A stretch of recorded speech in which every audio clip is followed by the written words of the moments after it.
health or addiction support, but not sure where to start? Contact 211. 211 Alberta can help you navigate treatment and recovery options, counseling, crisis services, and more. And because life's challenges are often connected, they can also help you find food, housing, and employment support. It's free, confidential, available 24/7, and offered in more than 240 languages by phone. 211 Alberta. One number, countless connections. A message from the Government of Alberta.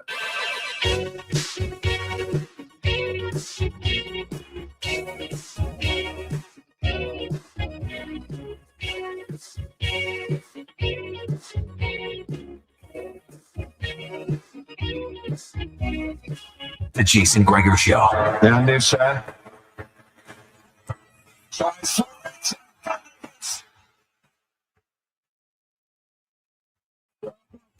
most outstanding piece of technology produced in this time. And it's given us a glorious opening goal in this stadium.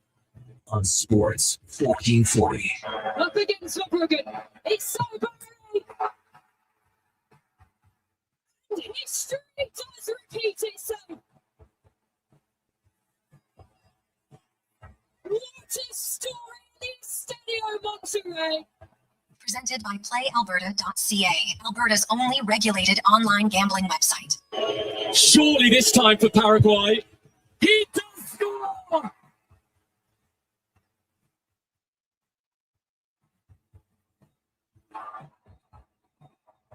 Paraguay's most powerful World Cup result in their history.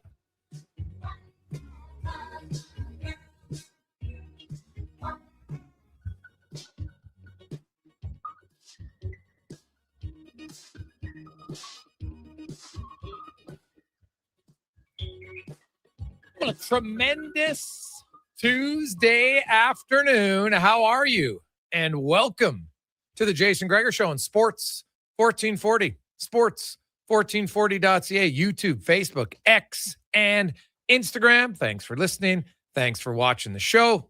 We very much appreciate it. Of course, it is a busy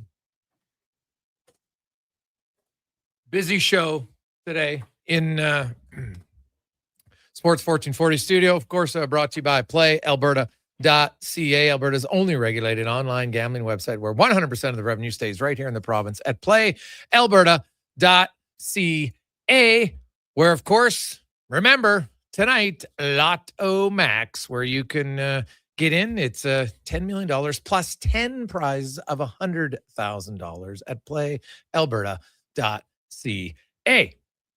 There's lots going on. Oh, my goodness. They got trades already in the NHL, in the NBA. Kawhi Leonard is back as a Toronto Raptor. Now, this has been rumored for a little bit, but it's back now. He comes from the Clippers to the Raptors in exchange for Brandon Ingram, Grady Dick, 2 first-rounders, 2 second-rounders, and 1 pick swap. So you get out from the Ingram contract, which isn't great. Grady Dick is kind of being Grady Dick. He's an NBA player. He hasn't really been any sort of impactful player at all.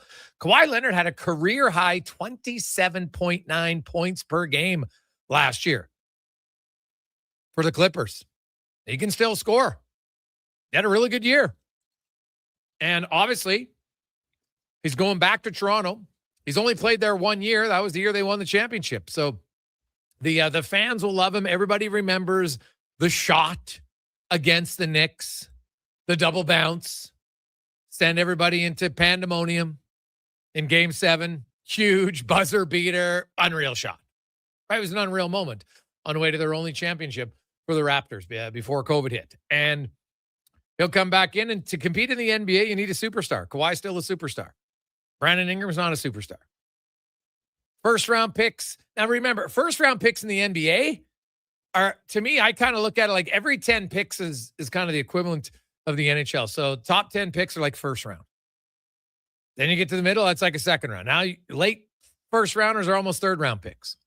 And then you get a bit later on. So, you know what? You get Kawhi for a few seasons, team up with Scotty Barnes and others, I don't mind this at all.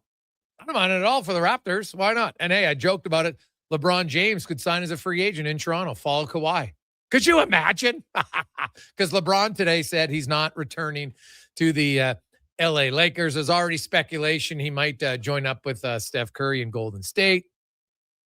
They're talking about trying to get Anthony Davis in a trade there. We'll see. I did notice that the Warriors, there is Draymond Green has opted out of his deal, so he might not be coming back there unless they're going to re-sign something else. But interesting. So the NBA always is crazy with some of the big name moves that we see there. So we'll follow that. In the National Hockey League, the NHL continues to have lots of trades, as basically since the 18th of June, it has been a trade extravaganza, man.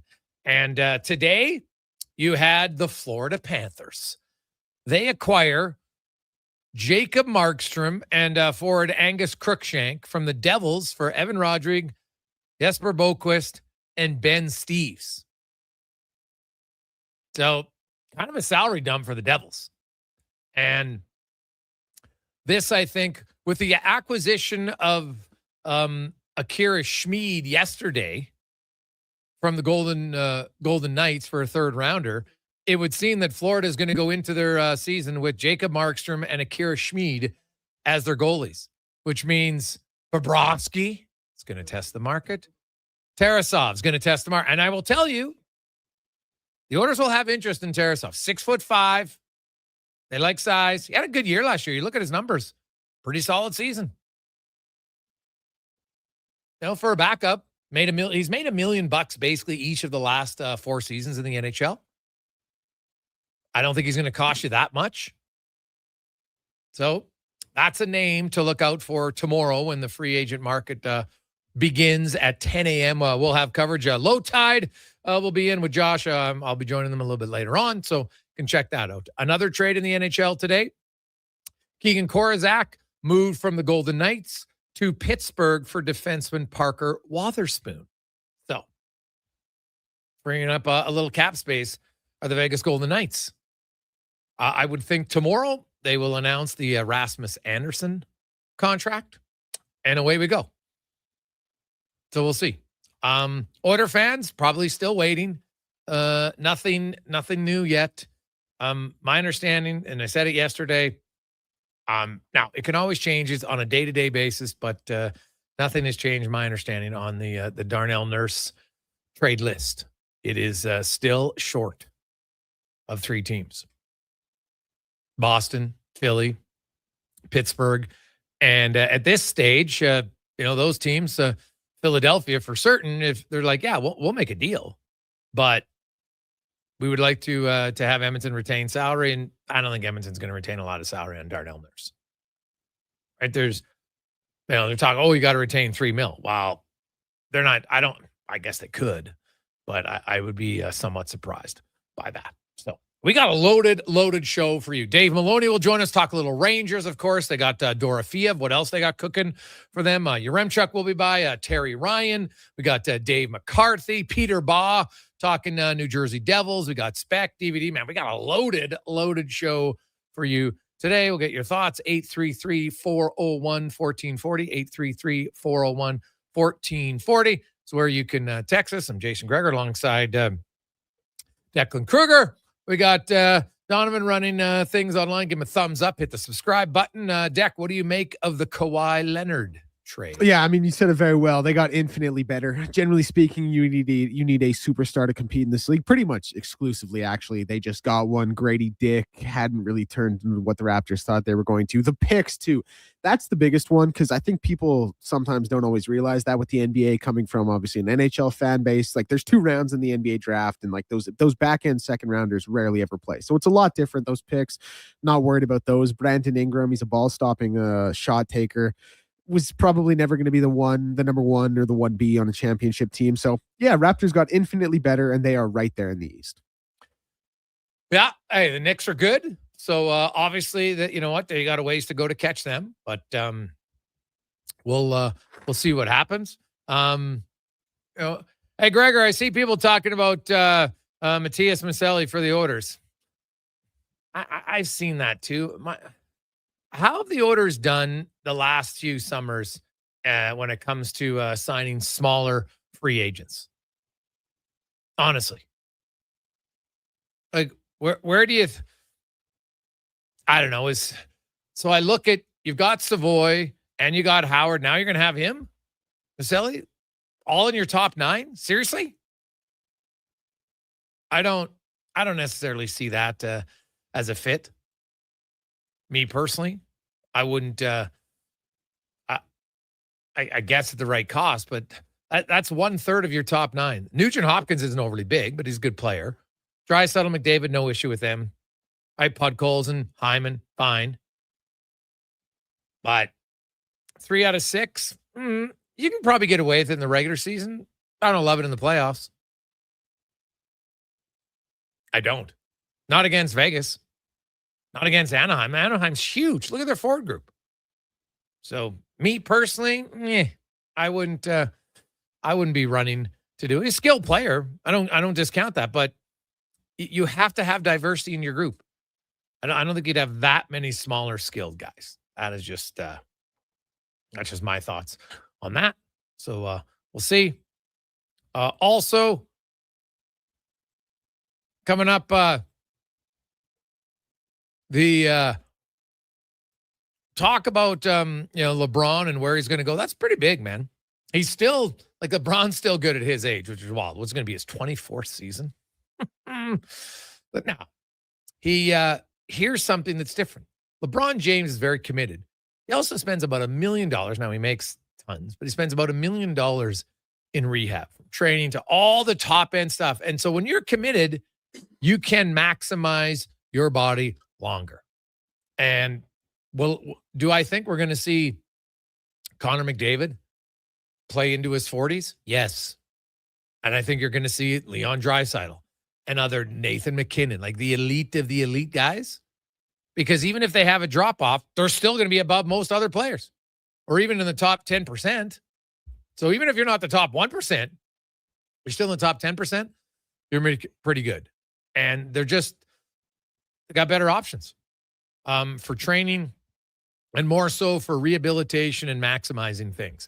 Some other news today coming out of the WHL. So the WHL, a few changes coming up for next season. Number one, the regular season is going to begin earlier. And because they're extending the season by a week to add just, little less, condensed schedule for them. Also, the first round of the WHL playoffs will now be a best of 5, which now we could argue that that's an illustration of that. They say they're doing it because they want to lengthen the season. So this way that allows them to add length. And because you make it a best of 5, right, there's a few extra days you cut off from playoff series. Valid. But I also think it has a little bit to do with the fact that there's some separation, the haves and the have-nots. And, we saw a lot of 4-0 series sweeps. So clearly they're better teams. Second, third, fourth rounds will be best of 7s, but the opening round is going to be a best of 5. Also, this coming season, teams will be able to fly for one set of road games. So you fly to start the trip, and then you can fly home from the trip. It has to be a trip that's longer than 10 hours by bus, and it's only for out-of-conference travel. So basically, you can't be flying from Edmonton to Brandon, for instance. They're in the same conference. But you go to out west to the U.S. or to Vancouver, Victoria, then you're able to do it. So that's going to happen next year for teams. And this one, probably the most important change that I like, overtime rule. They're going to call it the no return rule. For anybody who's ever watched basketball, it's similar, except it's at the blue line. I've been talking about this for years in the NHL. We've seen it. The NHL overtime has become way too boring. Too many times, guys come into the offensive zone. You cross the blue line. Oh, I don't like what I see. I circle all the way back out to the neutral zone. Nothing happens. Boring. Not anymore in the WHL. Once you enter the blue line, now that becomes the offensive zone. You can't leave on purpose. Now, if they knock the puck off your stick, of course you can go and retrieve it in the neutral zone. But you can't purposely exit the zone anymore and regroup. This is a fantastic rule. And I'll be watching it closely. NHL, I hope they're watching. Because let's be honest, the NHL players are more skilled than the WHL players. If the WHL players can do it, there's no reason why the NHL can't play it. NHL can't do it. And this should be something that hopefully comes into the NHL sooner than later. Because overtime started out great, super exciting, and it's become a dud far too often with too many days where nothing happens. And that's not ideal. So I think this is I think it's fantastic. Coming up today, also here's some news for tomorrow's Canada Day, because I know a lot of people are like, hey, he can't be starting. It's Canada Day. Well, Patrick Corbin will not be starting tomorrow. He's going to be moved to the bullpen per John Schneider. Tomorrow's starter is TBD. So we'll see where it goes. So all of you who are upset that on Canada Day, but is it going to be you know what? Maybe they're going bullpen day because they're 7-1 on bullpen starts. So that's maybe what they're going to do tomorrow for the Toronto Blue Jays. But there you go. Also, the World Cup continues on, and Norway beats Cote d'Ivoire, Ivory Coast, 2-1. And they move on. Did you see it last night? Morocco. Now we know who Canada's going to play. Now, if you watch that game and the penalty kicks, so they had missed the net twice, hit a crossbar, 2 goalposts. It was crazy. It was a wild one. Some would argue that it wasn't the most efficient penalty kick, but it was entertaining for sure. But if you look at the save by the Netherlands keeper in overtime, he looked like a road hockey goalie. That was unreal. Now, I know some kids out there are like, what's road hockey? Trust me, you're missing out if you're not playing road hockey. And dads, you're failing your kids if you haven't made them play road hockey because it's unreal. Anyway, you remember the road hockey goalie? Kind of like Billy Ranford on ice. That was an unreal save in OT just to extend it. And so Morocco, full marks. Now, Canada and Morocco, they played the last World Cup. Canada had an own goal. They lost 2-1. They're going to have to be better than they were against South Africa, no doubt. And it would be an upset. But upsets happen, baby. And we'll see. We have France and Sweden getting going in about 45 minutes time. And then Ecuador taking on Mexico in what should be just a rabid crowd there. So busy day in that. We got NBA trades. We got NHL trades. We'll talk more of them. Also, there was a big trade in the NHL over the weekend. And a new team has a new player. How good can he be? We'll find out next. It's the Jason Gregor Show presented by PlayAlberta.ca. It's dollar drink summer at McDonald's. Sip on a refreshing small fountain drink or a small iced coffee for just $1 each plus tax, all summer long. Only at McDonald's. Excludes flavored and cloud iced coffees. At participating Canadian restaurants. Taxes extra. Prices exclude delivery. You may get up early, but more than likely, the team at GS Construction have already gotten up before you, grabbed a coffee, headed to the site, and started their day. So while Edmonton wakes up, GS crews are already underground, quietly keeping things moving, upgrading, and laying the new underground infrastructure for our growing city. If you're the kind of person who goes to sleep with their steel-toed boots on, GS Construction wants to hear from you. We're looking for a maintenance foreman as well as a building and yard attendant. Visit gsconstruction.ca for more. With Play Alberta, backing the home team goes beyond the bets. That's because your picks have provincial impact. Play Alberta is the only app in the province that puts all revenue directly back into supporting programs and services that Albertans rely on every day. By investing in the General Revenue Fund, every play, bet, and buy made on Play Alberta helps make a difference across the province. Visit playalberta.ca/Gregor to learn more. That's playalberta.ca/Gregor. Must be 18 plus to play. If you gamble, use your game sense. Hey, hon, I'm getting expressions and images to frame my hockey card collection in the man cave. Perfect. I'll come with you and bring our wedding photos. For sports memorabilia and family treasures, think Expressions and Images, your local custom framer since '91. You name it, we frame it. The Riverhawks are back, and so is the fun. Celebrate girls and women in sports, the Canada Day Party, and Epcor's Foodie Night covered in nacho cheese. Good times and great baseball at Remax Field. Tickets at gohawks.ca. You got a go-to coffee spot, a trusted barber, even a lucky game day jersey. But when it's about looking your absolute best, there's only one name you need: Mr. Dirk. Family run since 1939, we're experts in crafting impeccable tailor-made suits and offering a wide variety of everyday styles. Pair that with personalized one-on-one fittings and the convenience of on-site tailoring. Mr. Dirk elevates your style game. Visit our Edmonton store or explore MrDirk.com. Score big on style with Mr. Dirk. Looking for a truck that could handle anything Alberta throws your way? Wolf GMC Buick has the offers to get you behind the wheel. Get 0% financing for up to 72 months on select new 2026 GMC Sierra 1500 models. Plus, trade in an eligible 2015 or newer pickup and receive a $1,000 truck trade-in bonus on select Sierra models. Ask about bonus offers for heroes, students, recent graduates, and more. Visit wolfgmcbuick.com. And here comes Action Electrical Service Team. You're listening to the Jason Gregor Show on Sports 1440. Presented by PlayAlberta.ca. Hey, Gary, is that your dad? No, this is Evan, the new sales rep I hired. Oh. First impressions matter, but when hair loss takes over, it can feel like you're not being seen for the maverick you truly are. Hi, I'm Dr. Vance Elliott. At Advanced Hair and Skin Surgery, we know that hair loss is more than just a cosmetic issue. It's personal. Let's discuss all the cutting-edge options available so you can make a great impression every time. Book a free consultation today at drvanceelliott.com. School's almost out, and road trip season is just around the corner. But if your brakes sound like they're grinding harder than a hockey fourth liner, it might be time to visit Napa Auto Parts. Napa has all the quality parts, tools, and know-how to help keep your vehicle running smoothly and road ready. With over 85 locations in Alberta, visit your local Napa store today or shop online at napacanada.com.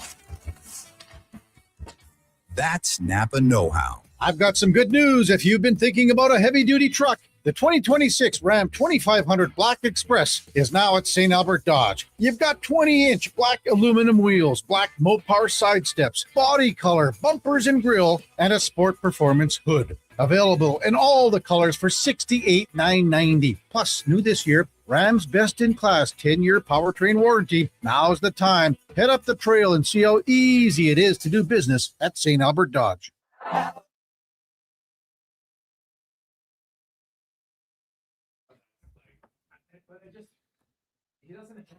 Portions of this hour brought to you by the Druid Irish Pub, Edmonton's favorite soccer home. The Druid Irish Pub is back in the Ice District across from Rogers Place. Watch all the games with 650 Heineken only at the Druid Irish Pub.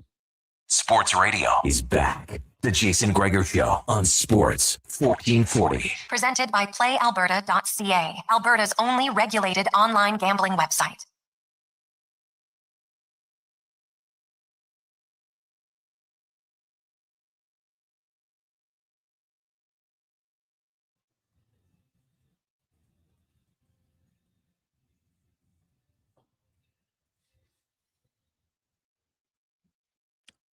.223, welcome back. Jason Gregor, Declan Kruger, Donovan Paulson with you. Sports 1440, sports1440.ca, YouTube, Facebook, X, and Instagram. Thanks for listening. Thanks for watching the show. As always, brought to you by PlayAlberta.ca, where tonight, of course, World Cup continues on. We have the eve of NHL free agency. You got NBA free agency is right around the corner, man. It's starting up tonight, I think at 6 o'clock, in fact. So it's, if you're a sports fan, man, there's really no downtime. I love it. There's no downtime. And then you know what? You get off, we come back, we got Canada Day free agent frenzy, and then the CFL starts in the second, the third, the fourth, and playing every day. The World Cup, we're getting into the elimination rounds, 3 games every day. This week, you got Major League Baseball. We're getting into the All-Star break.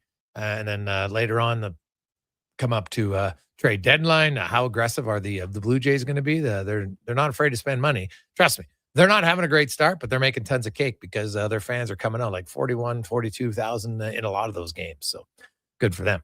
Now let's go around the NHL, brought to you by McDonald's. And hey, it's cone season where you download the McDonald's app and you get $1 cones. And also in store, you can get the small fountain drink or small iced coffee for only $1 all summer long at McDonald's. Former NHLer, longtime analyst for the New York Rangers, Dave Maloney, joins us. Dave, welcome back to the show, man. How you doing? I'm doing well. How are you guys doing? Doing pretty good. So the Rangers made a big splash, getting Pavel Dorofeyev signed to a 7-year, $11 million contract. So if you had to look right away, opening day, game 1, who do you see him playing with? Oh, boy. Yeah, they probably put him on. Yeah, he'd probably play with Zibanejad, I would think. Zibanejad and Lafreniere, maybe. Depending if JT gets in the middle. No, I would think he'll probably slot, or at least who knows what the roster is going to look like opening night. Probably Lafreniere, Zibanejad, and Dorofeyev that wouldn't look so bad. He's color analyst, I think, not play-by-play. Yeah, so not bad. Now you look at this at the Ranger team. Obviously, last year wasn't. It didn't go how they wanted to, Dave. When you had a chance now to sit back at the season, what was the area where you feel, this offseason they're going to have to improve? Is it coaching? Is it tactical? No. Is it certain type of different players they need to bring in? Well, first of all, it's certainly not coaching. Okay. Not by any stretch of the imagination. Mike Sullivan and his staff were the ones that held it together, and they're the right staff. Sullivan has been a winner. You listen to him every day. You talk to him. You hear what he's trying to impart. I know that's been out there, but I'm telling you, the coaching is not an issue. I just think, hey, listen, every franchise goes through their cycles. I don't think the top end is quite where you need to be to compete with the teams that are legitimate. At the end of the day, of 32 teams, there are teams on a very, on the scale just aren't good enough. I think they compete as well. They're well coached. Do you have the horses to compete? And as it's becoming a player-driven market, where a lot of the top guys say, you know what, I don't want to play here. I'm going to go somewhere else. I think it becomes increasingly more difficult to kind of build in a way that you create from within your homegrown upper-end talent. And that takes a lot of patience, something that I don't know that they're having been a part of a franchise. We're very proud to be a part of the Ranger franchise.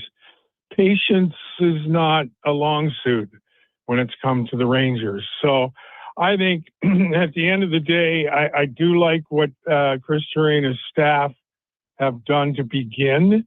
They sent out a retool letter, and to be able to swing the deal to get, in today's day and age, a bit of an elite goal scorer at 26 years of age.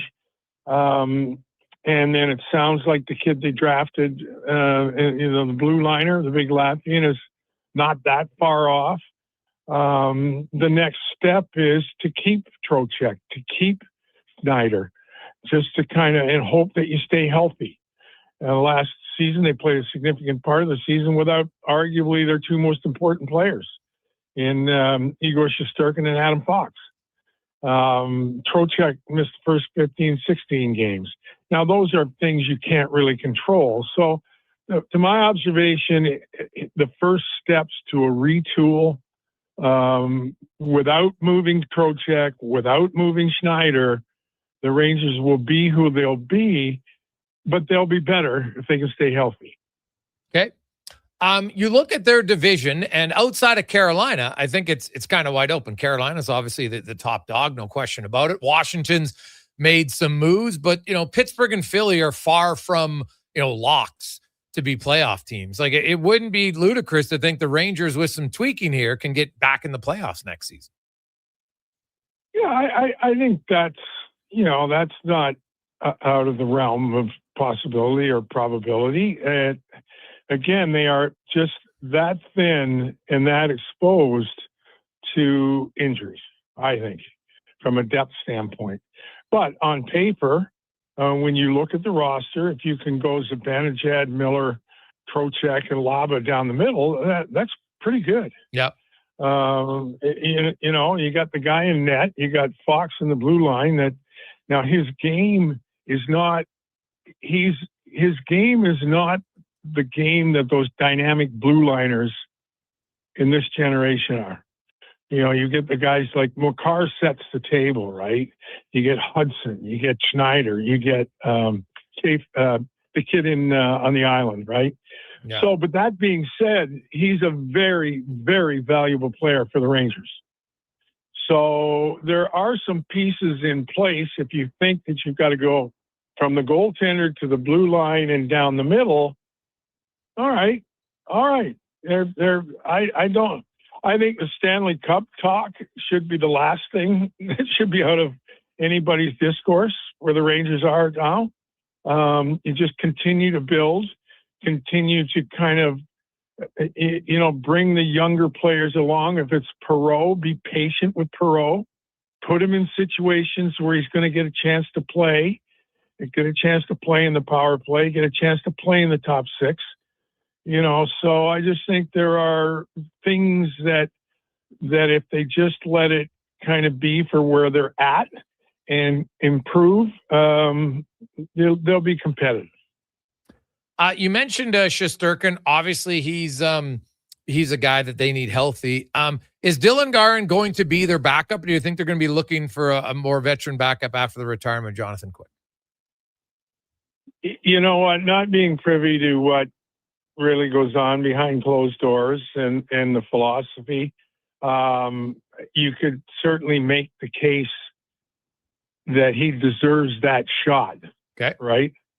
I do think he was pretty spectacular, but again, how are you going to know until you give him the chance?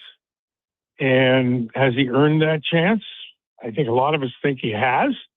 But the position is pretty important.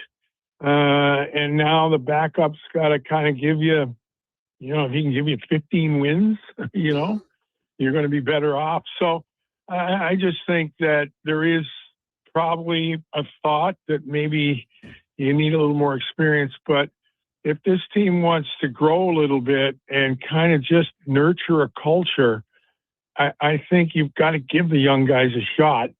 And there's enough of a veteran presence in that lineup to kind of nurture these younger players along. The Trocheck rumors have been around for a long time. And from a distance, I'm kind of like, I don't really get it. Like, teams are dying for centers, right? At 5.625, he's not overpaid at all. Like, I don't know where they keep coming up, but I'm like, man, if I'm the Rangers, I'm just like, no. We like who we have at center ice here. Like, I guess, sure, you never say never, depending on what the offer is. But it just seems odd to me that, they'd be in a rush to want to trade this guy. You watched him last year. Like, he's still got plenty of game left, doesn't he? Oh, there's no question. There's no question. It wouldn't be the first franchise that traded, and it wouldn't be the first time that the Rangers have traded a pretty good player and then go, oh, how are we going to replace that role? Especially in the cap world at 5.5. It's just, unless, and I think without, from an observation standpoint, it sounds like the demands were quite high for him, and they should have been. They should be. Because as you mentioned, and anybody that's paying any attention at all, you get a guy that can play the power play, kill penalties, give you 18 to 22 minutes a night. That's probably on the light side. At down the middle at $5.5 million with 2 years left. So what kind of offer? It better be a good offer, and I think that was the case at the deadline. And my observations are that's still the case now. Certainly doesn't rule out, on one hand, you have a pretty valuable asset around the league, but this team needs Vincent Trocheck. This franchise needs Vincent Trocheck at this point to have any chance to get better. Yeah, I would agree wholeheartedly. Dave, as always, man, it's great to catch up with you. We'll see what if you do look at free agency now, and they obviously got a big piece in Pavel Dorofeyev. Like, he's a pure shooter. He's going to help their team a lot. If you look at the roster, is there like a right winger, a left winger, a center iceman, a right or left D-man that you feel there's a position, not necessarily a name, but a position that they would clearly be looking at? You know what? I mean, the thing is, when you go their top six, it's going to be pretty hard to bump somebody out of there, right? Yeah. I guess it's just a little more quality on forwards 9 through 12. Who those players are. And it's probably the same thing on the blue line. You go Fox and Gavrikov, you go Schneider, you go Borgen. If you can find somebody where Will Borgen is in your third rotation, you're going to be deeper. You're just going to be deeper. So it'd be players like that. I must apologize. I don't have names that pop right out now, but those are the guys that I think if you can bump a guy that's now the third liner down to the fourth line, you're just going to be a little bit deeper. Yep. And if you can bump that guy out of the 3-4 rotation into the 5-6 rotation, you're just going to be deeper. So the top end, I think, there's not a lot of top end stuff out there anyway. And you've spent some money to get a top 6 guy and Dorofeyev. So I just think more addressing that aspect of this team would be a priority that might make sense. Dave, great to catch up with you, my man. Happy pre-Canada Day / Independence Day as well for all of our American friends. Yeah, well, I'm still a tried and blue, red, white guy in Canada. I'm following the Canadian soccer team. Proud to be a Canadian, so I will celebrate Canada Day tomorrow, no question. Oh, yeah, and maybe it'll be a big Canada win on Independence Day. We'll see on the 4th. That'll be fun. Yeah, it'll all be fun. No, it's good stuff. So, well, listen, it's always a pleasure chatting, and anytime, and hopefully we'll get together when this thing gets started up. And I don't know that anybody knows the schedules yet, but when Edmonton and the Rangers get after one another, it'd be nice to chat. You betcha. We will for sure. That is Dave Maloney, former NHLer, longtime analyst, one of the true gentlemen in NHL circles, man. Really good dude. We'll take a quick break. There's lots to talk about. If you missed it, Kawhi Leonard is back as a Toronto Raptor. Brandon Ingram, Grady Dick, and a plethora of picks going to the Clippers. What else the Raptors going to be doing? Because I'll tell you, all of a sudden, when you have a superstar on your team, others look and be like, hey, I want to play there. That's just how it is, man. You need a superstar to compete in the NBA. That's clear. Just because they're on the floor so much, right? It's a different league. It's a different sport than the NHL. Ideally, I still think you need an NHL. There's always a few exceptions, right? Carolina didn't have a superstar. Although Slavin's a pretty elite defender, right? Like, some would argue he's top 1 or top 2 defensive defenders in the game. But, you don't look at him as necessarily a superstar overall because he doesn't do much offensively. We'll take a break. We got Yaremchuk, Ryan McCarthy coming up in a busy Tuesday edition of the Gregor Show, presented by PlayAlberta.ca. Cheering on Canada, Mexico, Australia, France, England, Brazil, Germany, Spain, and the rest of the world at the Druid Irish Pub. Your World Cup headquarters. Wear your colors, cheer on your team, and enjoy $6.50 Heineken every game. Plus, your chance to win a ton of World Cup merch, including hoodies, jerseys, soccer balls, and more. The Druid Irish Pub, your World Cup headquarters. Bringing Edmonton together, one soccer game at a time. The Druid Irish Pub. Cheer with us in the Mercer Building across from Rogers Place and Ice District.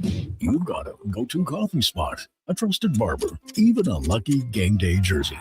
But when it's about looking your absolute best, there's only one name you need, Mr. Dirk. Family run since 1939, we're experts in crafting impeccable tailor-made suits and offering a wide variety of everyday styles. Pair that with personalized one-on-one fittings and the convenience of on-site tailoring. Mr. Dirk elevates your style game. Visit our Edmonton store or explore MrDirk.com. Score big on style with Mr. Dirk.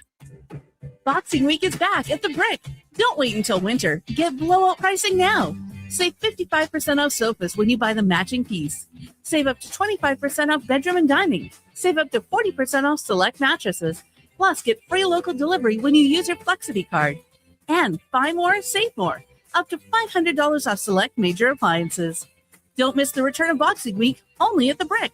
Exclusions apply. See in store for details. To sports in Edmonton, Jason Gregor is a must-listen. He brings you the inside scoop with guests from across North America. If it matters in sports, you'll hear it here first. Gregor rolls out weekdays from 2 to 6 on Sports 1440. Shoulder pain. It can make even the simplest things like reaching up, lifting a bag, brushing your teeth, or sleeping frustrating. Rotator cuff strains, impingement, arthritis, they're some of the most common issues we treat every day. I'm Grant Fedoruk, and at Leading Edge Physio, our team brings postgraduate training, evidence-based technology, and just the right amount of humor and humility to help you feel better. Because we never forget the most important part, the gratitude we feel for every patient who allows us the opportunity to care for them. Because life shouldn't hurt. When it does, leadingedgephysio.com. Day or night, tasting just the right. You can order oodle noodle at oodlenoodle.ca, delivering you the news almost right away. Remember, you can order oodle noodle at oodlenoodle.ca. So stay on your couch all day and order oodlenoodle.ca. Oodle noodle.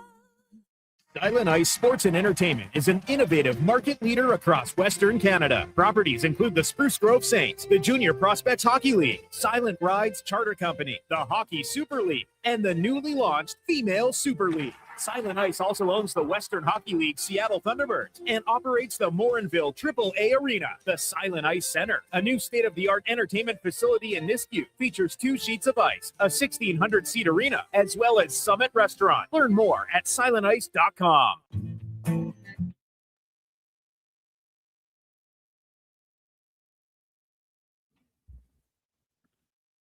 Portions of this hour brought to you by CanTorque. Made in Canada, made for Canada. Where extreme isn't theoretical. Find your solution at www.cantorque.com. Look good, feel good, play good. It's the Jason Gregor Show. Thanks for listening to Sports 1440. Presented by PlayAlberta.ca, Alberta's only regulated online gambling website.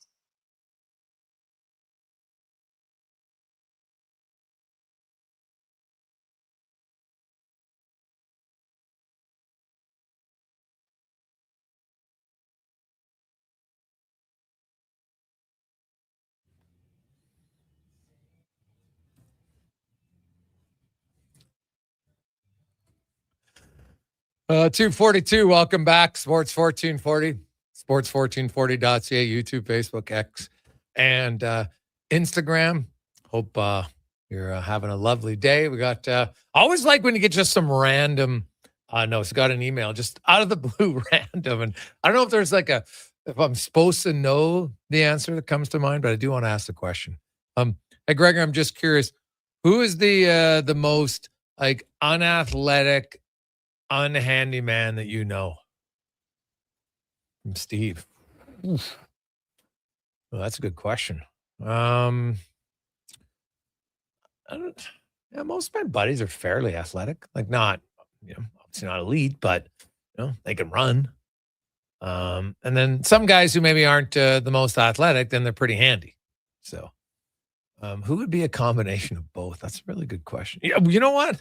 Well, I don't know him. I've talked to him a few times, but I far from know him. But having watched him try to hammer, I still remembered he was trying to hammer a piece of wood on a fence. And as a farm, and trust me, I've brought a lot of buddies out to the farm, and I was stunned at how many people really don't know how to hammer a nail. Like, it was stunning to me. But watching Dave Portney try to hammer on a piece of wood on a fence, and then they showed a highlight of him having a race, And it was like he ran on his tippy toes, dude. Like, it was stunning. So, yeah, he might be the guy I'd have to put in that. Because, like, I don't know. Maybe obviously, it's, if you grow up and you're around a hammer all the time, you can hammer it, right? Like, people who hold the middle of the hammer and it's like tappy, tap, tap, they can't even swing. I'm like, no, right? On the edge, you don't even have to move as hard because the hammer's doing the work. Boom, boom. It's unreal. But it is wild how some people, like, I have a lot of respect for, like, the ultra handyman guys. Right? You can do it, they're fixing their electricians, doing all that stuff. Like, I can change a light bulb and I can change the wiring and change the, when you want to go from just a normal switch to a dimmer line, like, I can do that. But I'm not getting into super electrical stuff. But hammering, yeah, I can do that for sure. And I don't know, it's just weird to me when someone can't run. And having watched my son the last few years at the journal, like they have it at the Journal games, and now it's called the running room. And I would go watch, and I was stunned at some kid. Like, it's just, you know what? Hey, some people are really good at other things, but some people just can't run. And I'm always kind of fascinated. I'm like, we're lucky that we're not in the wild, because they would all be dead, right? Because in the wild, who do the wolves and the bears go after? The slowest ones, right? That's always the joke with your friends. You don't need to be the fastest. Just don't be the slowest. But yeah, it is odd to me. I don't know why, like, how some people just don't know how to run.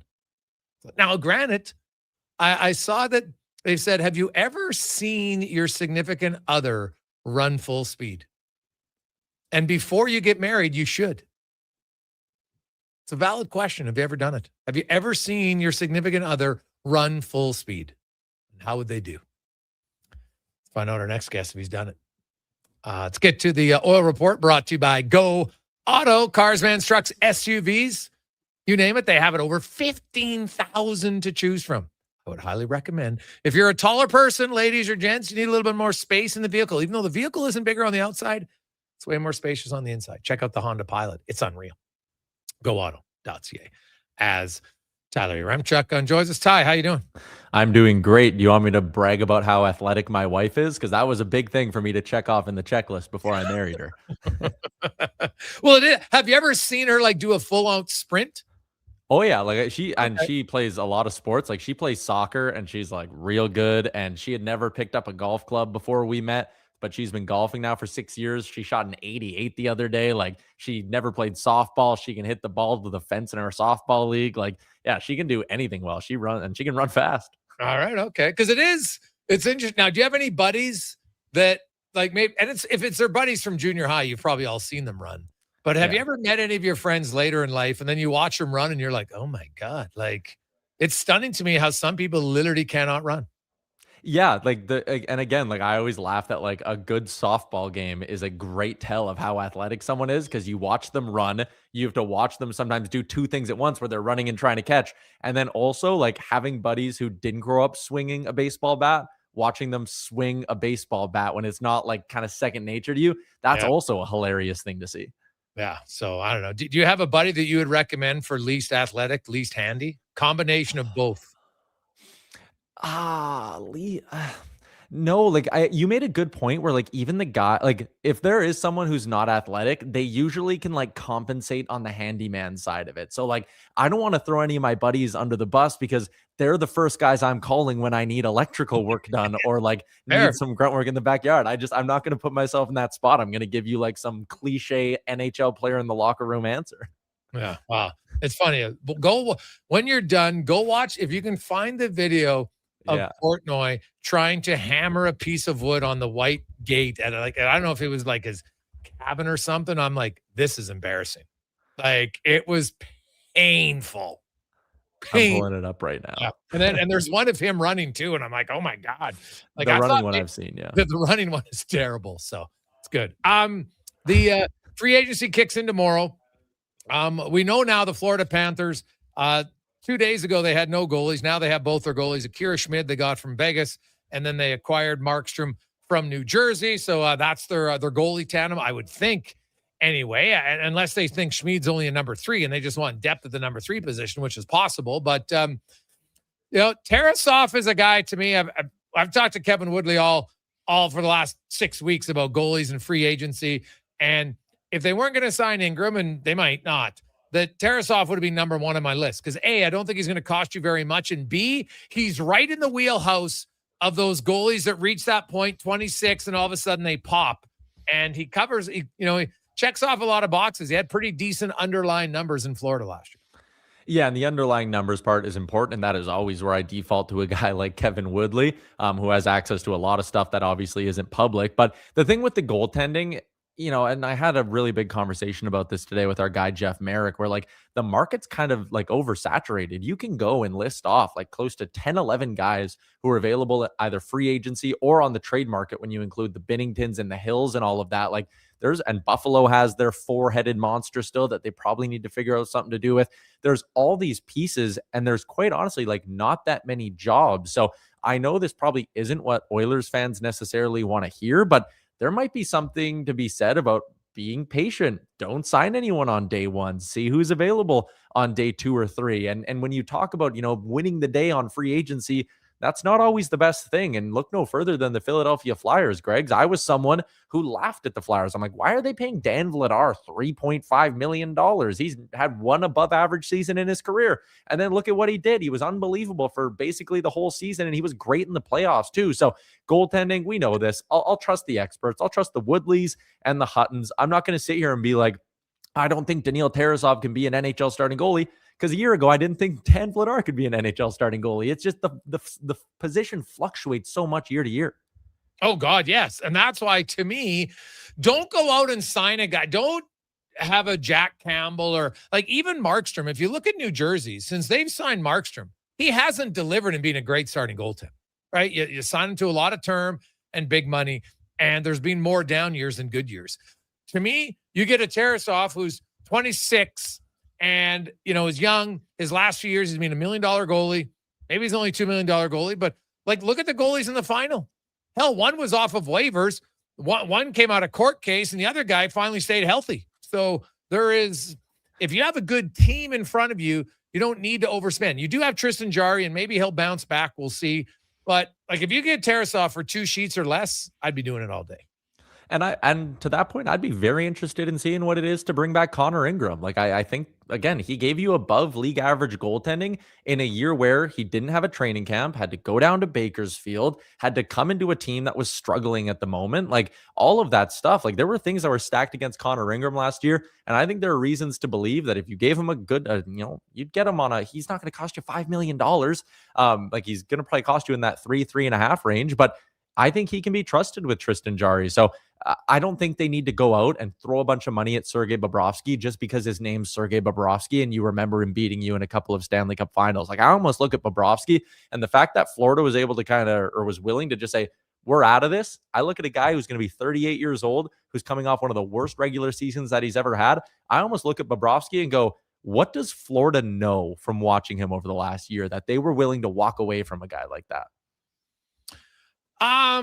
Yeah, that's fair. There's always that, but we've seen lots of guys that leave, and you know what? Yeah. I wonder if Tarasov is like, I'm not signing until I know who the other goalie is because I want to play a little bit more. I wonder if that was part of it here. So maybe we'll see. I saw some reports today about the Oilers' interest in Michelli, and I'm like, why? I don't really get it. Do you?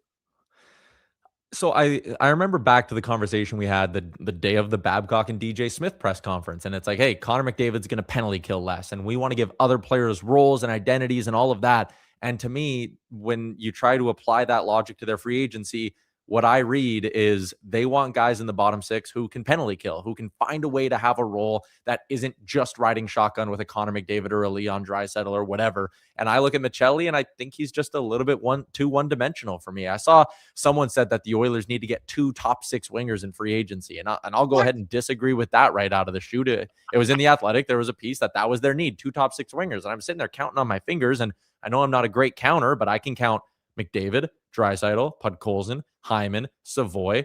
That's 5 of them. Ike Howard could factor into the mix. They could be, yes, they probably need to add one of them, but I don't know. I just think that when you go to free agency, I'm not overly interested in a scratch ticket guy who it's like, oh, he could click with Connor and Leon and score 25 goals next year. I don't even think Michelli has that kind of upside, but he could do that.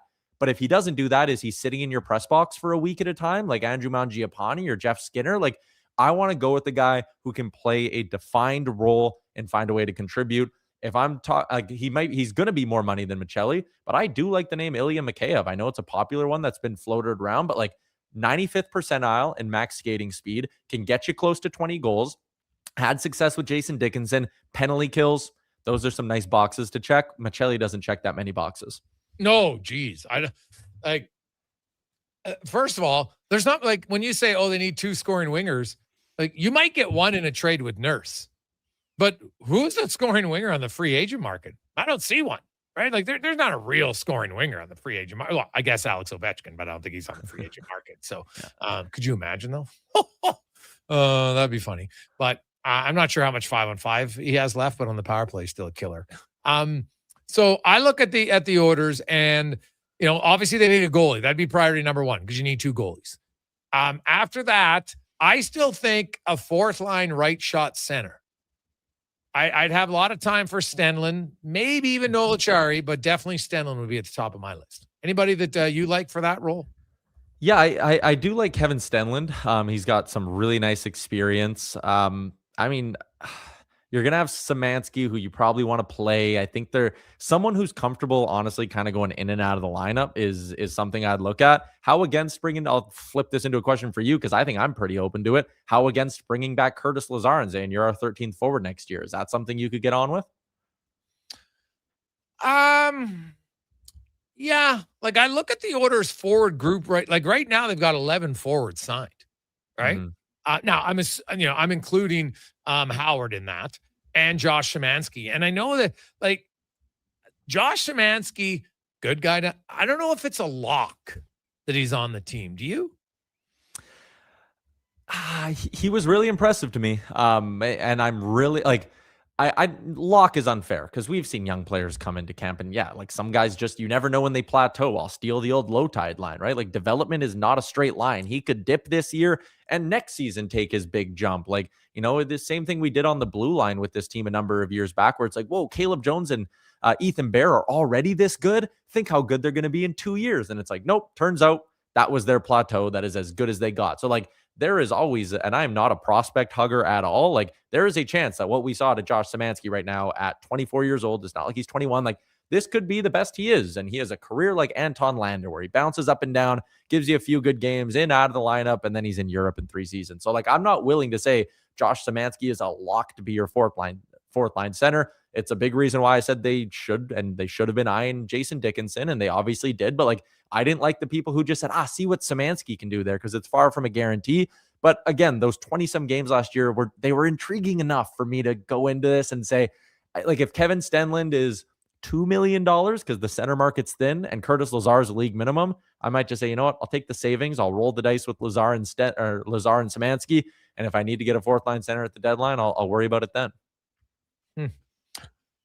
Yeah. Hey, what about Puljujarvi? Not for Edmonton, but do you think he signs in the NHL team this summer? I was asked about Edmonton as a fit for him, and I said, listen, I made one cat food bet in my life. It went very poorly. I told myself I'd never make another eat cat food bet, but that's about how confident I am that Jesse Puljujarvi is not going to be playing for the Edmonton Oilers next year. I think a team could take a shot on him. Like, someone who's, the thing is like expectations, right? Like I always laughed when Vasily Podkolzin got traded to Edmonton, and granted, he's outperformed expectations, but I looked at him and said, man, if he can be a physical guy, bottom 6 who scores 8 to 12 goals, the Oilers are going to be thrilled. And Oilers fans will love him because you traded a 4th round pick for him. But in Vancouver, he had to score 20 goals a year to justify being a 1st round pick. So could Puljujarvi go somewhere, and could a fan base fall in love with him, and could a coach fall in love with him because he comes in with low expectations? And it's like, man, if this guy can penalty kill and bring a little bit of physicality and score you 8 to 12 goals a season, he can absolutely do that. So yeah, I think he'll find a landing spot somewhere. I don't think he's getting paid or anything like that, and might even have to be a PTO or whatever. But if the hip issue is cleared up, and he had a really good season. He was point per game in Switzerland, I believe. So yeah, guys like that have come over and had success. Guys like that have also come over and been David Thomas-esque. So it's hard to tell. Yeah. So fair point. Ty, quickly. The Kawhi Leonard's going to the Raptors. How busy do you think the Jays are going to be nearing the trade deadline? Well, I was on your show probably a month ago, and I said if they're not back at 500 by Canada Day, I am officially concerned about the season. So it is impossible for them to be back at 500 by Canada Day. So I'm concerned about the season. I think we need to sit here, and if the next 3 weeks don't go well, and Barger's IL time's getting extended and all of that stuff, like Vladdy still hasn't found his stride, which we're all just hoping at some point he'd flip the switch. Like there's a real chance that this just is the season from hell for the Blue Jays. And you might have to get to, that trade deadline at the end of July and ask yourself some really tough questions about the futures of Kevin Gausman and Dalton Varsho and players like that. And it pains me to say it because we know what this group is capable of. They could win 10 of their next 12. And this conversation, we'll look back on it and go, boy, that was ridiculous. And they're still only 2.5 games out of a playoff spot with 2 against the Mets and 3 against the White Sox coming up. So I know the White Sox are having a really good season, but man, the Jays can turn this around, but I'm officially worried, Greg's. There is now a real chance in my head that the Jays are sellers a month from now. Interesting. Great stuff, Ty. We appreciate it. We will chat with you next year. Not next year, next week. Keep thinking Canada is New Year's. It's not. It's like half New Year's. So there you go. Have yourself a good one, and happy Canada. Yeah, happy Canada to you too. Thanks. There you go. That's Tyler Yaremchuk from Oilers Nation and Daily Faceoff. Speaking of Canada Day, Riverhawks. It's a great place to be for Canada Day. Huge event. Now you got games tonight against Bellingham. You can get your tickets. The weather looking better. That's good. Of course, first pitch tonight, 7:05, and then 7:05 tomorrow night as well for Canada Day, and Thursday night also. So, and then they're on the road in Wenatchee on the weekend. Take a quick break. We'll return. It's the Gregor Show presented by PlayAlberta.ca. Let's get to Declan Kruger and a Sports 1440 update brought to you by Hire Good. For professional property services you can feel good about, get Hire Good. Site cleanup, debris removal, seasonal maintenance, and more. Go to hiregood.ca. Stable jobs create stable lives. The Sports 1440 update. News out of the NBA world with the Los Angeles Clippers nearing a deal to send Kawhi Leonard to the Toronto Raptors for Brandon Ingram, Grady Dick, 2 first-round picks, 1 pick swap, and 2 second-rounders. Elsewhere in the NBA, LeBron James informing the Los Angeles Lakers he will play elsewhere in 26-27. In the NHL, Florida Panthers acquiring Jacob Markstrom from the Devils as part of the 5-player deal. Evan Rodriguez heading back the other way. FIFA World Cup earlier today was Norway over the Ivory Coast 2-1. Right now, France and Sweden tied 0-0. That one just kicking off currently in the 2nd minute. Mexico and Ecuador will go at 7, and in the MLB, it'll get going at 4:35 with the White Sox and the Orioles. Toronto Blue Jays playing host to the Mets at 5:07. Kevin Gausman on the bump for that one. Edmonton Riverhawks are in action as well, playing host to the Bellingham Bells at 6:05. First pitch for that one down at Remax. I'm Declan Kruger. This has been a Sports 1440 update. Sports 1440, a Stingray radio station broadcasting on Treaty 6 territory. Download the free iHeartRadio app and listen to CKJR wherever you go. Attention Alberta construction pros. For over 50 years, Japa Equipment Rentals has been your go-to for top-notch equipment and stellar service. Whether you need rentals or expert maintenance, we've got you covered. Stop by our Edmonton or Calgary locations today. Legacy Heating and Cooling is serious about cooling. In fact, we offer multiple ways to cool your home. So you better call Legacy.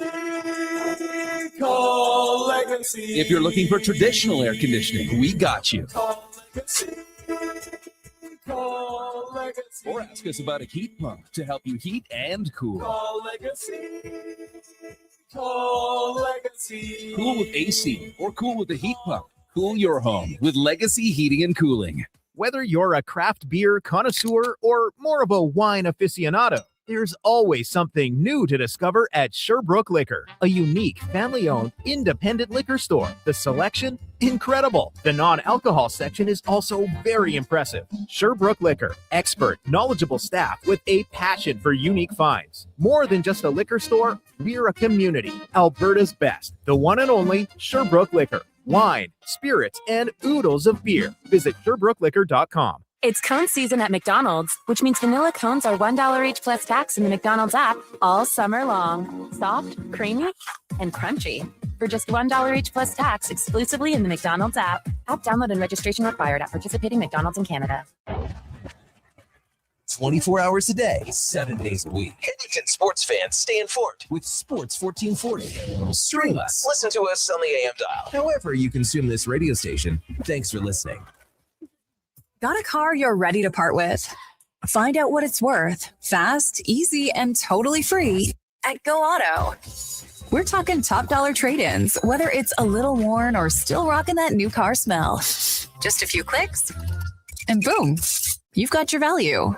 Text value to 780-777-7777 to start. That's value to 780 all sevens. Why guess what it's worth? Let Go Auto show you the money.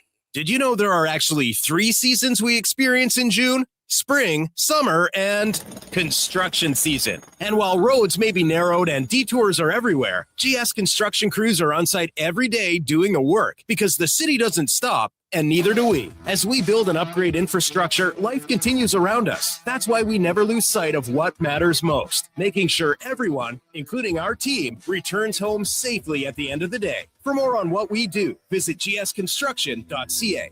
It might have been scraped by the snowblower, dented while door crashing, or crunched at the company Christmas party. At some point over the winter, your car was damaged and it's been hiding under a coat of winter grime. Then come and see Robertson Body Works. We can take care of the damage and the dirt. This week only, call and book a repair and get a complete auto detailing absolutely free. But you have to book your appointment before the week is up. Go to robertsonbodyworks.com. I'm Tim Robertson, and I fix cars. For over 60 years, the folks at Diablo Boots have been selling the best Canadian-made boots. Handcrafted in Winnipeg, Canada West makes the best quality cowboy, biker, and work boots for Diablo Boots with replaceable soles and heels. Why buy cheaper quality like Ariat, Justin, and Red Wing made in China when Canadian-made is better? Support Canada's workers and Diablo Boots for the best boots. So save on boots by Save On Foods. That's Diablo Boots, 3340 Gateway Boulevard on the east side of Save On Foods. Canada West and Diablo Boots, the 2 best names in the boots business. Day or night, tasting just so right. You can order Oodle Noodle at oodlenoodle.ca, delivering you the news almost right away. Remember, you can order Oodle Noodle at oodlenoodle.ca. So stay on your couch all day and order oodlenoodle.ca. Oodle Noodle. Yeah. La la la.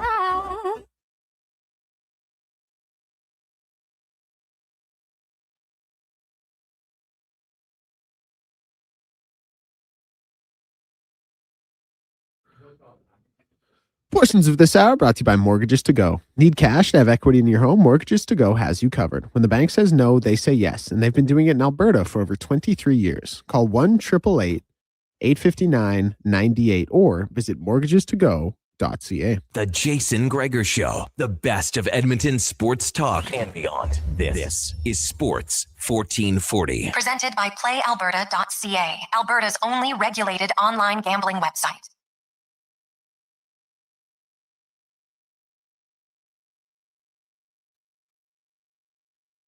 O'clock. Welcome back. Jason Gregor, Declan Kruger, Sports 1440, Sports 1440. Say Donovan Paulson running things over at YouTube, Facebook, X, Instagram, and Twitch. Give him a thumbs up. Hit the subscribe button. We'll see. Who was that singing, by the way? Oh, Cher Lloyd. Biggest thing on the Brit music scene in like 2012, I feel like. That song has been out for 13 years. I mean, I'm not going to say I know the exact release date, but I think something take. like that. Yeah, about that. Yeah. I have to say, I don't think I've ever heard that song before. Doesn't mean it's not good. I just haven't heard it. So it was big on Disney Channel. Oh, well, yeah. Well, there you go. I wasn't big on the Disney Channel 13 years ago. So didn't even have a kid yet. So wouldn't be checking it out very often. So there you go. We got a lot to get to. We got a lot of texts. 833-401-1440, 833-401-1440. If you're just joining us, NHL, the trades continue in the National Hockey League as the Florida Panthers have their goaltender for I guess both. Akira Schmid they got yesterday from Vegas for a third rounder, and today they acquired Jacob Markstrom from the Devils for Evan Rodrigue, Jesper Boquist, and Ben Steves, also Angus Cruikshank going. So two minor league guys switching sides. And now Florida, you got their two goalies. Now, maybe they view Schmid as a really good number 3. So they might still be in the market for a backup. We'll see. But they obviously don't have a ton of cap space right now. I know there's a lot of people, hey, guys, look at Vegas. They've got a lot of cap space now. Well, they haven't signed Rasmus Anderson, and that's probably going to be announced officially tomorrow. And fairly big ticket, I'm guessing, for Rasmus Anderson. So we'll see. You look at Vegas, they got about Florida has about $4.4 million in cap space. They do need to sign. I would assume they acquired Radko Gudas, so they're probably going to sign him. So that would be one. And they still have to sign their backup goaltender because Kira Schmid isn't signed yet. He's just an RFA. So that'll eat up probably at least $2 million of there. So they'll have a little bit of cap space remaining. Might see them go out there and add a depth player at the time. The Edmonton Oilers, meanwhile, nothing new on the front of Darnell Nurse. I know there's lots of people talk like I can't really understand like Matthias Michelli. Why is he a player that the Oilers should be interested in? Right? Like, hey, I know he had 57 points one year, right, in Arizona, but you always have to be like, okay, he did that playing lots of minutes on a bad team. Is he a top 6 forward on a good team? In Toronto, he spent 1 year, right? Had 39 points. Nothing wrong with that. You'll take it.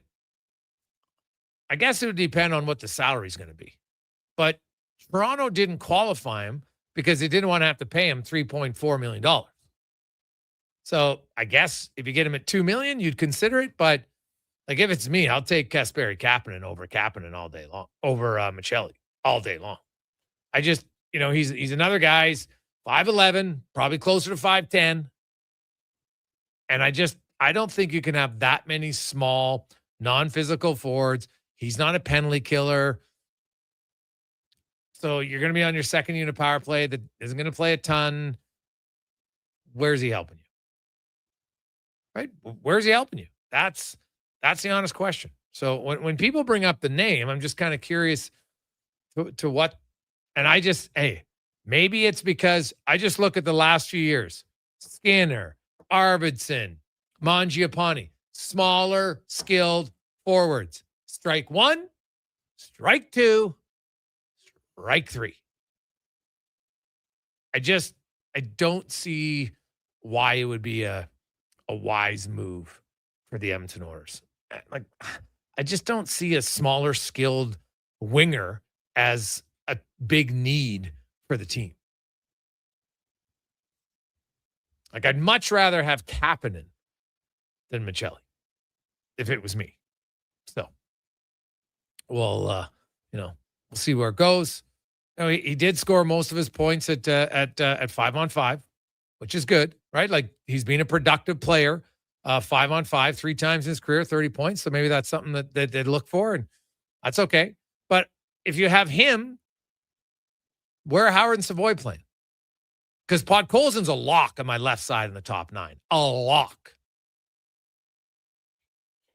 Right? Now, maybe they don't think Howard's ready yet, and maybe he isn't. I don't know. So we'll have to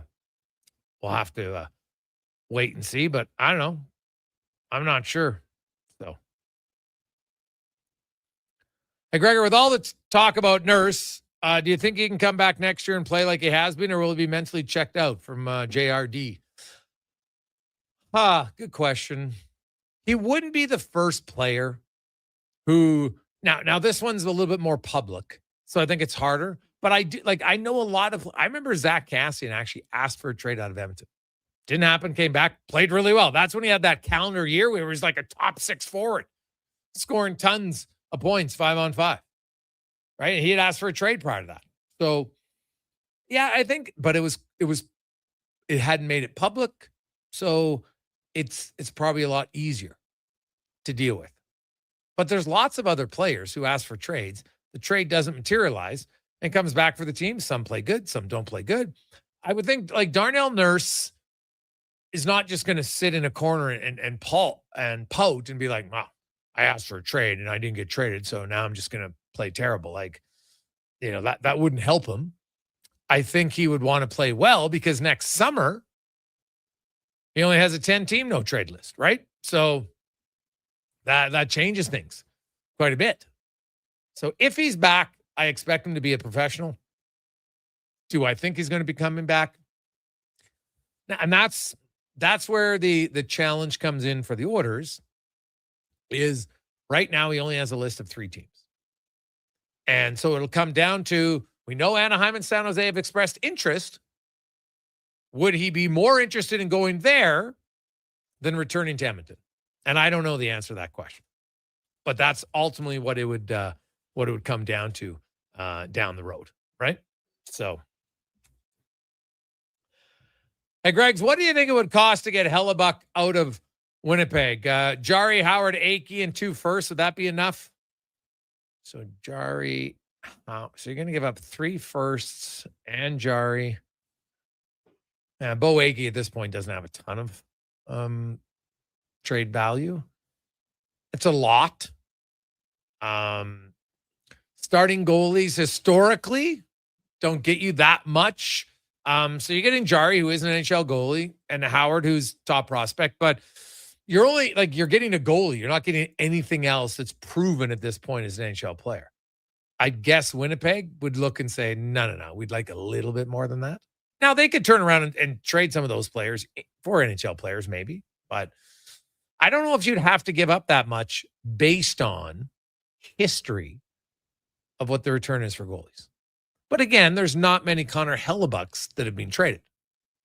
Like if you go back and look at Patrick Waugh and that trade, right? I know that it was Thibault, but Thibault was a former first rounder. And I think it ended up being like 2 or 3 players that were first rounders. I got to go back and look at the exact trade. Deck, maybe you can look it up when he went from Montreal to Colorado in that deal. But I'm trying to think, who was the last big name goalie? Like Jacob Markstrom is not in the Hellebuck conversation, right? Hellebuck's won Vezinas. He won the Olympics, stood on his head in that game. Who is the last big name goalie to be traded? And if none of them happened during, I'm trying to even think, in the last 20 years, let's just go cap space. Can you think of one?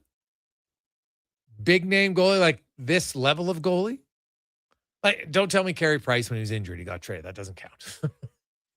They just traded his rights at that point, right? His contract was gone LTIR. So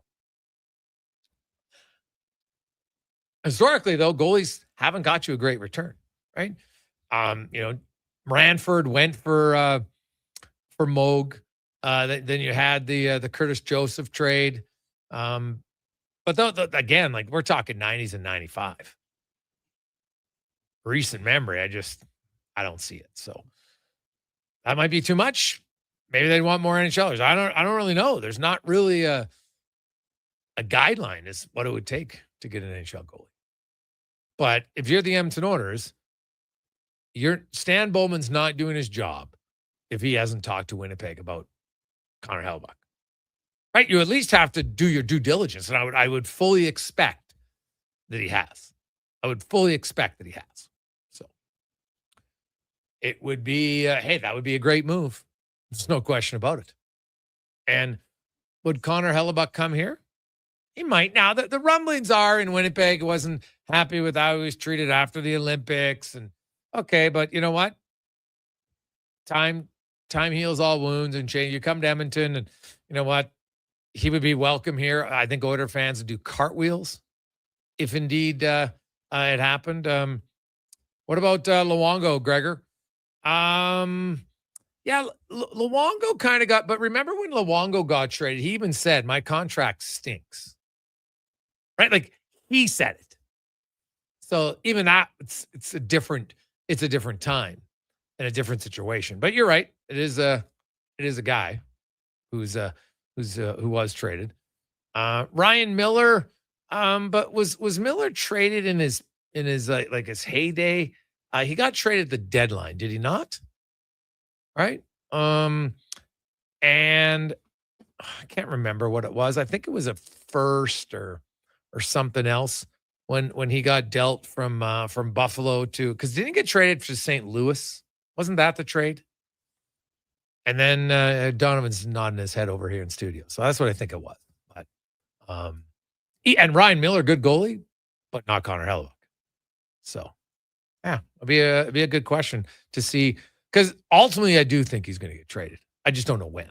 It might not be till next year. But I think when you have it, we're looking at it. We're not countering offers. We're listening to offers. It tells me that it's going to happen in the future. When we come back, Dave McCarthy will join us. 833-401-1440, 833-401-1440. We'll get his thoughts on Hellebuck and more. It's a Gregor Show presented by PlayAlberta.ca. With Play Alberta, backing the home team goes beyond the bets. That's because your picks have provincial impact. Play Alberta is the only app in the province that puts all revenue directly back into supporting programs and services that Albertans rely on every day. By investing in the General Revenue Fund, every play, bet, and buy made on Play Alberta helps make a difference across the province. Visit playalberta.ca/Gregor to learn more. That's playalberta.ca/Gregor. Must be 18 plus to play. If you gamble, use your game sense. Hey, sports fans, we've got a clear choice for you. At Crystal Glass, we provide customers with the perfect glass for any job. From home to auto and even commercial, installation or repairs, we're your team. Call 310-GLASS or visit crystalglass.ca. Crystal Glass. When your project can't afford downtime, call Japa Equipment Rentals. From excavators and wheel loaders to compaction equipment, Japa has the machines you need. Trusted since 1972. Visit japaequipment.com or stop by our Edmonton or Calgary locations. You see it? Fusion Promo Marketing can make it. Fusion makes high-quality, memorable promotional products for businesses, sports teams, and corporate events. From vision to reality, get noticed and remembered. Fusion with a Z. Promomarketing.ca. It's Dollar Drink Summer at McDonald's. Sip on a refreshing small fountain drink or a small iced coffee for just $1 each plus tax, all summer long. Only at McDonald's. Excludes flavored and cloud iced coffees. At participating Canadian restaurants. Taxes extra. Prices exclude delivery. Everything is going to be okay. If you're feeling the weight of too much debt, you have options. I'm Dan McDicken, a licensed insolvency trustee with Faber. Becoming debt-free is possible, and a personal bankruptcy or a consumer proposal will get you there. Schedule your free Faber Focus session at faber.ca today. You'll learn how a consumer proposal will eliminate your debt by paying a percentage of the amount owed without interest. At Faber, we've got your back. Hi, Mike here from Northgate Chevrolet Buick GMC. Car shopping sucks. That's right. Going back and forth 100 times just to get a price. Give me your credit card for a test drive. What's all these extra fees? That sounds ridiculous. At Northgate, we do things a little differently. Good deals on new, pre-owned vehicles, good people, and a great selection. Stop in and see us today. 13215 97th Street or visit us online at northgategm.com. You're in Northgate country. The job isn't done until the last load is hauled, and having a semi-trailer out of commission is not an option. Whether replacing or adding to your convoy, Edmonton Trailer has a huge inventory of new and used semi-trailers, trusted by the gravel, logging, oil field, fluids, and freight industries. Find a trailer right for you online or at one of their 3 locations. For sales, service, parts, rental, and finance, when you're in it for the long haul, Edmonton Trailer. Bashaw Concrete Products. From concrete and septic tanks to blocks, precast water pads, jersey barriers, and aggregate. Farmers, contractors, homeowners. Plan your next project at BashawConcrete.com. Family owned. Over 60 years pouring. Bashaw Concrete Products. Once again, start here. BashawConcrete.com. Step onto the field of dreams and into sporting glory. Join the Riverhawks Community Foundation on August 22nd for the Field of Dreams Festival at Remax Field. This isn't just any event. It's an adult baseball camp featuring former Toronto and Edmonton baseball star Devon White, Swing for the fences from 5 to 10:30 p.m. while supporting local youth sports. Upgrade to VIP for an exclusive meet and greet. Tickets are going fast. Secure your spot today at riverhawksfoundation.ca.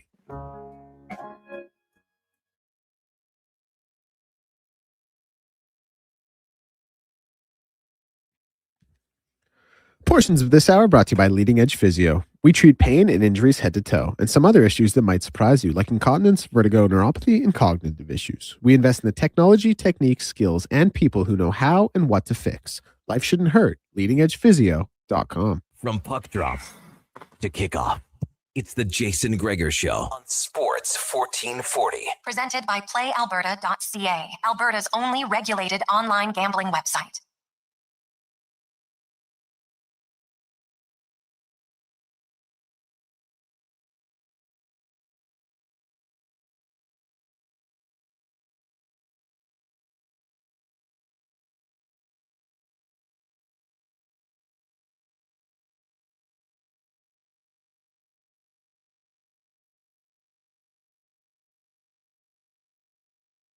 Declan Kruger, Donovan Paulson, the three of us were looking up deals involving goalies. Luongo, when he went to Vancouver for Todd Bertuzzi, but Todd Bertuzzi was kind of a shell. This was not the Todd Bertuzzi when he was one of the premier power forwards in the NHL. And that was Bertuzzi, Brian Allen, and Alex Auld that went there. Ryan Miller got traded along with Steve Ott. And even Ryan Miller, he wasn't at kind of the, the high peak of his time then. So really, there hasn't really been that trade. So it's hard to know what the going rate would be for a guy like Connor Hellebuck. But hey, you know what? The Oilers, you better. And I'd be stunned if you didn't. GM's job is to know who's available. Right now, maybe he doesn't want to come here. That you can't control. Right. And maybe the ask is too much. But you definitely owe it to yourself to look and see, like, what would it take? What would it cost? You get Connor Hellebuck, that would be a pretty good addition for any team, right? Trust me, Edmonton wouldn't be the only team looking for it. So, and that would be the challenge. If Hellebuck, he's an American, has his druthers, might be going back to the U.S. It is the Gregor Show, as always, brought to you by PlayAlberta.ca. Alberta's only regulated online gambling website where 100% of the revenue stays right here in the province of PlayAlberta.ca. We got some MLB action for you tonight. Also, we did have the parlay, but the first game's already started, so that's done. That was from yesterday. We also have a little CFL Elks already for the week. Plan ahead as the green and gold. Can they get another win and remain perfect to go 4-0? Dare to dream. Dare to dream. Let's go in the room, brought to you by Action Electrical. 53 years running. They have grown and developed into one of the most diversified electrical contractors in the province, with service, testing, residential, and commercial solar, as well as a projects division. Check it out, actionelectrical.net, as Dave McCarthy from SiriusXM and NHL.com joins us. Davey, so what do you think, what would be a realistic return? Because we don't really have a guideline on what it would take to get a starting goaltender in his prime in a trade in the salary cap era. Yeah, it's a significant package, I would think. Like, Edmonton's not going to just give, or I should say Winnipeg is not just going to give Connor Hellebuck away. And I think that's why we saw Florida pivot to Jacob Markstrom today, where they get him on the books for 2 more years at $6 million, and they really didn't give up all that much. Let's be honest here. Evan Rodriguez is okay, but he's replaceable. Jesper Boqvist, all right, whatever. So, like, that was not nearly the package that Winnipeg is looking for Connor Hellebuck. I think it's going to take like a legitimate middle 6'4", like we're talking second line forward at worst. Like a first round pick and like a legitimate prospect. I think that's what Edmonton, or again, Winnipeg would be looking for. Well, I keep saying Edmonton. What Winnipeg would be looking for Connor Hellebuck right now. So I think that would be fair if you can bring somebody in that can play in their top 6, you get a first-round pick, and you get a legitimate prospect. How much more can you ask for than that? Because if you really want to get a deal done, you got to be reasonable as well. And I don't think I'd be willing to pay much more than that either if I'm a team looking to acquire him. So I think that's probably what it would cost. I think there would be a team out there willing to pay that price, and we'll see what happens. But, now with Jersey moving on from Markstrom, they need a netminder. They don't have a good enough goalie right now, and they're looking to contend next year. Edmonton would like to upgrade. I think Toronto would like to upgrade as well. So if you look at that from Sergei Bobrovsky's standpoint, I can kind of understand why he went to market. There's going to be a lot of teams that are willing to pay some dollars and cents in term on a free agent goalie this year, the caliber of Sergei Bobrovsky, and I wouldn't be surprised if he gets a pretty good deal tomorrow. Well, I'm curious. I don't know if anybody's going to match what his demands are. I could be wrong because, you know what? All it takes is one team to be like, you know what? We'll give this guy 5 years. I would be a little surprised if that happened, but we'll see. So I look at that, like New Jersey. What'd you make of that deal today by the Panthers and the Devils? Well, it makes sense for Florida. Like they need a goalie, clearly. And so they get a guy that's a pretty good goalie, has pedigree within the organization. He started his career there. He's under contract for 2 more years and $6 million a year. So that's a very manageable contract. They didn't have to give up all that much.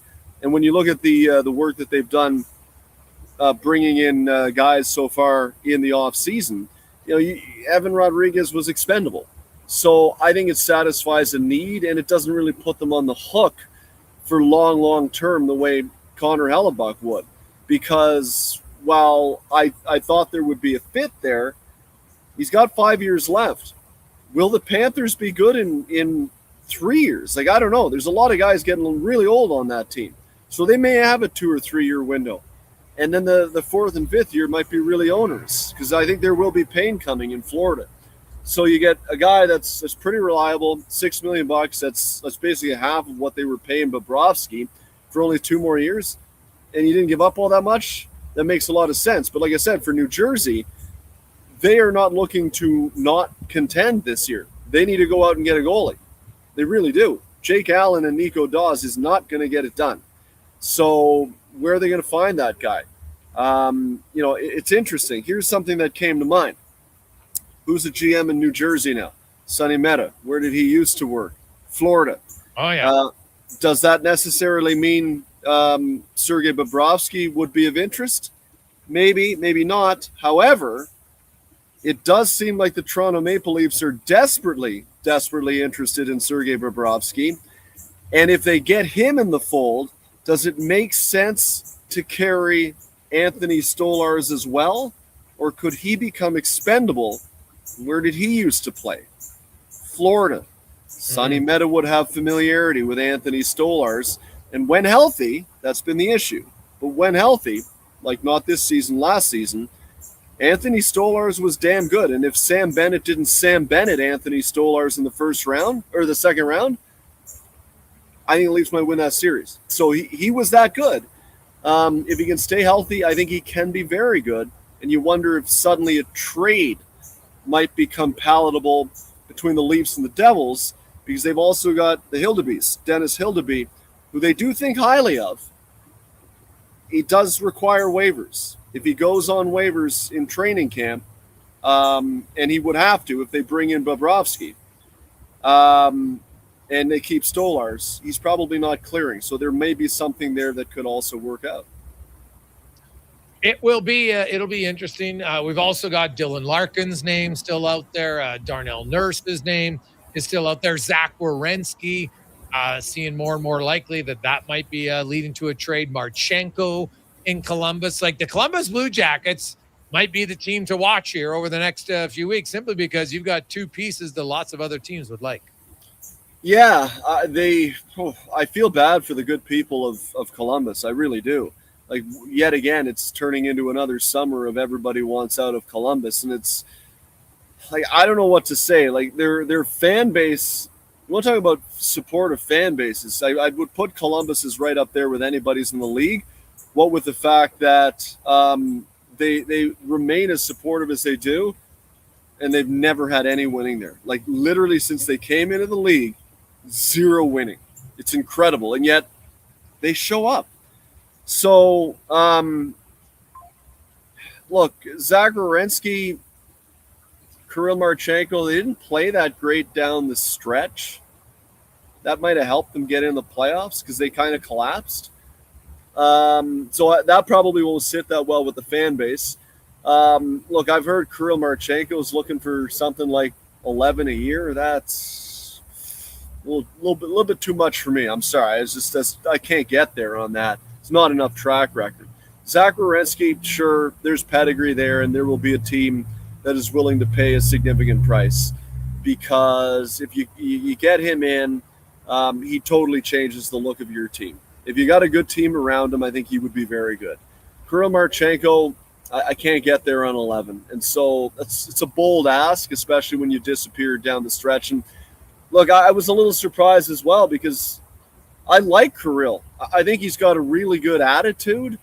He's a really approachable guy. He seems pretty level-headed. I was surprised to hear that. I really was.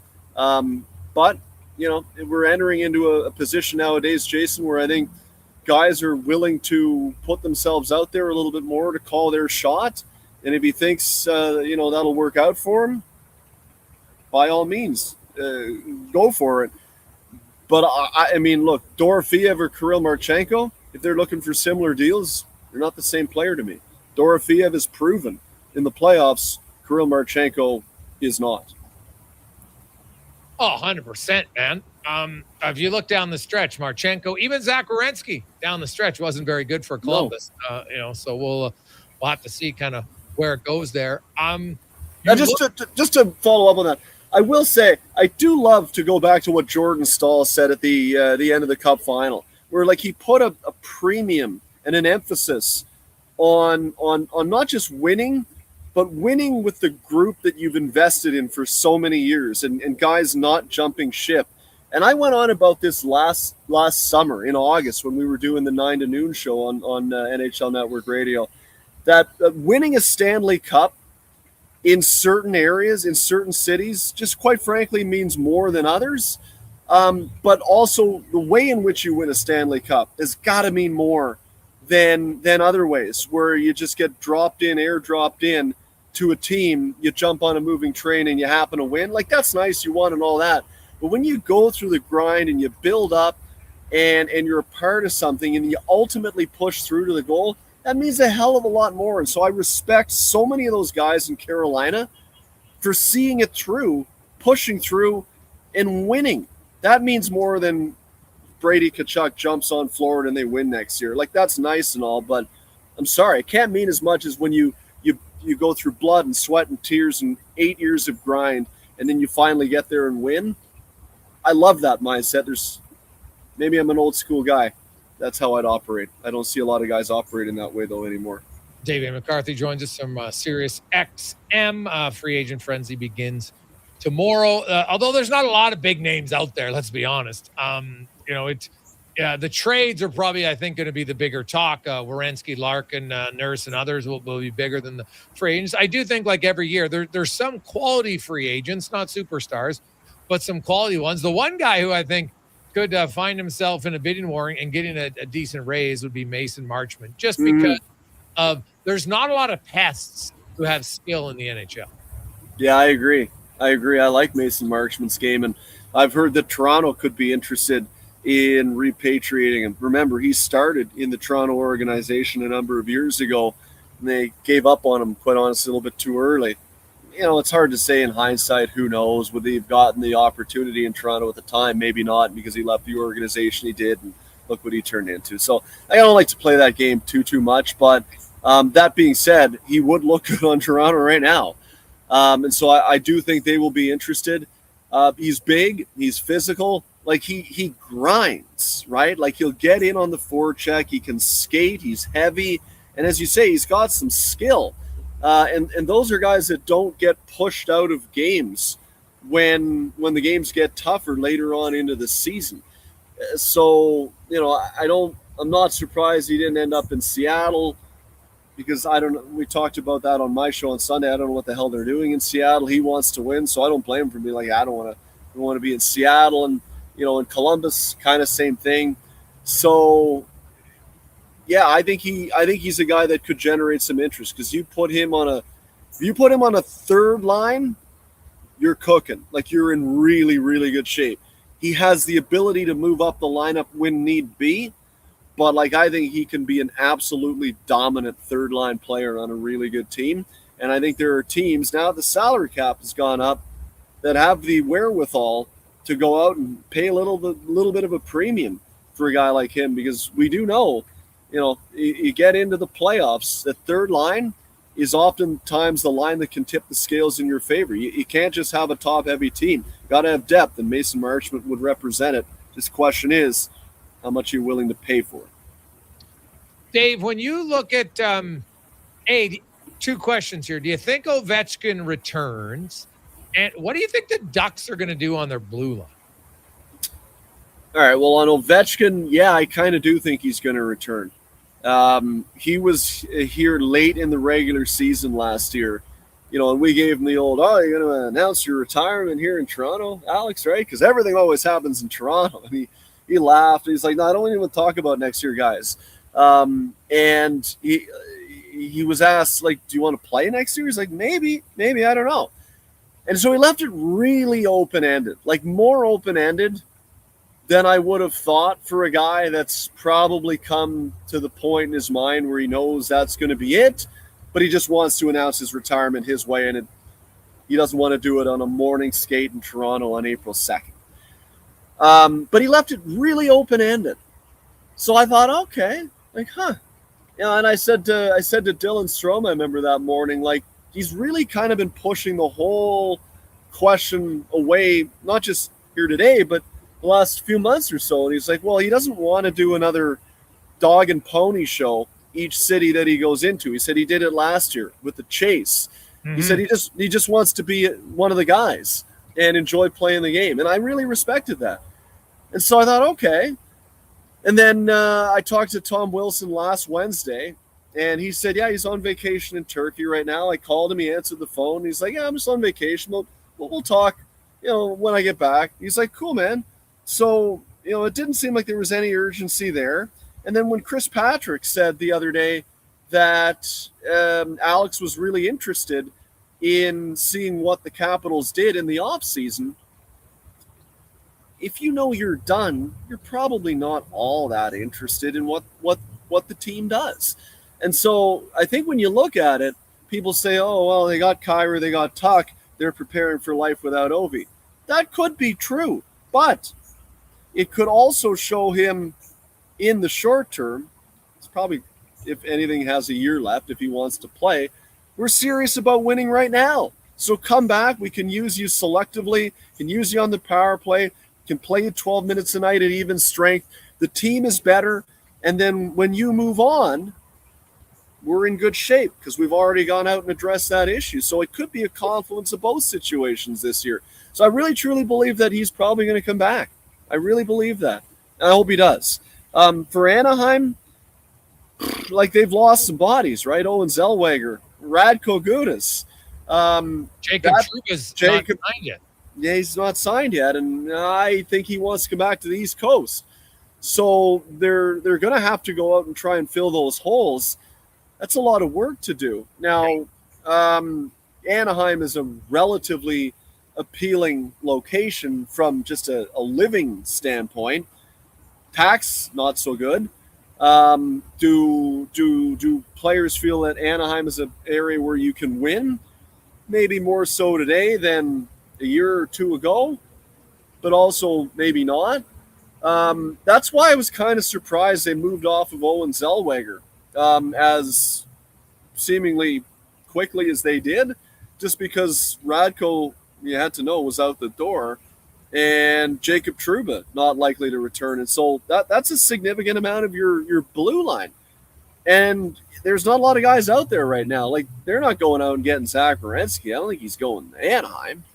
I think like that's going to be an area of significant weakness, quite honestly, for the Ducks. And I don't know, I haven't looked into it deeply enough, but they better do something there, because if they go into the year with what they've got right now, that's nowhere near good enough.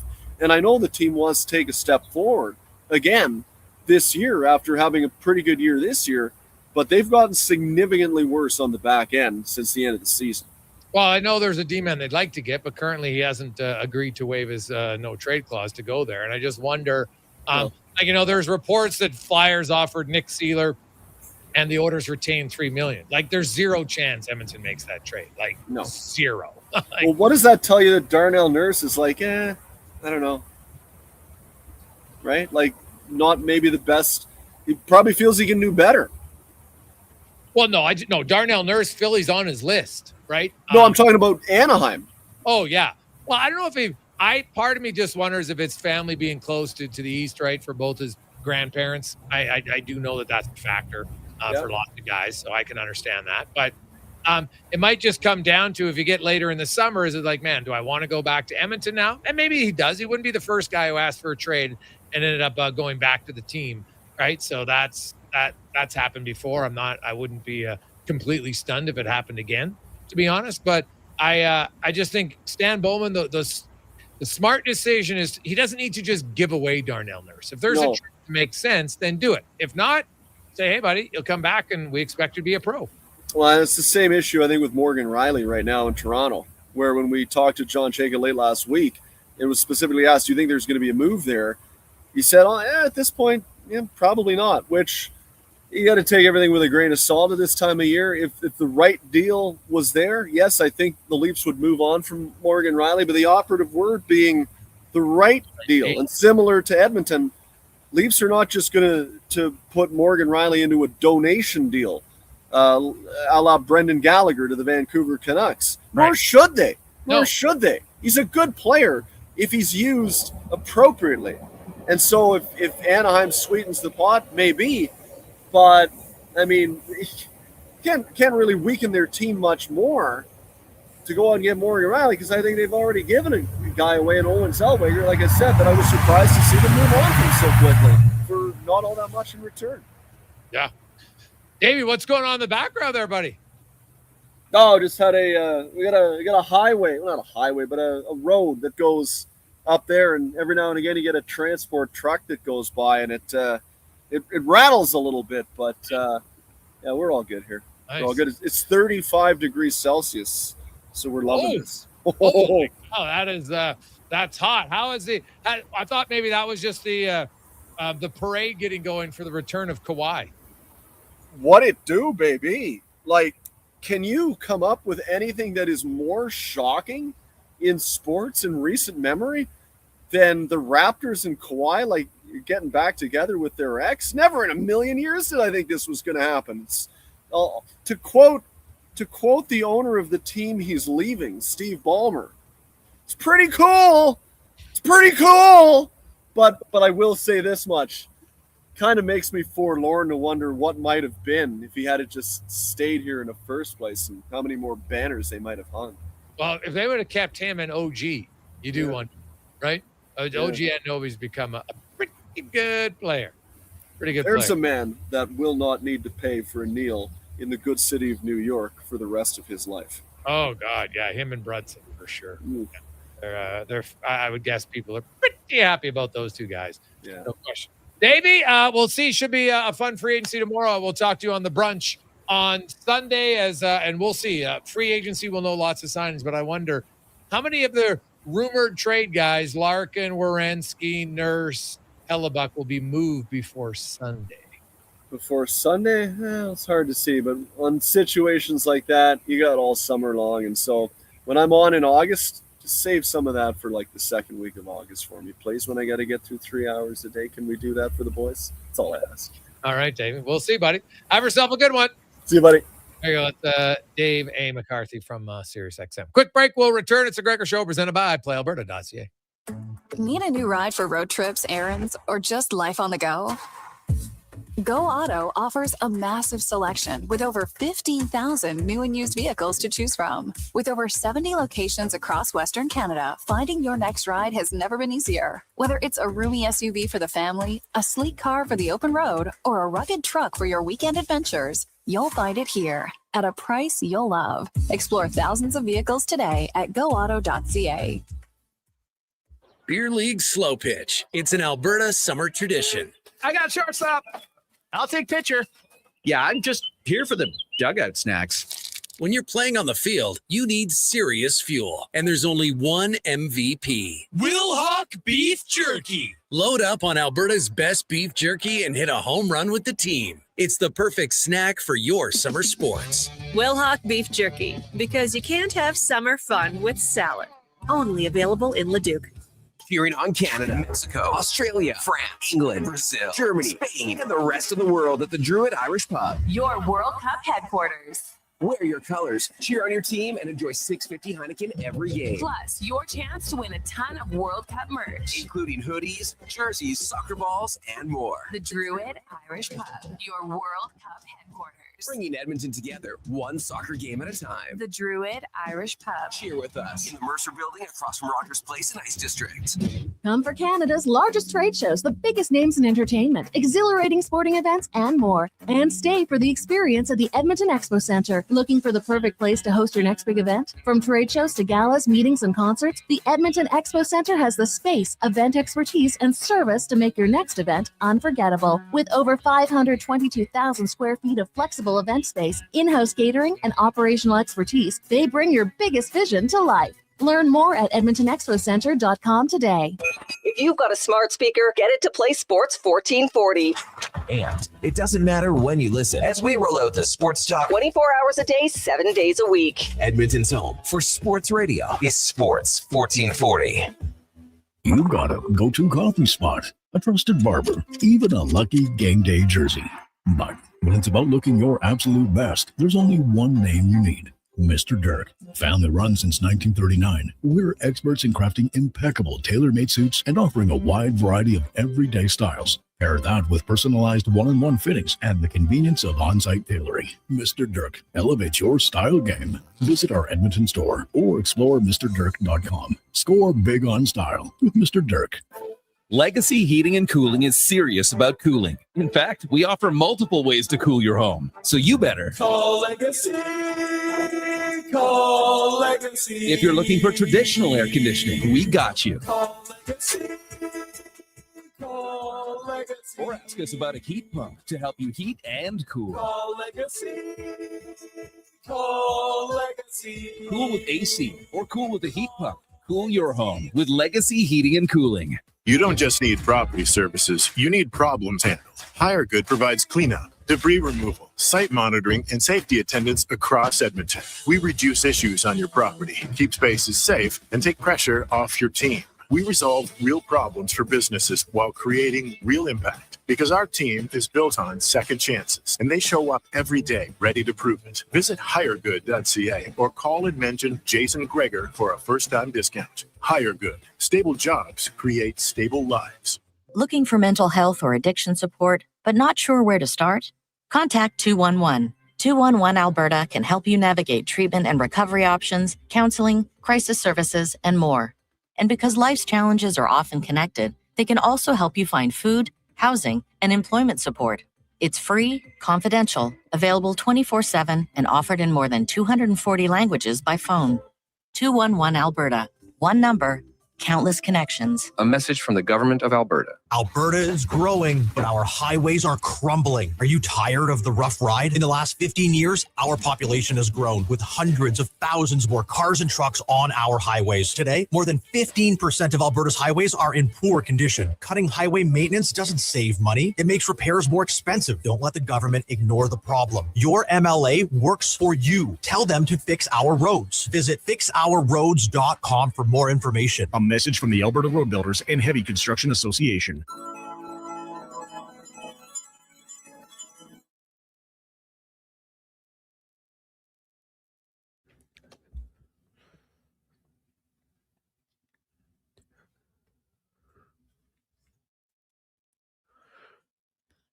Portions of this hour brought to you by eWell. Helping you finish your electrical project is their goal. From pod lights to electrical panels, the gear you need is at ewell.ca or in person at one of their Edmonton area locations. ewell.ca, your partners in power. Look good, feel good, play good. It's the Jason Gregor Show. Thanks for listening to Sports 1440. Presented by playalberta.ca, Alberta's only regulated online gambling website.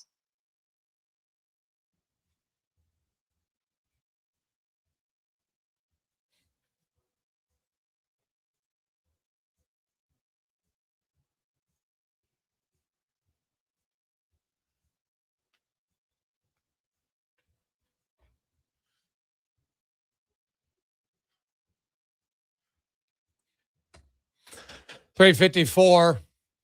Man, France has been, and Mbappe's going to have like 3 goals already today. He has been on fire, but they do have the 1-0 lead over Sweden right now. Of course, looking to advance to the round of 16, where many of the soccer powerhouses are living right now. Canada, Brazil, Morocco, they're all there. What you expect? 833-401-1440, 833-401-1440 is the Gregor Show presented by playalberta.ca, your one-stop shop, instance, lottery, live dealer, sports, casino, all in one place at playalberta.ca. You can also check out the Jason Gregor Show odds boost specials every day, so enjoy those. We got a lot of text flying in, 833-401-1440, 833-401-1440. Hey, Greg's, Dave could easily do a Norm Macdonald impersonation from Scott. Oof, might have to get, I've never really thought of that. Scott, we'll have to see. We shall see. Hey,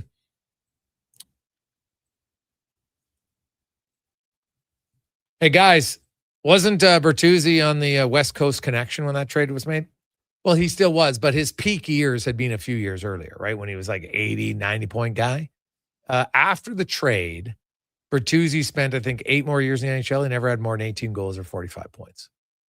When Vancouver, hey, it's really good trade for the Canucks. Give him credit. Florida fell for we get Bertuzzi. He'll be the player that he was a few years ago.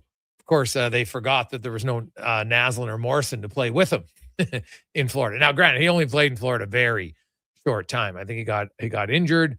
Played like 8 games in Florida that year. Then he went to the Ducks and then the Flames, and then he finished off his career 5 years, I think it was, with the Detroit Red Wings. But yeah, his peak years, like the 2003 was peak Bertuzzi. He was a dominant player. 46 goals, 97 points, 144 penalty minutes. It was an absolute force. He was, at that time, one of the premier power forwards in the NHL for those few years, him playing with Morrison and Naslund. It was a great mix, right? It's a great combination of why that line worked. And we don't really see trios very often anymore in the NHL. Historically, you haven't seen, like, even go back to the glory days of the Oilers. It was Messier Anderson. Now, Simpson there for a while, they were really good. Gretzky and Curry had Tikkanen for a bit, but it wasn't that long. Right? Like it's hard to have a trio stay together for a long period of time, but that one was pretty good. So there you go.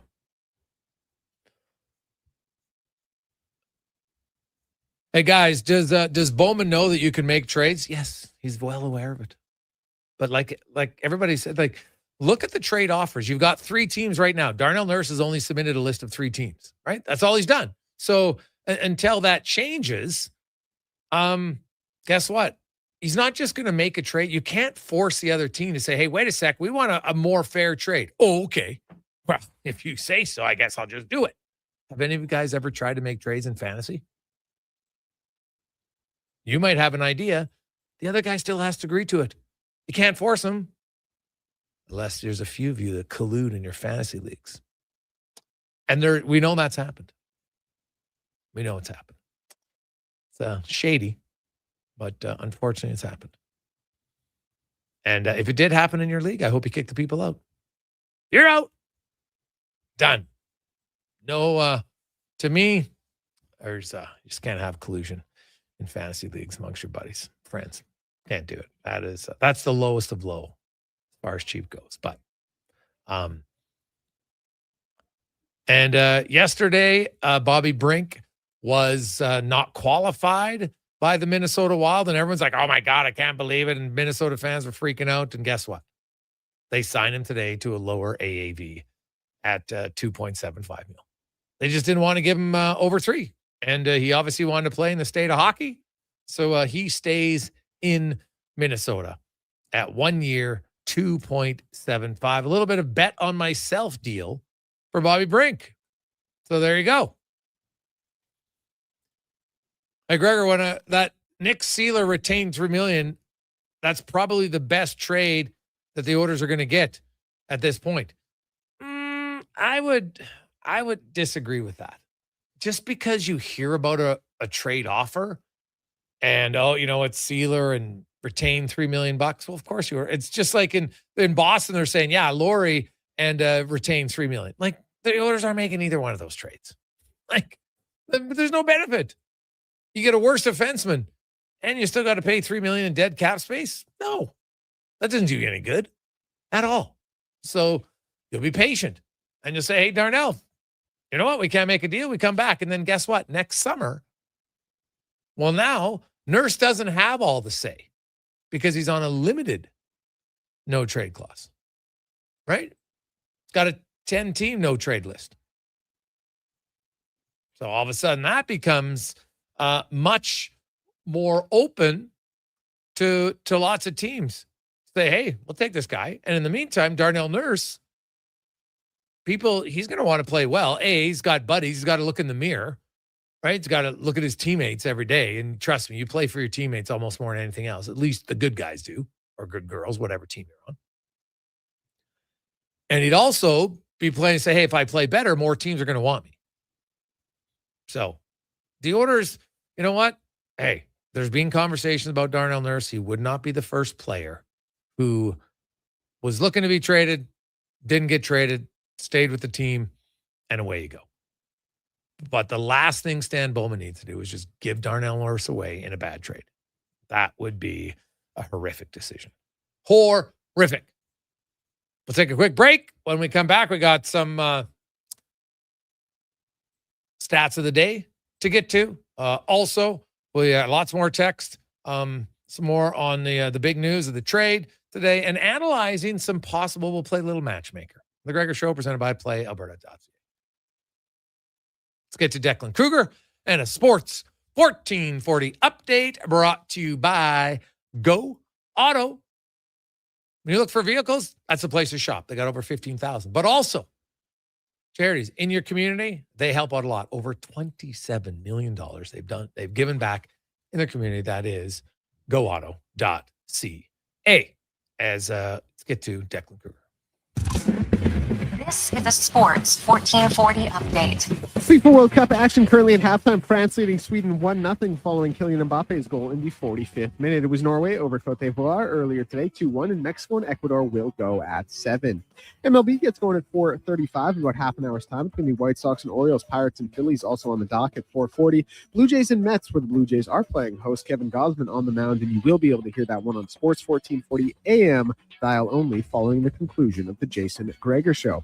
Edmonton Riverhawks playing host to the Bellingham Bells, 6:05 first pitch for that one. And in the sporting world today, Los Angeles Clippers nearing a deal, sending Kawhi Leonard to the Toronto Raptors for Brandon Ingram, Grady Dick, 2 first-round picks, 1 pick swap, and 2 first-rounders.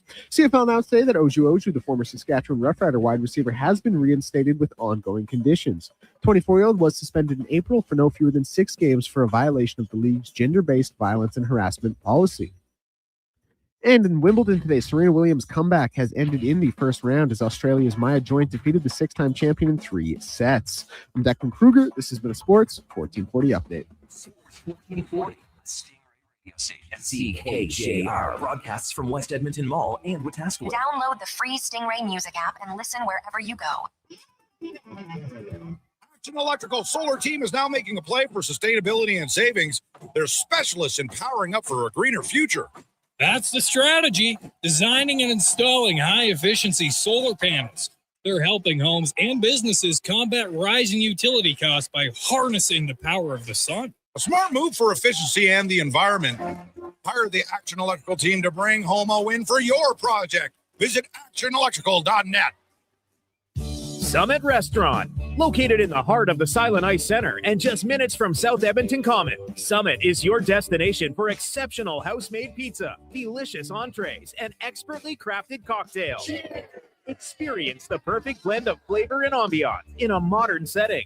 Join us for a straightforward yet elevated dining experience where our commitment to quality speaks to every bite and sip.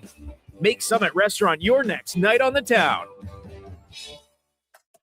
Hi, I'm Colin Livingston, president of CanTorque. We've been tightening bolts and redefining our industry for 25 years. Yes, a quarter century, and we're just getting started. Check us out at cantorque.com. Our tools age better than I do. Attention Alberta construction pros. For over 50 years, Japa Equipment Rentals has been your go-to for top-notch equipment and stellar service. Whether you need rentals or expert maintenance, we've got you covered. Stop by our Edmonton or Calgary locations today. Sleep is for the off-season. What off-season? Sports 1440 is live, loud, and locked 24/7. Oilers, Elks, Riverhawks, Stingers, Oil Kings. We've got your picks. Edmonton's home for sports is Sports 1440. Mr. Rooter buries evidence in the desert. I didn't mean to do it. I was forced into it. Yeah, forced. But now, no one will ever know. You've done well, Mr. Rooter. You did something awful, but you covered your tracks. It's done. The last transcript that shows I did a semester of nutrition school. Uncover evidence of the proudest plumber, Mr. Rooter. Scott McGilvery here, HGTV host and renovation expert. The one upgrade I know homeowners will love: better, fresher Culligan water straight from the tap. Culligan's Aquasential reverse osmosis filtration system takes your water to the next level. With up to 7 stages of filtration and 14 filter options, they're certified to reduce over 90 contaminants. Your tap water is about to get a major upgrade. Safer water that tastes great.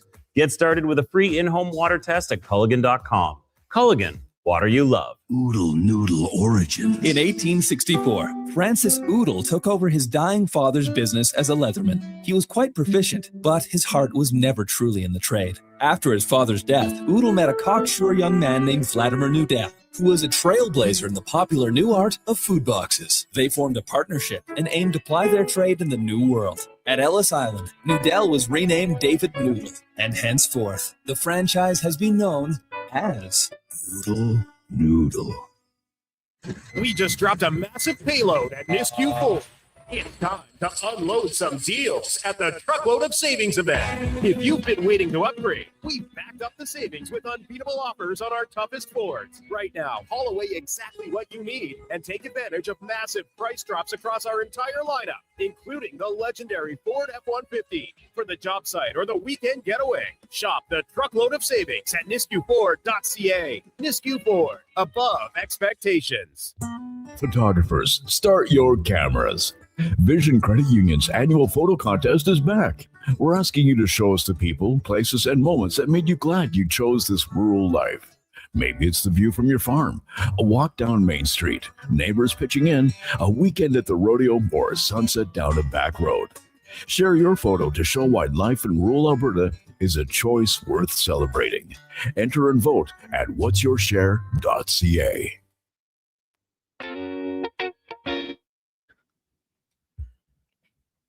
Portions of this hour brought to you by Papa John's. Looking for a tasty lunch? Papa John's has you covered. Get a small 2-topping pizza for only $9.99 with the code S999 at papajohns.ca. Better ingredients, better pizza. Papa John's. Look good, feel good, play good. It's the Jason Gregor Show. Thanks for listening to Sports 1440. Presented by PlayAlberta.ca, Alberta's only regulated online gambling website.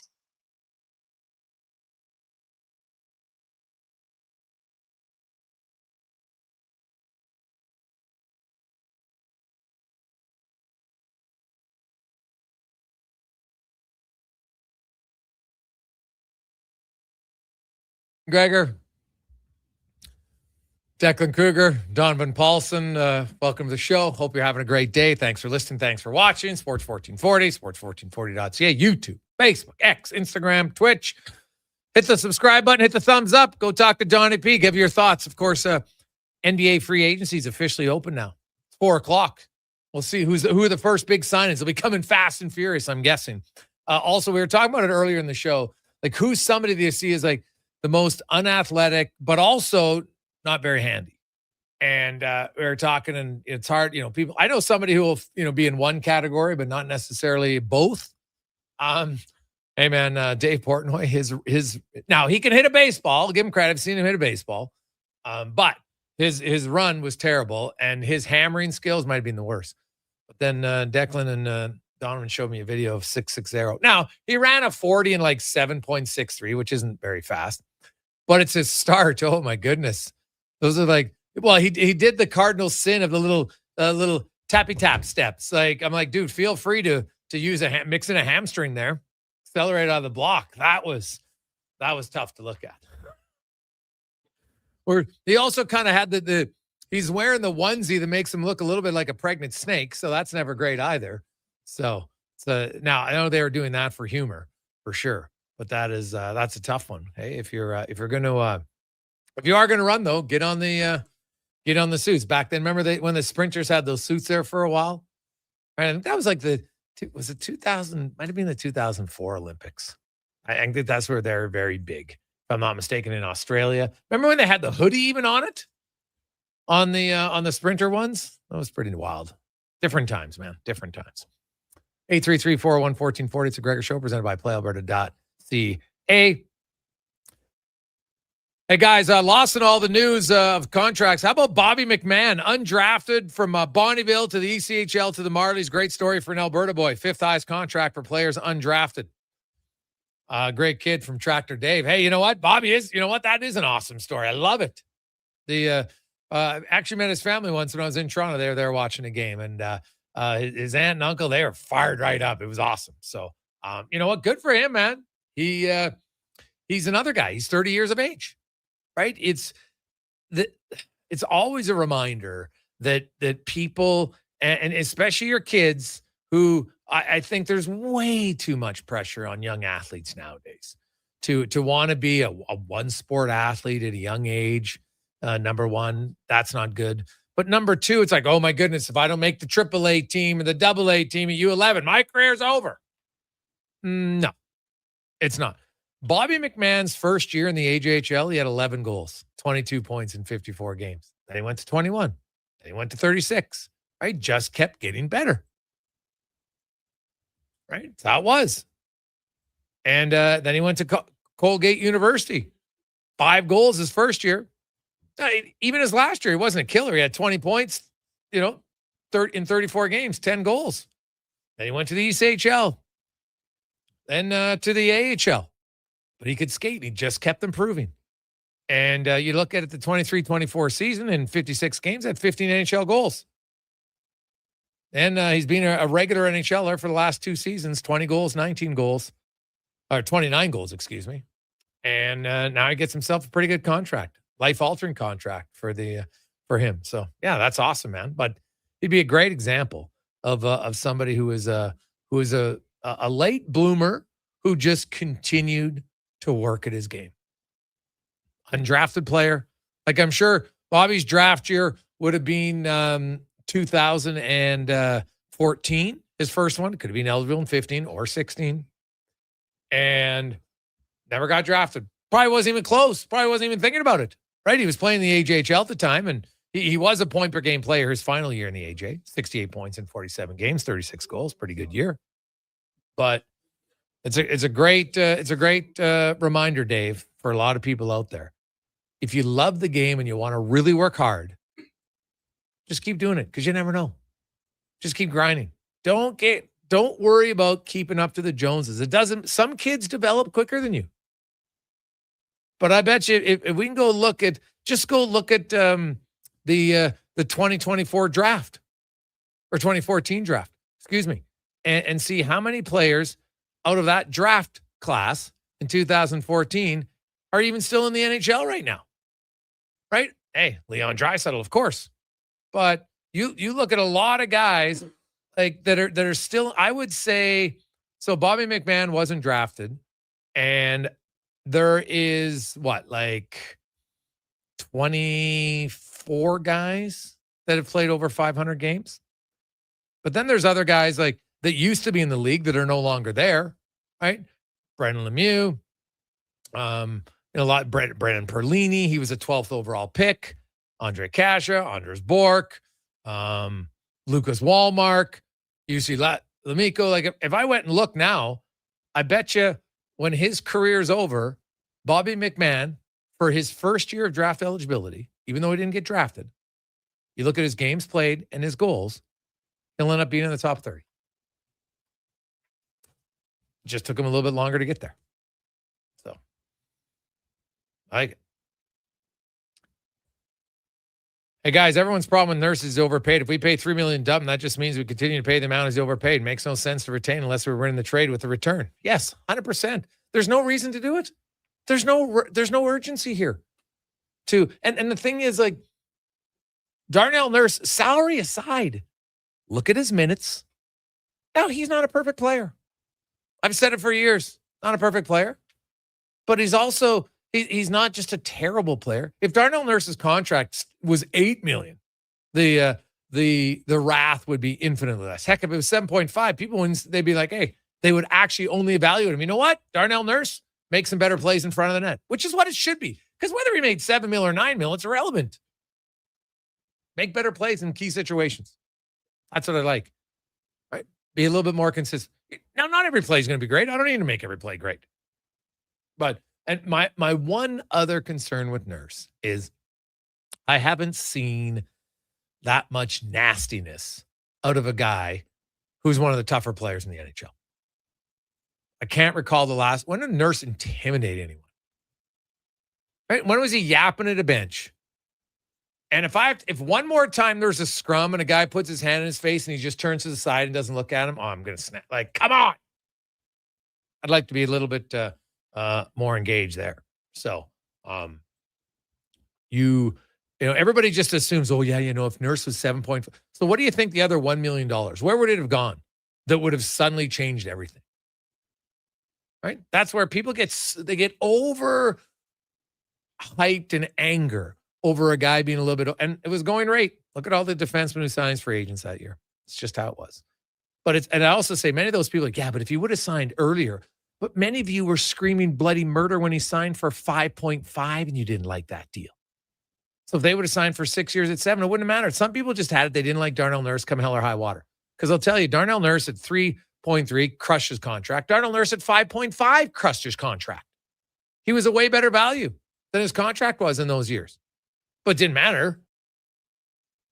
So there's certain players, like, at least be honest and just say you don't like Darnell Nurse. It didn't matter what he get paid. You wouldn't like him. And that's fine. But there you go.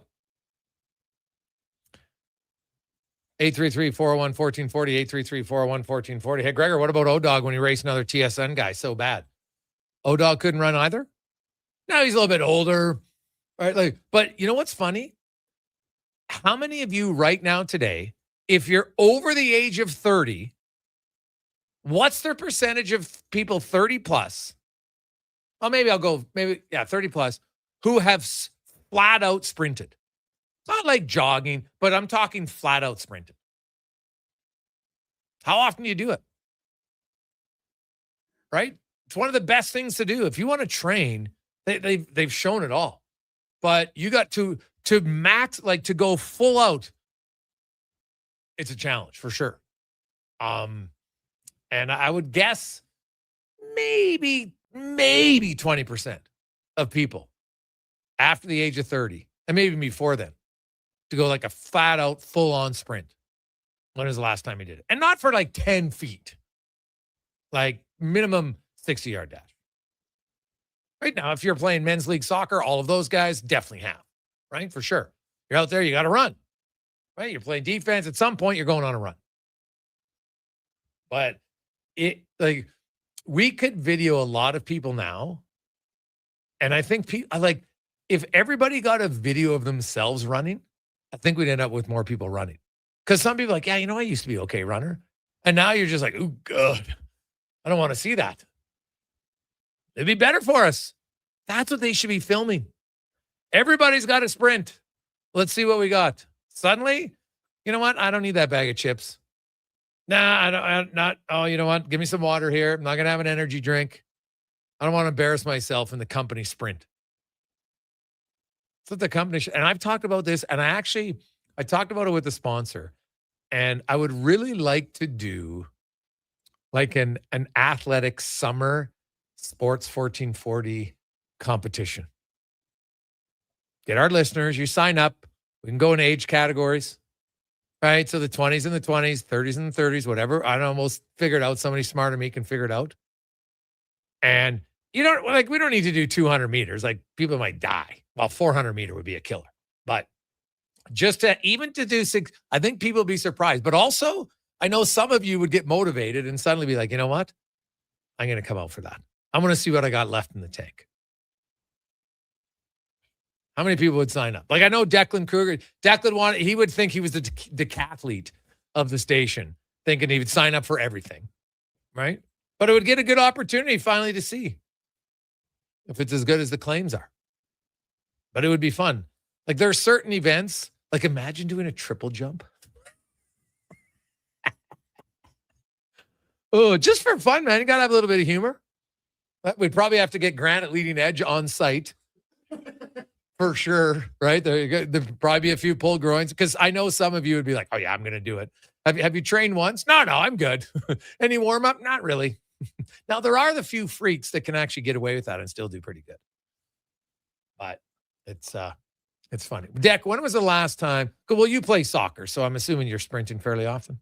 Yes, do play soccer, so I sprint there, obviously. And then I like to mix it in. Like, what I like to do is I'm not saying I sprint a full mile for sure, but the last mile of any run I do, I like to do that hard. So, like, but when you do, what do you, like, you a 5K runner, 10K? What do you run? No, I'll run like anywhere from 5 to 8K. Nothing too crazy. Just get the blood flowing. And so 5 to 8. So if you're running 5K, you're running the last mile or the last kilometer? Well, no, mile. So I do it in terms. So 5K works out to like 3 miles. 3.13 miles. So yeah, I'll do like the second to third mile hard. Oh. Okay. And if it's an 8K, you do whatever that math works out to. So. Yeah, well, it's like 4.8 miles. Yeah, not a math guy over here. I'm a runner. You know, I learned it as I'm a kid. decathlete. The easiest way is just times it by 6 and move the decimal point. Right? So you like 100 kilometers, right? Times 600, move the decimal point, 60. Right? 60 miles. So it's one of the easier. I know it's not exact, but it's pretty darn close. It'll get you in the ballpark. Like when you're watching the sign, hey, how close are we? Then you'll know. It's how much time. So it'd be good. Hey, Greg's, imagine doing hurdles. Oof.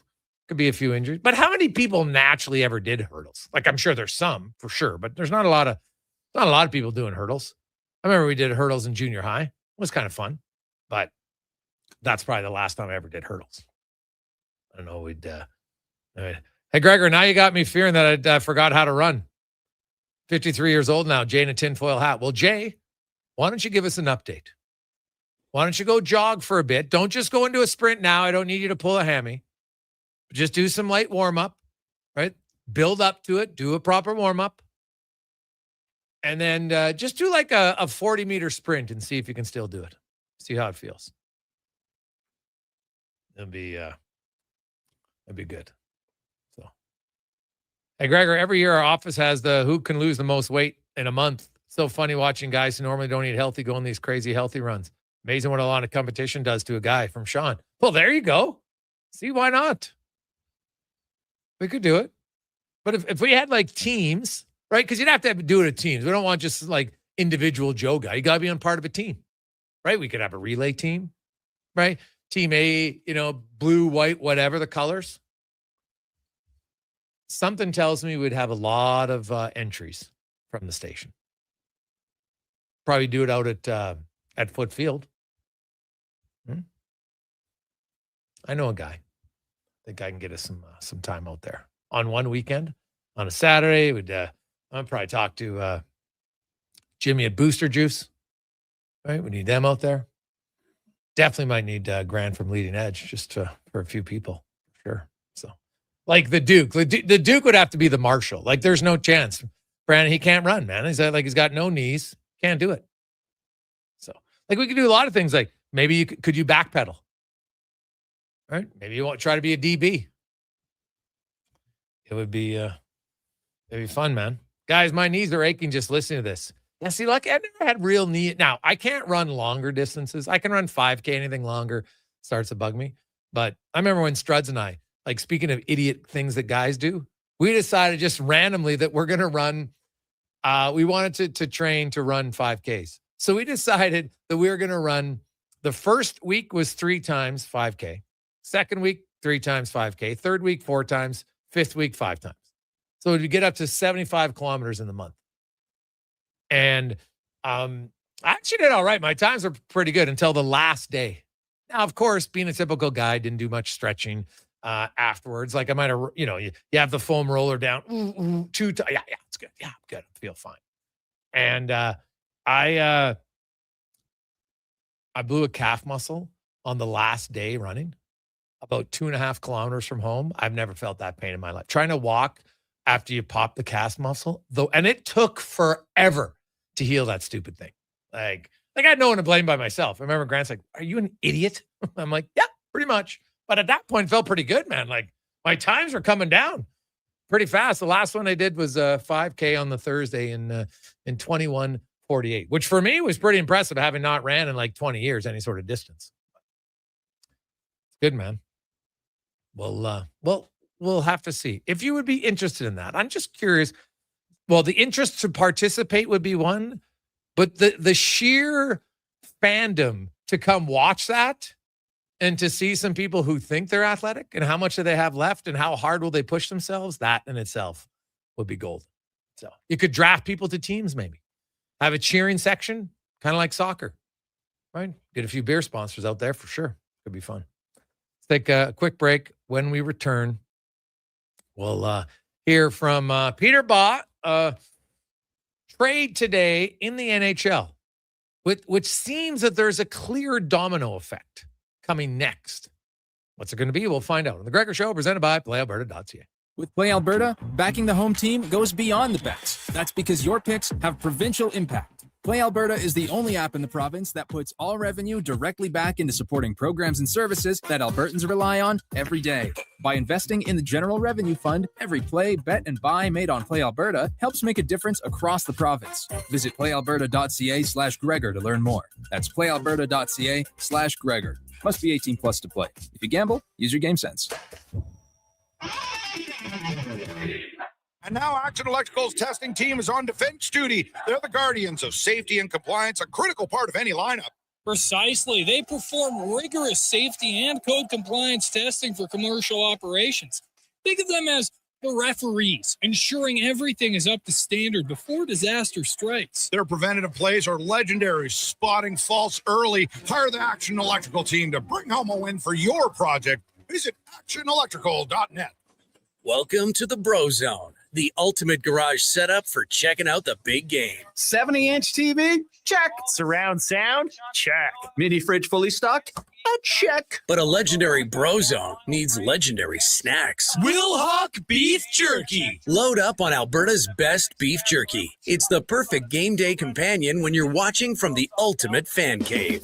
Will Hawk Beef Jerky, because you can't have summer fun with salad. Only available in Leduc. Boxing Week is back at the Brick. Don't wait until winter.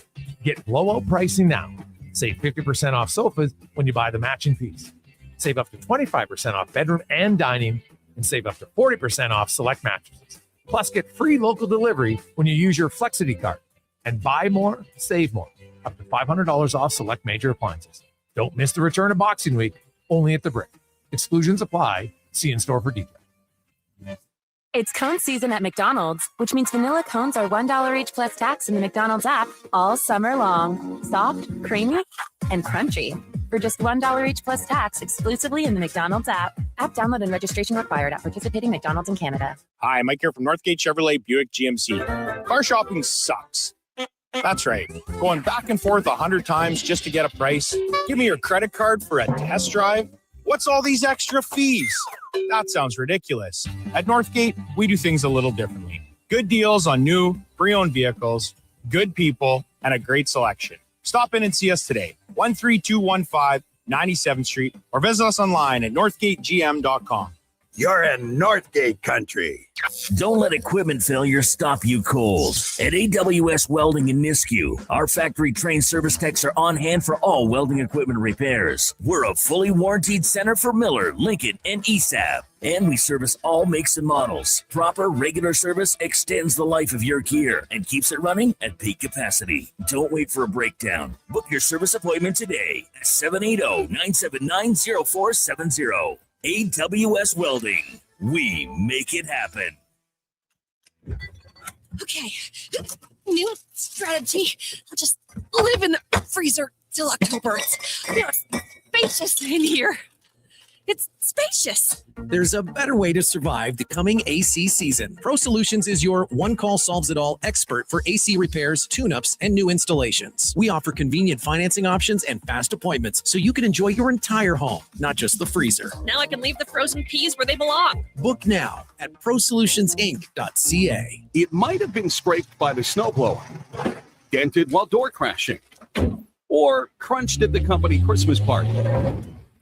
At some point over the winter, your car was damaged and it's been hiding under a coat of winter grime. Then come and see Robertson Body Works. We can take care of the damage and the dirt. This week only, call and book a repair and get a complete auto detailing absolutely free. But you have to book your appointment before the week is up. Go to robertsonbodyworks.com. I'm Tim Robertson, and I fix cars.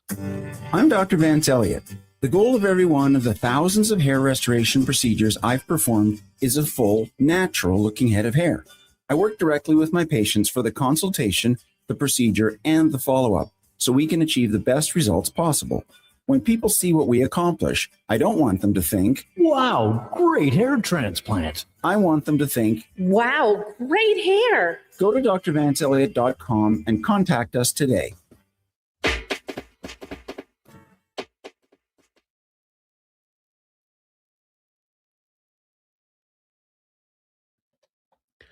Portions of this hour brought to you by Japa Machinery. Rent it, run it, get it serviced. Japa Equipment Rentals have you covered from their shops to your job site. Alberta's construction pros have counted on Japa for rentals and service since 1972. JapaMachinery.com. This is Sports 1440, where Edmonton talks sports. On YouTube, Facebook, and X. Here's Jason Gregor. Brought to you by PlayAlberta.ca. 431. This is a classic guy text. Welcome back to the Gregor Show, presented by PlayAlberta.ca. Hey, boys, 55. Hadn't ran in 2 years. Got called to help out in slow pitch. Played 7 games at center field. Couldn't walk until Wednesday, but I feel great now. Oh, awesome. So true.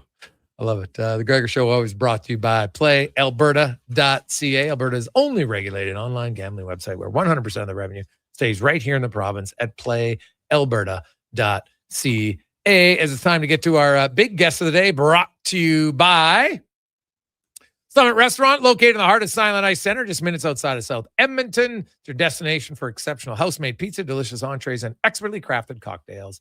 That is Summit Center at Silent Ice Center, Summit Restaurant, excuse me, Silent Ice Center. And earlier today, the New Jersey Devils, Florida Panthers make a deal. Jacob Markstrom is going to Florida.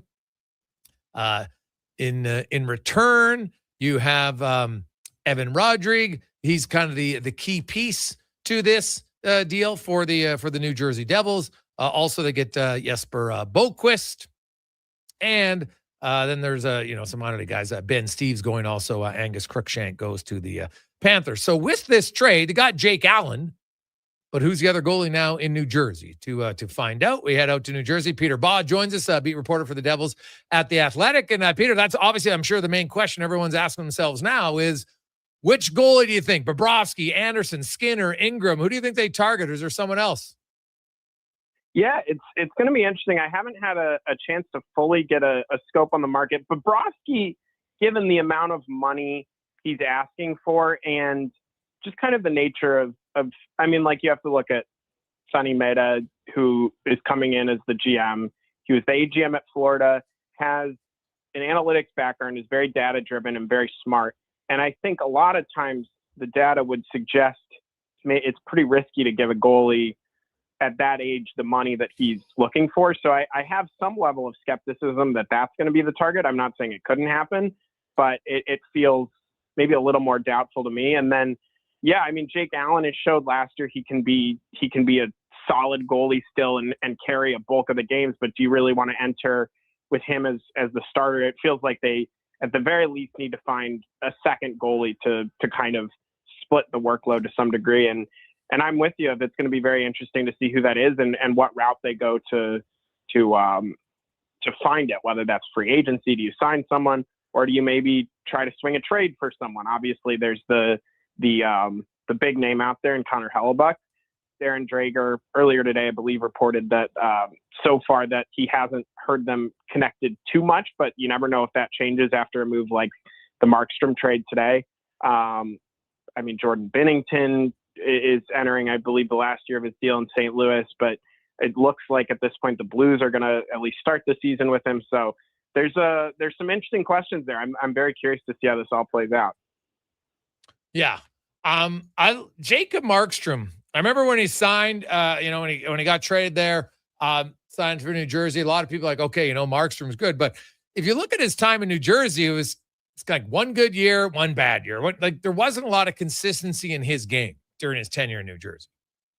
Yeah, and he dealt with some injuries at points throughout his tenure. I thought that first year was pretty good, all things considered, given the injuries, given the way, I mean, that was a decent but flawed team that they had, and he was really good in their first round series against Carolina that year. He pretty much kept them in this game 5 that they ended up losing in either overtime or double overtime, but he kept them in it the whole time. Like he had a nice year that year. And then last year he signs the extension early in the year, even after kind of some early struggles. It gets 2 years, $6 million a year, and that it kind of immediately starts to go sideways a little bit. And I wasn't sure that they were going to be able to, if they were going to have the interest or the ability to move him without retaining on his contract. And it turned out they were able to, I think in part because when you look at this goalie market, there just aren't that many goalies available. Like it's hard to find, there are a few openings and it's hard to find people who can fill them. And so I think that probably helped his value. It's also worth noting that Markstrom, even though last year in Jersey went poorly, he had a really nice Olympics. He had a .936 save percentage for Sweden and had a nice year. So there's definitely still some good hockey left in there. It's just about finding the consistency, and we'll see if Florida is able to unlock that. So you look at Sonny Mann. Do you have any idea kind of what you think his approach is going to be on the Devils as far as, you can't just say, okay, well, we want to play the exact same style that Florida played, right? Like it's never that easy. You can be close to it for sure, but then you need certain players to play that way. And if you look at them, got Heischer, and there's talk of his getting an extension starting tomorrow. They'll be able to negotiate that. You got Meyer, Hughes, Brad, Heischer, Mercer. Kind of a lot of the same guys have been there for a while. And with the addition of Evan Rodrigue, they've got they don't have a ton of new openings for their team, right? They didn't qualify Paul Cotter, which didn't even cost them anything. So obviously they didn't like him. What do you think they do here? Do you have another trade for a defenseman or at least moving a defenseman? What do you think is going to be the plan for him tomorrow and then for the summer? Yeah, I think you looking at defense, it's hard to see them making another big move there because they already traded away Shimon Nemec, which netted them 2 firsts and an early second. So they recouped a lot of value there from Calgary in that deal. But and I don't think they necessarily have it wouldn't necessarily make sense to cut too much more into their defensive depth. They do have some prospects coming, they have a decent D-core as is, as well as some guys coming Silyaev, the Russian prospect, was the number 10 pick a couple of years ago. He's coming to North America this year. Seamus Casey has gotten in some NHL games. He's one of their main prospects. So they've got some of these D prospects coming. So I don't see necessarily a huge defensive trade. You never say never, but I think that adding it forward is probably I know that was probably their biggest focus of the offseason, or at least one of their biggest focuses. I don't know if Evan Rodriguez is I'm curious how they view him. Do they view him as a guy who can play on their second line and fills that top six hole, or do they still feel that they need to kind of add someone else to round it out a little bit? Because their top six is okay. Like, it certainly has. I mean, Heischer and Hughes up the middle is pretty elite. Like, you aren't going to find many center. I know in Edmonton you have a center combination that's better than that, but there aren't a ton that are better than that. But you look at some of the wings of, they have Bratt, they have Meyer, but then is Dawson Mercer a top six wing? Is Arseny Gritschuk a top six wing? Is Rodriguez a top six wing? Or do you need to go out and find another guy to kind of fill one of those holes? When you look like Jack Hughes is really the only question of whether or not he can stay healthy, right? Like that. Yeah. And how concerning is that for the organization? Because obviously when he's on, he's great, but basically it's almost a lock. This guy's missing 20 games every year. The only time it didn't happen was the shortened season of when they played 56 games. And then he, in 23, he only missed 4 games. But other than that, it's been 61, 62, 62, 49, 61. Yeah. And then it should be noted in 23, he got hurt in the playoffs. He missed some time in the playoffs. I think it's fair to distinguish last year from the 2 previous years when he kind of had shoulder issues. Last year he had that weird, if you remember, might have been November. So he had the weird fluke accident where he broke his, he like cut his hand and had this really deep cut on his hand that caused him to miss a good amount of time. So that's a little more of a freak thing rather than like this guy's super injury prone thing. So I'm kind of willing to write that one off a little bit. But yeah, at the end of the day, the Devils aren't going to be successful if Jack Hughes isn't healthy. I think they need to. Everyone misses games at some point, and the Devils need to find an ability to have the depth that they can survive Jack Hughes. I mean, if Jack Hughes is going to be out in the playoffs, they're not going to have much success. But they need to be able to survive 10 games if he gets an injury in November or December or something like that. And I think that's something that in the past few years they haven't been able to do very well. The depth behind some of their top guys just wasn't able to, I guess, overcome the injuries that they had. So I think that's going to be one of the focuses this year is kind of having that depth and trying to find some consistency that way. Peter Baugh joins us here discussing the New Jersey Devils, who of course traded Jacob Markstrom earlier today for Evan Rodriguez and Jesper Boquist, and then Steves and Cruikshank, 2 minor league guys also involved in that deal. So if it's not Bobrovsky, and then you look at, there's Stuart Skinner, there's Freddie Anderson, there is Tarasov, there's Connor Ingram. Jake Allen's a backup who's on a really good contract at $1.8 million, and especially because he's a guy that you can rely on to play, 30 to 40 games, really no problem if they want. So do you think that they might just save money and look for kind of 2 1Bs rather than look for a pure 55, 60 game starter? It's possible just because of who's out there. Like there's not a ton of options that are going to be available, but yeah, maybe you look at Stuart Skinner and you say, this is a guy who is maybe struggles with consistency a little bit, but has played big games, has been in the playoffs the past few years, at the very least can give you like a high 800 save percentage, you would hope. And maybe they decide that paired with Allen is enough. That would be an interesting fit. Maybe they take a flyer on Tarasov, who was with Florida last year. I think that has to be looked at as a possibility just because of the options that they have out there. There's just not that many guys. No, it's fair. Lastly, look at their division. And because of the division they're in, outside of Carolina, it's wide open, right? Like, the Rangers, the Capitals, the Devils, they all look and say, man, we could be better than Pittsburgh or Philly next year, right? Like it's not that hard to envision a return to the playoffs for any of those teams, even the Islanders. No, I think you have to look at the Capitals with the moves that they've made combined with the injury bad luck they had last year. I think they clearly are the number 2 team in the division. If you were to power rank the teams, it's Carolina and then them. I mean, you add 2 top 6 forward and Kyrou and Tuck, plus the kind of internal development of Cole Hudson and Ryan Leonard. Suddenly you could have a pretty dangerous team. So I think they're, and the other Protas brother. So that's the team I kind of see as the secondary team in the division. But then you look at all of these teams, and is Pittsburgh going to be able to replicate what they had? That's far from a guarantee. Philly, we'll see if they have kind of the same level of success. I would guess they're not going to take a huge step back, but it's hard to guarantee that they're going to be the exact same. And then Columbus is interesting because I actually like their roster and like a lot of the pieces that they have on that team. But then suddenly there's all this smoke around Werenski and Marchenko. Oh, yeah. And is it like that? I probably on paper would have picked them to finish third or fourth in the division. And now it's hard to do that given what the kind of cloud of uncertainty around them. So it's going to be really interesting. And I think, if you're the Devils, you have Jack Hughes and Nico Hischier in their primes on decent contracts. Like this is go time. You should be competitive. And if you look at the team from 2023, that was a really competitive, really good team that had more than 100 points. And a lot of this core is the same. So I think there's a world in which they can find a way to get back to that. It's not going to be easy. And I think a lot of it is going to come down to can they nail some of these depth moves, these bottom six moves to make the bottom, clearly, like you mentioned, Paul Cotter, that was a swing that didn't quite work out for them. And now they're cutting bait there.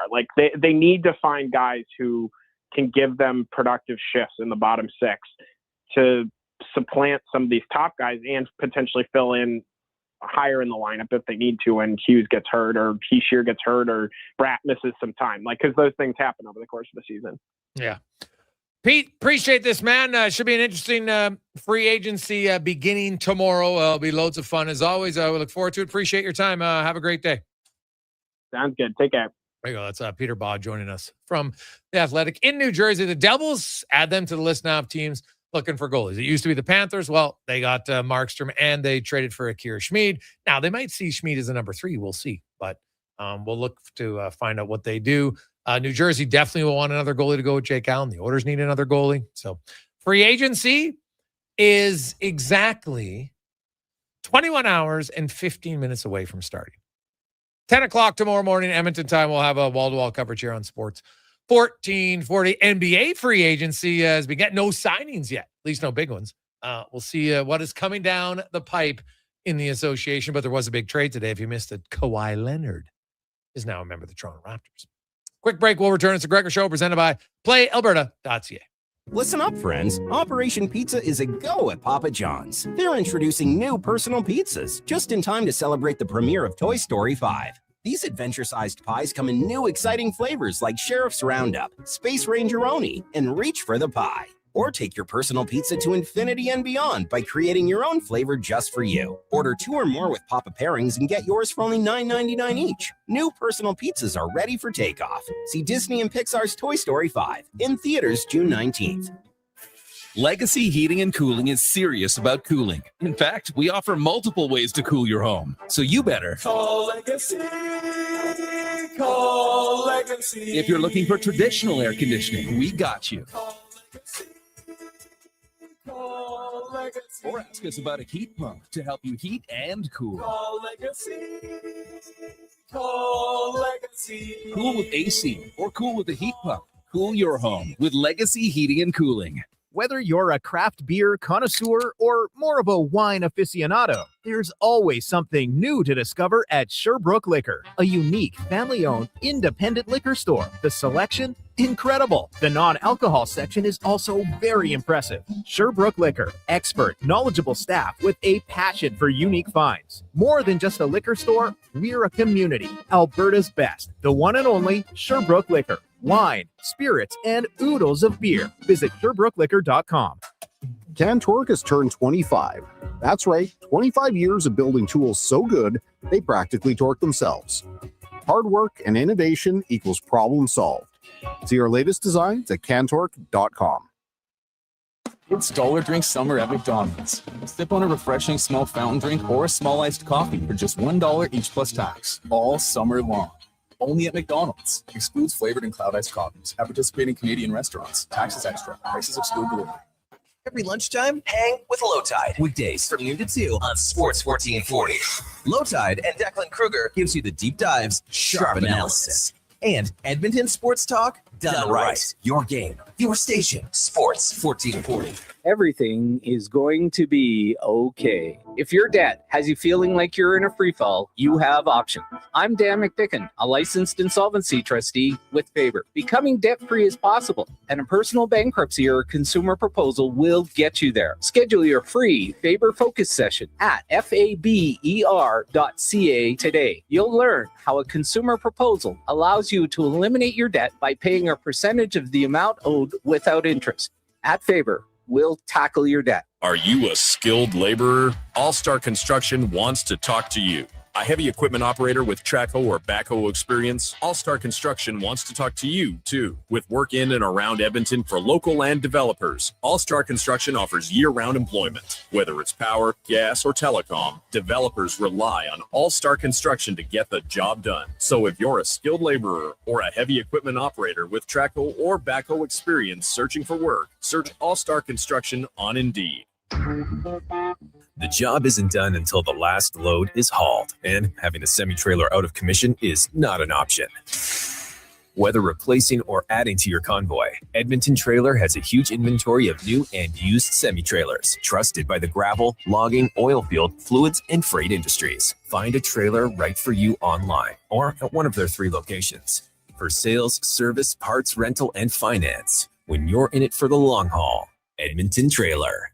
Hi, Edmonton. The legend has been reimagined. Check out the all-new 2026 Subaru Outback. With Subaru's legendary symmetrical full-time all-wheel drive, impressive cargo versatility, advanced safety technology, and an IIHS Top Safety Pick Award or higher for 17 consecutive years, the Outback delivers confidence wherever adventure takes you. Whether it's the daily drive, the mountain getaway, or anything in between, the all-new Outback is built for the journey. Test drive it today at your local Subaru dealer. Welcome to Uncommon.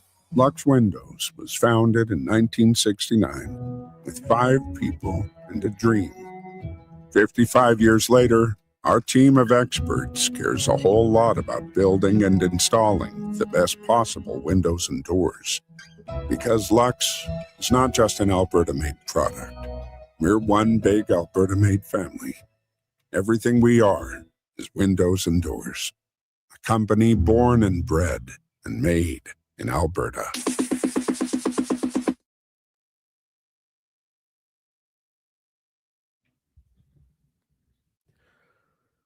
Portions of this hour brought to you by 01 Hockeyology, Edmonton's home for elite hockey development, skating analysis, performance assessments, and year-round training at West Edmonton Mall. Elite hockey development at 01.ca. That's ZERONE.ca.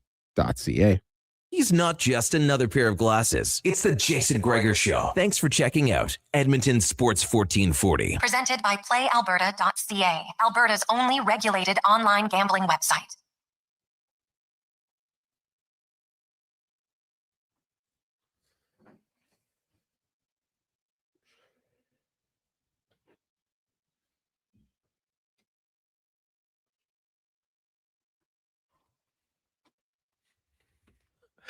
Oh, man. Anytime you have a little Marky Mark and the Funky Bunch, oh, it's a classic.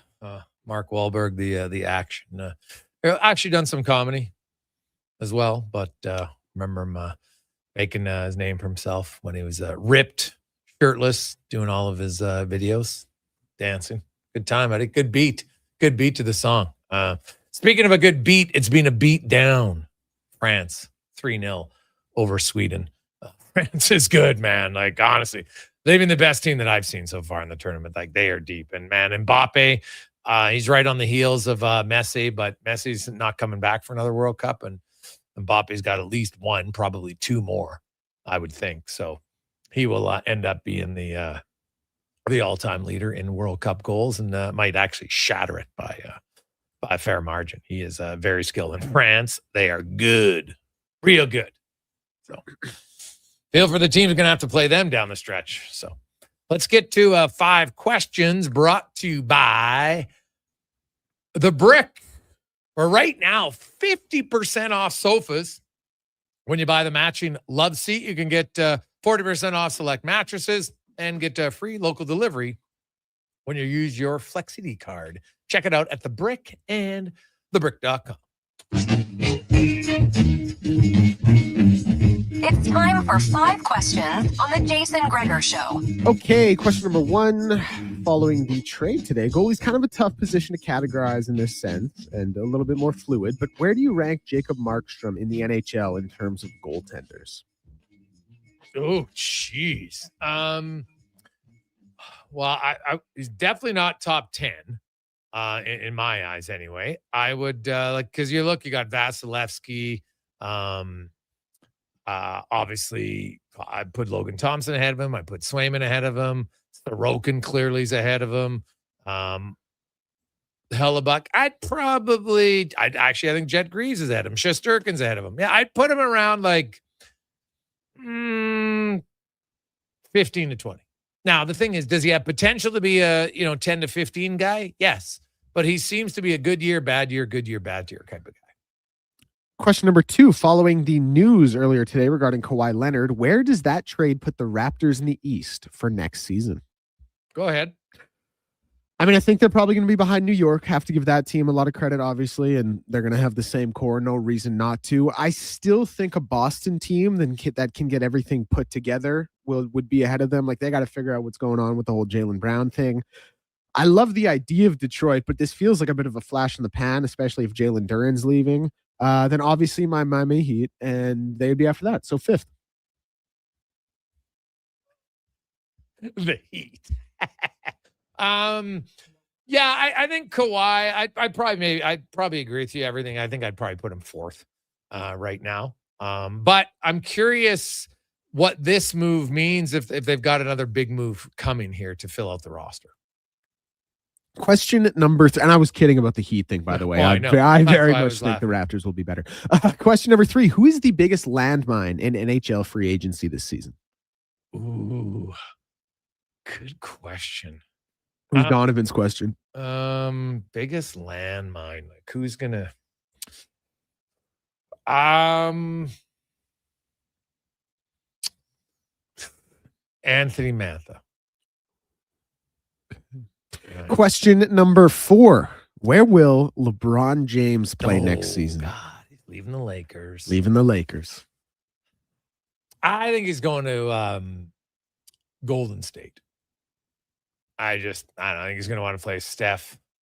And I know you mentioned Cleveland, which I could see because, that's where he's from and everything. He's already been there, though. So I'm going to say Golden State. Okay. I like it. Where are you saying? I lean Cleveland, but they got to figure out a way to get James Harden out of there. That's the only hang up. Question number 5. If Jerry, George, Elaine, and Kramer were all on the TV show Survivor, who would do the best and why? And conversely, who would go home first? Who would do the best? So if they're on a full... Well, Kramer is very likable, and he was capable of doing lots of different things. So I think him or Elaine would be the best.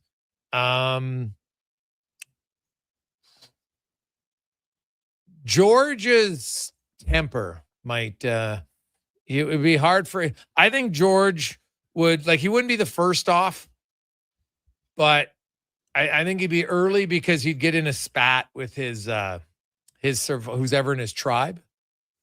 And then Jerry, I don't think, Jerry just seems too non-committal to anything to really be good at it. So I'd probably go George out, then Jerry out, and Elaine.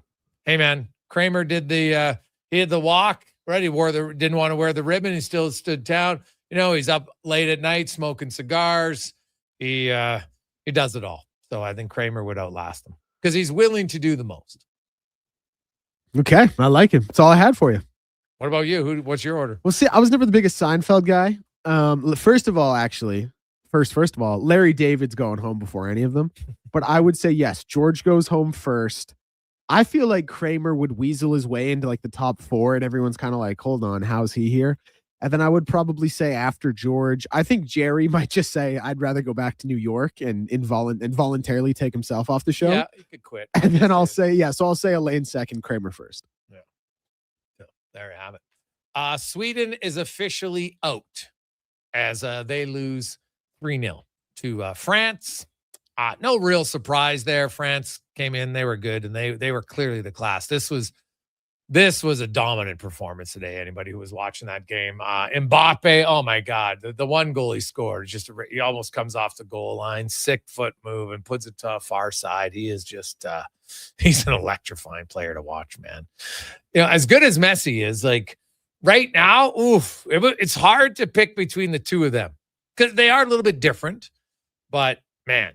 Like now, obviously Messi's older and he's still doing it at such a high level. And people are like, the great thing about Messi playing here is that anybody who thinks he couldn't still dominate in the Premier League is kidding themselves.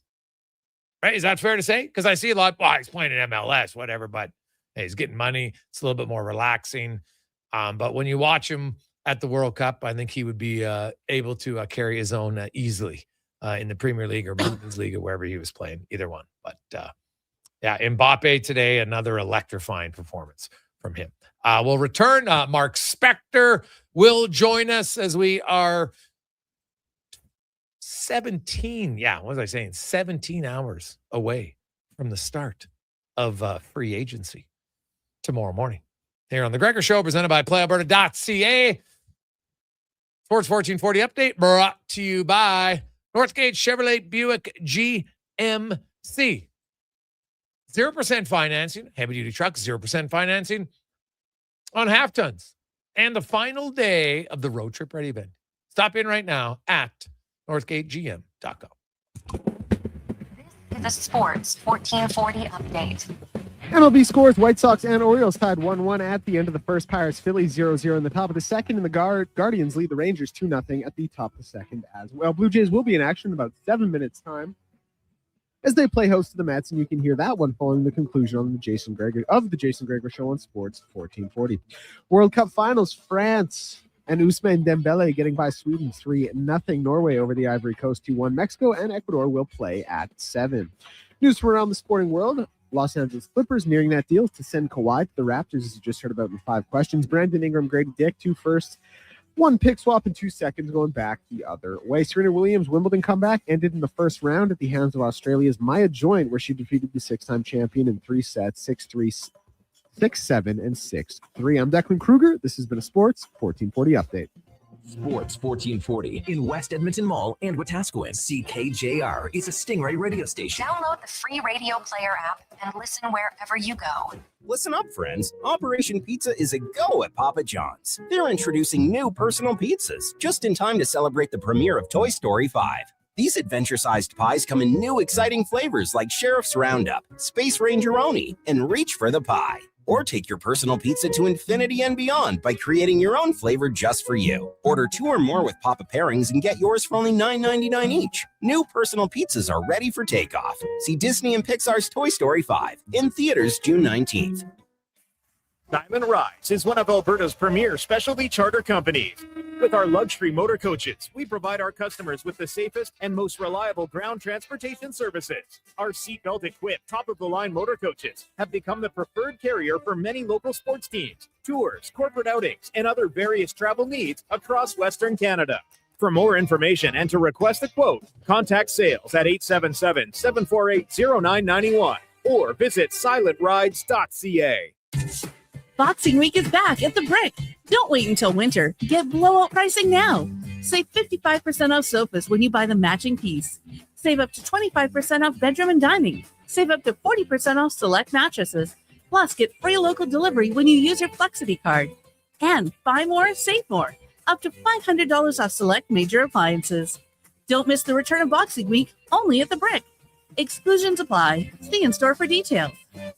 It's cone season at McDonald's, which means vanilla cones are $1 each plus tax in the McDonald's app all summer long. Soft, creamy, and crunchy. For just $1 each plus tax exclusively in the McDonald's app. App download and registration required at participating McDonald's in Canada. Wondering what you can afford? Let Go Auto do the math with our free car loan calculator. No pressure, No awkward convos. just quick answers on your budget and payments. Bad credit? No credit? We got you.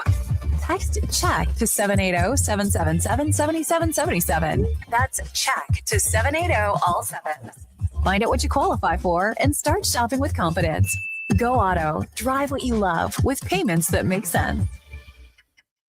You may get up early, but more than likely, the team at GS Construction have already gotten up before you, grabbed a coffee, headed to the site, and started their day. So while Edmonton wakes up, GS crews are already underground, quietly keeping things moving, upgrading, and laying the new underground infrastructure for our growing city. If you're the kind of person who goes to sleep with their steel-toed boots on, GS Construction wants to hear from you. We're looking for a maintenance foreman as well as a building and yard attendant. Visit gsconstruction.ca for more. Okay, new strategy. I'll just live in the freezer till October. It's spacious in here.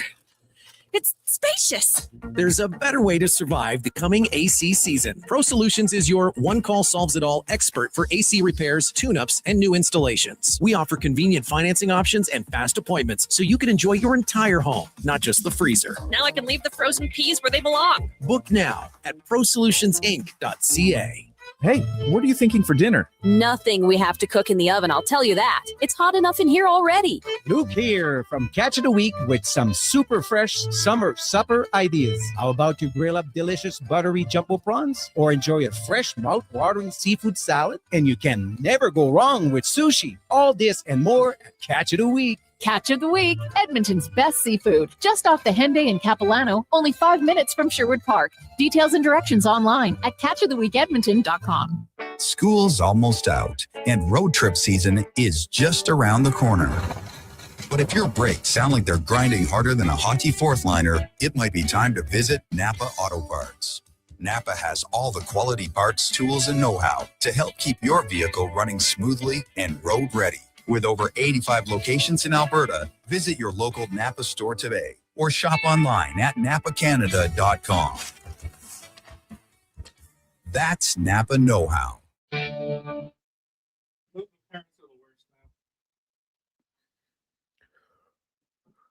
Portions of this hour brought to you by CanTorque. We offer sale, rental, repair, and calibration of hydraulic, pneumatic, and battery-powered torque wrenches, stud tensioners, and flange maintenance equipment. Order today at CanTorque.com. The Jason Gregor Show, the best of Edmonton sports talk and beyond. This is Sports 1440. Presented by PlayAlberta.ca, Alberta's only regulated online gambling website.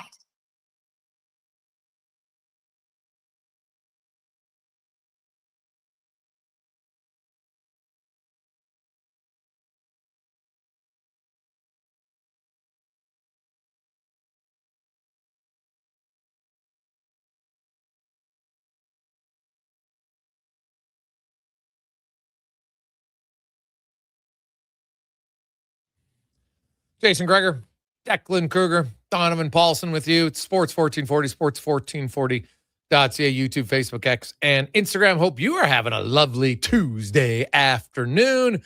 Remember, Lotto Max tonight, $10 million and 10 prizes of $100,000. Get your tickets at PlayAlberta.ca. NHL, we had an NHL trade today. We've had Kawhi Leonard trade with the Toronto Raptors. It's coming back home. So we'll see where they go. So free agency begins tomorrow, 10 a.m. Edmonton time. The Oilers, the number one has to be a goalie because you need two NHL goalies, right? You'd like another defenseman, sure. You need two NHL goalies. They have one. So that's priority number one. Then maybe a right shot, fourth line center. An offensive winger, there's not a ton of them. I saw reports about Michelli. I'm like, no thanks. The one guy who's intriguing to me is, like, I just wonder, like Anthony Mantha, when that guy's healthy, God, he's a good player. And he's huge and he's got good hands. Let's like last year he was on, people loved him at 2.5, but are you going to love him at 6.5? Somebody going to give him 6.5. Right? What's Mason Marchment going to get? I'm intrigued by that one. What about Victor Arvidsson, who had himself a hell of a year last year? Right? Really, really good season last year. So, well, what's he going to get? Jack Roslovic, another 20-goal season. Can really skate. $4.5 million. Well, if Jack Drury's getting $4.5 million, I got to think Jack Rosovich can get $4.5 million. So, see, what about Stu Skinner? Where's he going to go? What about Anders Lee? I know there's lots of talk. He might end up back in Long Island. Jacob Trouba. Like, what about the Ducks? I think Ryan Shea to me screams Anaheim Ducks. Mario Ferraro, the New York Islanders, wouldn't be surprised to see that. So we'll see. 833-401-1440, 833-401-1440, as it's time for the Spec Report, brought to you by GS Construction, your underground infrastructure specialists. And man, obviously with all the water, it's a challenge. They're doing great. And hey, they're looking for people. If you got experience, they'd love to have you. You want to go to a company where they treat their employees great and love promoting from within. GSconstruction.ca/careers. As Mark Spector from Rogers Sportsnet joins us. Spec, good afternoon. How you doing? Doing great, man. Just watched a little soccer. Holy cow, poor Sweden. See, Sweden should have done what Canada did. Play a lousy team in the first round. Then you can say you went farther than Germany and Holland. Yeah. It's very true. It's very true. So Canada now will face Morocco on Saturday. They did lose them in the World Cup 4 years ago, 2-1. But Canada, that was when they had that terrible own goal that wasn't good. So, hey, you never know, man. I was like, hey, Morocco's going to be a hard game. Don't get me wrong. But I would have rather faced Morocco than the Dutch. I just both games would be hard. I don't know what it was. I just thought the Dutch would have been a tougher matchup. So we'll see. I could be totally wrong. Either way, it's going to be tough, but I'm looking forward to that on Saturday, 11 o'clock our time. And then you got the Elks at 5 o'clock our time. So a fun Saturday of sports. Mm-hmm. The Edmonton Oilers, Spec, to me, priority number one has to be goalie. You need two of them, and they only got one. Like, that's priority number one for certain. We are basically 17 hours away from the start of free agency. How quick do you think Stan Bowman dives into the goalie pool? Is that where everything's going first for him? Yeah, I would say that's very high. That's got to be where it goes very early. Like, I feel like with Florida, is there another team out there that's as desperate for goaltending as Florida was? And they just closed things up today. They're done. They got their goalies, right? Is there another team? Sorry? No, there's not another team that needs two. There's teams like New Jersey needs one. Edmonton needs one. Who else? Pittsburgh, I think, probably would be in the mood for one. So yeah, looks like Stu Skinner's going to UFA, and I could see him in a place like Jersey for sure. But anyhow, I mean, I guess I'd say to you, I wrote this today on sportsnet.ca. I got to call him up there. Like, where do we've learned a lot about goaltending here in Edmonton and the search for a goalie, ironically, because they've never really found the goalie. I'm a little bit, like every guy you look at out there, you look at him and you see a hole. I look at Connor Ingram, I think that's a nice goalie, but geez, can you bring back the same pair, or do you need to do something better, right? I look at Merzlikins and I go, I don't like Merzlikins that much. He's unpredictable. I look at Bobrovsky, I say, 38 years old. Do we really want a 38-year-old goalie? Like, how much care is left in that guy's game? The one guy that intrigues me is Daniel Tarasov. Oh, yeah. Intrigues me. Well, I feel like the most proven way to find a good goalie these days is what Philly did with Dan Vladar. Find a goalie that someone else has that's their number two, that you predict can be better if given more games. And I don't know no one knows if Tarasov's that guy. Nobody knows, right? He's played 100 games in the league, 98 games in the league. He played 2/3 of them for a terrible Columbus team. And then he played 33 games last year in Florida when they were really not a very good team. They were 25th in the league. He's got a 897 save percentage. So that's good considering the play in front of him. 6'5", big guy, but he's been hurt. He was hurt in Columbus a lot. So I kind of intrigued by him. What do you think? Oh, no, he was the guy I said all along. If you're not getting Ingram, Tarasov's the one that makes the most sense for me. Anyway, like, obviously, hey, we can talk about goalies. You're going to need a better defensive, consistent structure for sure, but you're still going to need your goalie to make some key saves for you. There's no team out there that is like, oh, we're just great and our goalie never never has to face any good chances, right? Like that's not going to happen. So you need What are your thoughts on Binnington? Well, I don't think he wants to play in Canada, so I have no thoughts on coming to Edmonton. Right? Okay. I was told that he's not interested in coming to Canada, so I would I'd strike him off the list of potential candidates for Edmonton, and plus he's too expensive unless you're trading Jari out to get him because you're not going to take $11 million in goaltending. Yeah, you're not trading Jari for him. St. Louis isn't taking Jari. So, I mean, and this is the issue. You're not a Jari trade. Frank Saravalli was on the show this morning with Brandon saying that first thing he'd do is trade Jari. Yeah, sure, great. That's a tough trade Jari. Look at Bowman's already got a trade that he can't make here, right? He can't make the Darnell Nurse trade because there's just nothing coming. Well, I think he could make the Darnell Nurse trade if Darnell Nurse gave him more than 3 teams back. Well, okay. But at this moment, he's got 3 teams. He can't make the trade. Yeah, if he opens it up. I mean, I'm absolutely starting to think now that you say, okay, forget it, Darnell. We'll take you back for the year. And then I got 20 teams to trade you to. I feel like you're going to have Nurse. At this point, it's more likely they have Nurse back. And I would applaud Bowman for not making a lousy trade to get rid of the guy. I mean, that was the plan, but you can't make a bad trade. He already made a bad trade, and he gets roasted every day for Jari. He can't make another one with Nurse. No, he can't. And really, there's no need to, right? Darnell Nurse was their best defenseman in the playoffs. Now, I know in the regular season he struggled, but in the playoffs, he was their best defenseman. And so he can be better and more consistent. Maybe the coaching change will help him. I have no idea. But, or here's the thing, Spec. Once you get to free agency and all of a sudden these teams don't get any of the players that they thought they were going to get, even though the free agent pool is shallow, all of a sudden they're like, well, you know what? Maybe we'll circle back and see if there's another trade. Maybe. There's not many trades in hockey after free agency, man.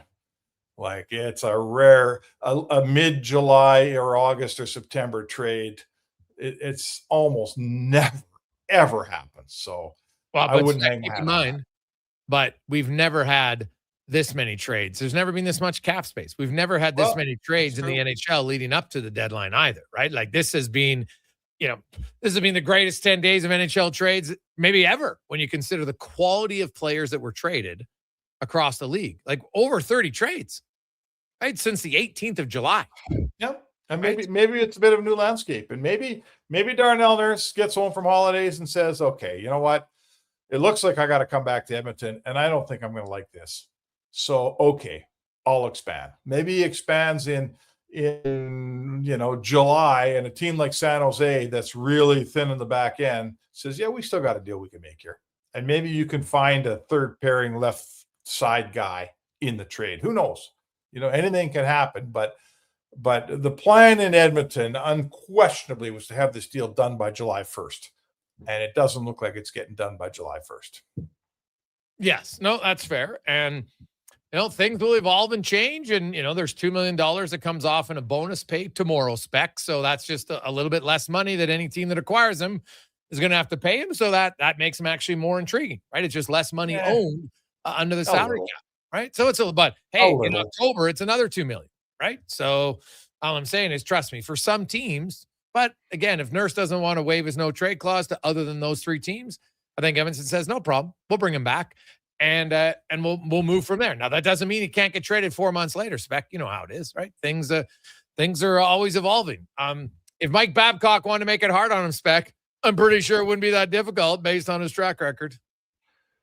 Oof. Well, I mean, Babcock is like the thing about Babcock, his entire job here is to come in here and install a better defensive system and entice this roster to pay more attention and be a better defensive hockey team. That's, he's not coming in here to squeeze more goals out of this roster. So, Darnell Nurse, on one hand, you'd say, geez, that should be right up Darnell Nurse's alley. But I don't know how many Darnell Nurse plays that Babcock has patience for where he says, oh my God, what are we doing here? So yeah, that could be an interesting relationship. For sure it could be. Yeah. Outside of Nurse, Spec, the goalie we know, where do you think the Oilers' appetite is on a 4th line right shot center? Well, it's a good question. I mean, my fallback is you have Szymanski, and in the worst case scenario, you could get by with him. But how much you're going to spend? Like, remember how much they spent on Scott Bjugstad, and I'd say to you this: if all their centermen weren't lefties, it would mean less to me. I'd be less worried about it. They could sure use a righty for the draws, couldn't they? 100%. Yeah, And they could sure use a righty for the draws. And a penalty killer. Well, another penalty killer wouldn't hurt. So who do you like? Stanley. Yeah, I like Stanley. Always like Stanley. He's a big, rangy, got a bit of some sandpaper. Sure, absolutely. He was in Utah last year, is my recollection. Yes. How much you got to pay him? Well, that's the thing. It's like anything. Well, who knows, man? Like Beck Malenstein got $3 million and Jack Drury got $4.5. So yeah, you never know what crazy spend. So, but you looked at Stanley. He took over 600 defensive zone faceoffs last year for Utah. The year before, he took 580. He was 62% 2 years ago. He's 58% last year. Like, he's good in the D zone. And the Oilers, their leader in the defensive zone, because they had everybody taken, was like 310 exactly by Adam Henrique. And Adam Henrique was the guy because he was pretty good on his weak side, which is to the right of the goaltender for a lefty. And because that's where lots of teams on the power play, especially, they like to line up there because most guys are left shots. So if you can get a penalty killer who's good on faceoffs and is a right shot, like, it's a no-brainer for me. I would be all over it. And Stenlund's won a cup. You look at the history of the NHL, it always happens. It's always nice to have a cup winner on your team. Not a guarantee, but it's nice. And he's a bigger body. He knows exactly what role it is. He's got some offense. He could chip in 8-9 goals a little bit, but he knows how to play defense. And I would look at that because I'm not sold. Like I could be wrong. Josh Szymanski might be the guy, but I don't want to go into the year thinking that Josh Szymanski is 100% the guy, right? Like, why? If Josh Szymanski has to be a winger for a bit, and maybe he can take the face-offs on his strong side, playing with Stenlund. Well, that's a good problem to have. Plus, we know there's going to be injuries at some point, so you need another center anyway. Yeah, no. If you're asking me would I rather go into the season with a depth guy, a penalty killing centerman like Stenlund ahead of Szymanski? I mean, I want them both, but Stenlund's at this point a way more valuable player than Szymanski today, right? Today. He's got a ton of experience. He's been through the league. He's been around a long time. Like, that's a role for a veteran player, an effective 4C that does all the things you're talking about. That is not a role for a green rookie like Szymanski. He may grow into that role one day. Hopefully he grows into being a 3C, actually. But no, I'll take Stenlund over Szymanski in that role every day. I mean, there's a few things here. What's going on with Kapanen, right? Kapanen, as of like yesterday, it's still up in the air. Does the cap space to sign Kapanen, was it supposed to come from a Nurse deal? How much does that throw Bowman off? The lack of cap space. Was he hoping to end up with a couple million more, which is basically a depth player? Now he's not going to get it if you can't trade Nurse. So where are we on all that? What'd you say? You can go 10% over the cap as of tomorrow? Yes. So 10% over the cap, but then what? Like, how do you get by? What do you do between now and end of September to be cap compliant? How do you get rid of that 10%? Yeah, you'd have to make some other moves, right? Like, the Oilers aren't going to be over the cap a bunch because they don't have somebody they could move to LTIR, right? Like, usually teams will do that, right? Because they don't put a guy on the LTIR in the summertime. So, but I just think Edmonton, for me, the goalie's the number one priority. Where do you come out on Michelli? Whatever. Not crazy about him. No, me neither, man. I don't like. He's quick and small. You could. He's an okay player, but that's all. You? No, yeah, I have very little interest in signing him. This just I feel the same way about Mikheyev. I've watched Mikheyev play in lots of important games in the playoffs. And he's not a great playoff player, but the thing about Mikheyev is at least he has a role that he's unreal at his penalty kill. So I guess so. I'm not looking at him to score goals. So like Edmonton, what's their biggest weakness, Spec, the last few years? Penalty kill. So if you can find a guy and say, hey, this guy helps our penalty kill, right? Offense has never been the Oilers' problem. Defending and penalty. I don't care if Mikheyev only has 3 goals in the playoffs. Does he get outscored? That's what I care more about. Right. I don't know what his number's supposed to be. To me, it's like he would take over for Kapanen, right? He would take over the Kapanen role. I don't know what's going on with Roslovic. Roslovic's not coming back here. So you're going to be shy there for sure. You know, you're losing 2 players and you're probably just going to be able to bring in one. I guess Ike Howard becomes the other guy on your lineup. I'm not even a big, you know, I don't mind Mason Marchment, but as a UFA here, I don't want to be the team that really pays Mason Marchment. I don't think that'll be a contract we look back on in 2 years and say that was good value and a good idea. I think it would be quite the opposite. Well, I don't think the Oilers can afford it. He's going to get close to, I think, $5.5 or $6 million. Yeah. And I don't think the team that signs him will in 3 years be doing a happy dance on that personally. Yeah. AJ Greer just signed 4 years, $4.25 million AAV with the Anaheim Ducks. That was the Gudas for Greer trade to get their rights for free agency. That doesn't surprise me. Pat Verbeek wants a nasty guy. He's physical. Now he's coming off a career year. He's always been a good underlying player. You know, I don't know if he's going to score 17 goals again or not, but he got paid for his year and the type of player he is. And, Jeffrey Vial, because I'll say this, Spec, I do think the Oilers, like, now, if you got Frederick and Doc going, maybe not, because Doc's physical and Frederick gets a little bit more emotion, and it seemed to be last year when he had Doc in the lineup. But I wouldn't even mind if they got another guy. I wouldn't mind if Jeffrey Vial is their 13th forward. I have no issue with him playing. No, I like Vial a ton. I like Vial a lot last year, and maybe signing Greer shakes Vial loose from the Anaheim roster, right? I'm not sure.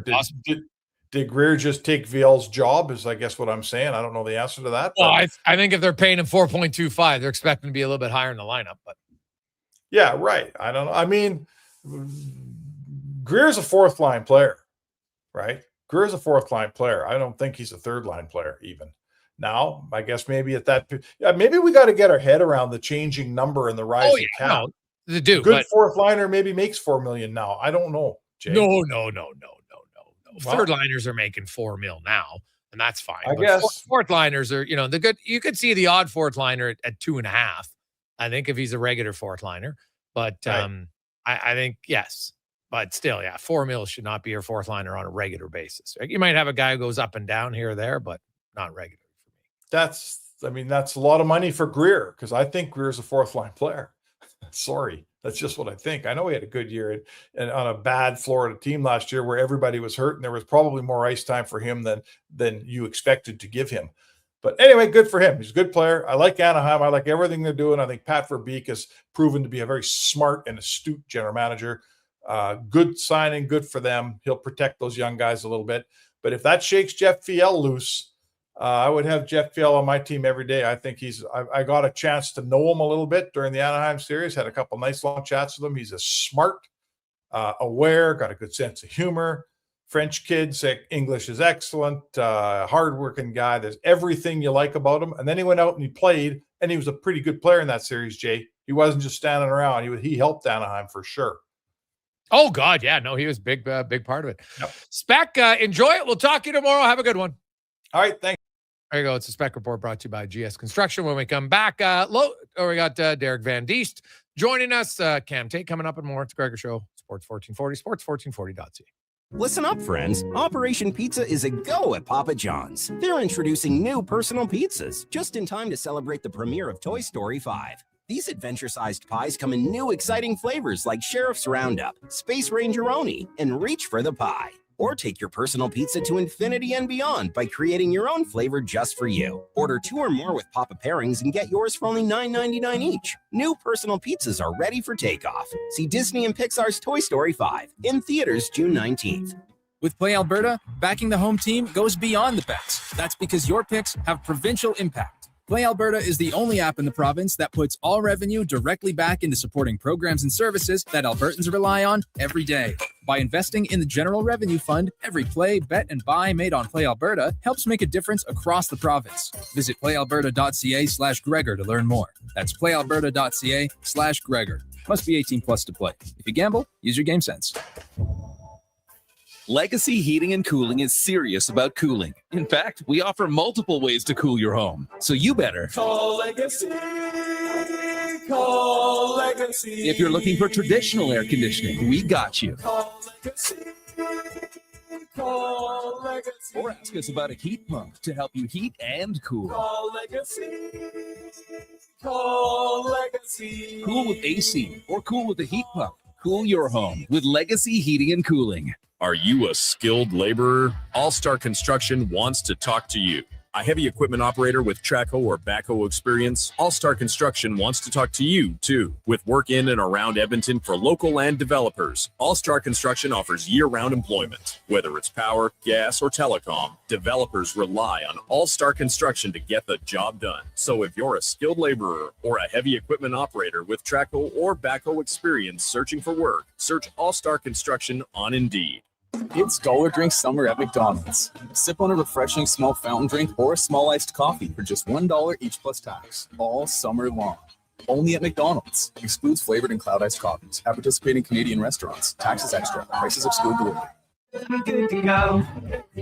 With Mortgages to Go, you'll be good to go. Mortgagestogo.ca says yes when the banks say no. That's why Alberta has trusted Mortgages to Go for over 23 years. If you need cash and have equity in your home, you're approved instantly, guaranteed. Call 1-888-888-5998. That's 1-888-888-5998. With Mortgages to Go, you'll say, good to go. There's still time to book your tournament at the Ranch Golf and Country Club. As one of Alberta's top tourney courses, the Ranch makes hosting fun and easy for any group or business. No matter how unique or unusual, they'll accommodate your vision for an event no one will soon forget. Start planning your tournament today at their beautifully landscaped course on the outskirts of West Edmonton. On-site event coordinators are here to help, but hurry, availability is limited and booking fast. Visit theranchgolf.com. Well, get ready for a silly hockey fans. Your partner in power just skated onto the ice. EWEL.ca, the new e-commerce website for electrical wholesalers Edmonton, is ready for the power play 24/7, 365. UL skates to where the puck will be in 5 years. Now that's forward thinking. Killer selection, slamming products from the best brands, and legendary service. Don't sit on the bench. Get your account today at EWEL.ca and win that project. Plug into your partner in power. Get an EWEL.ca account today.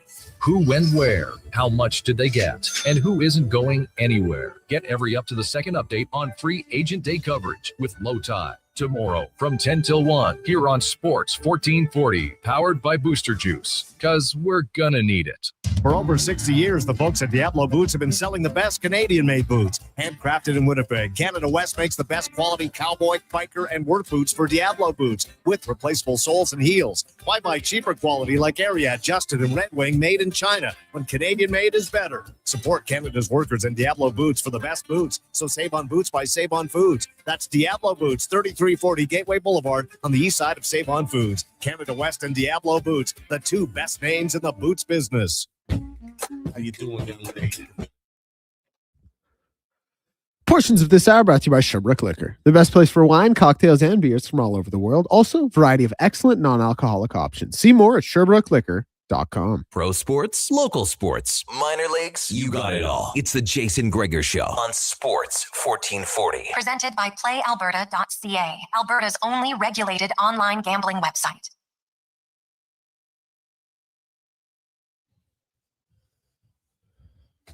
We roll through Jason Gregor, Declan Kruger, Donovan Paulson, Sports 1440, sports1440.ca, YouTube, Facebook, X, and Instagram. Hope you're having a lovely, lovely day as it's time to talk some more hockey, maybe some football. Derek Van Diest from NHL.com.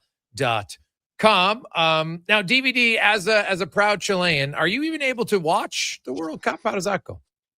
Yeah, because I'm cheering for Canada. So I'm able to watch that. Everything else is, I'm nervous watching Canada games. I think it's fantastic their run that they're on right now. So I think, I'm probably more nervous watching Canada than watching Chile play. Chile just frustrates me because I know they can always play better than they're playing. But no, that's my horse in this race here. It's Canada all the way.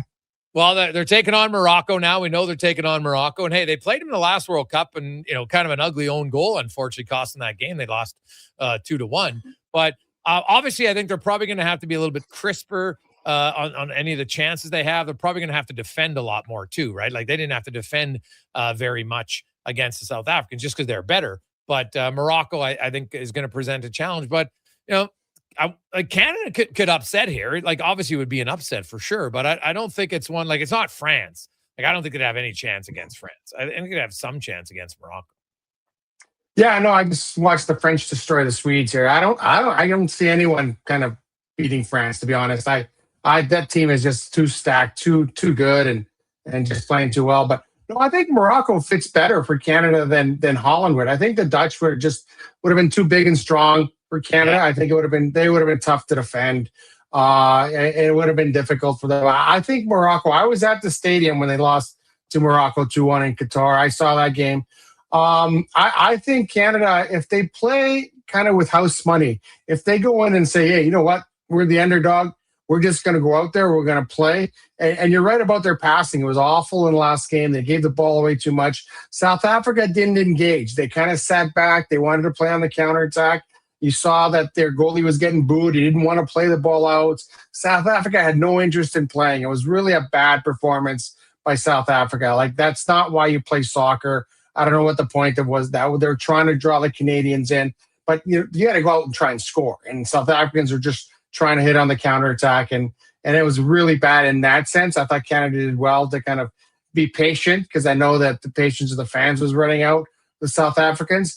But I do think that the Moroccans have a really, really talented team. They have one of the best players in the world in Hakimi.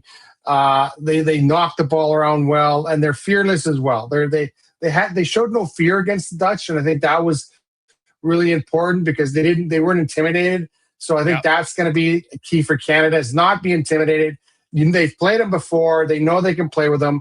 And if you can get Alphonso Davies for 30 minutes, 45 minutes this time around, that's going to make a big difference. But I think, to me, Canada's going to be sharper with their passes. And when they get opportunities, they have to try and put them away. You're not going to get 4, 5, 6 opportunities against Morocco. You're going to get 2 or 3 good ones, and you got to make the most of them. So I think it's a good matchup. I think Canada's got a good chance. I know that you look at the Dutch and you would have went, okay, well, we're going to go in there and do our best, but probably lose 3-1. I think they can beat Morocco, and I think the Canadians think they can beat Morocco. Yeah. I would start Kyle Larin, too. If you want to talk, I think he's their best pure finisher. And might not get many chances. I'd at least start him and see how it goes. So we'll go from there. The Edmonton Oilers, we get to free agency DVD. It's inching closer. We know Tarasov's the goalie. I know that he's somebody they're interested in, but lots of other teams will be interested in him as well. How busy do you think they are? And do you think a Darnell Nurse trade happens before training camp? Before the deadline, I think you almost have to. I think you almost have to start try to trade Darnell Nurse this week, because you need to know what you're playing with when it comes cap wise and money wise, and whether you're going to bring a player back or you're going to have a few million to kind of go out there and try and get an unrestricted free agent here. I was down at the rink today for development camp. The entire staff is there. They were all watching development camp, so they're hunkered in.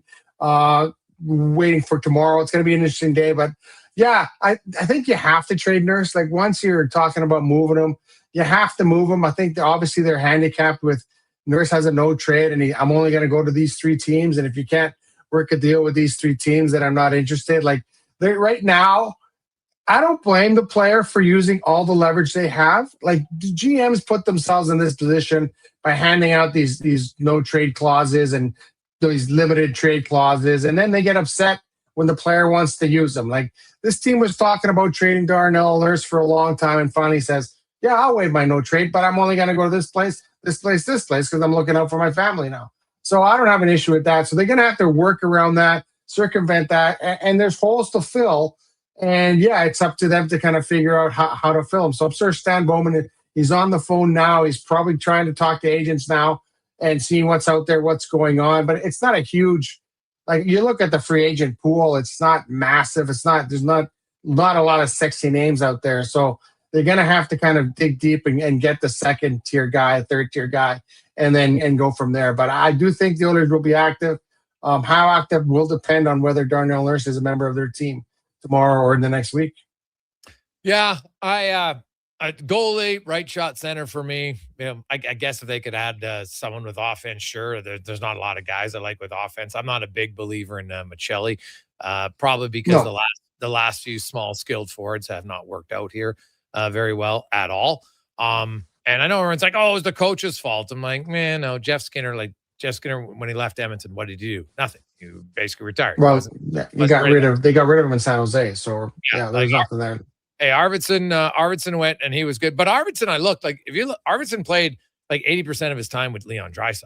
Like you can't you can't sit here and say that he didn't get an opportunity. It didn't work, and that's okay. But Mangiapane I never liked from the get-go. I didn't really understand that deal. The guy had one career year. So I'm curious. I would avoid that. I think they need a little bit more size anyway. And especially if you're going to trade Darnell Nurse, you need some more size. You do have to have some physicality mixed in on your back end. Yeah, you do. Like, well, the danger is, Jason, is like, and we've seen it the Oilers doing time and time and time again here. They trade away a guy, and then they spent the next 3 years trying to find a guy to fill the role that they traded away with, right? Like, Darnell Nurse fills a role. You're going to need to fill that role. So once you move him, you're going to need a guy that can play on the penalty kill. You're going to need a guy that's physical. You're going to need a guy that can log 23, 24 minutes a night.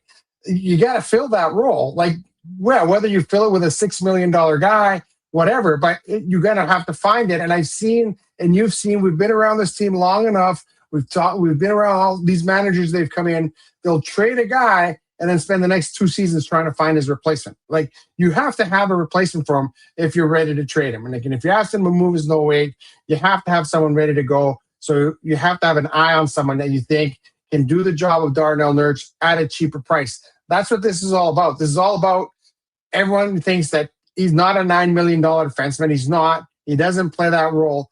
But if you can get a guy to like him that makes at $5.5, $6 million, then that's a great signing, right? So, but that's my danger. We've seen it happen here time and time again.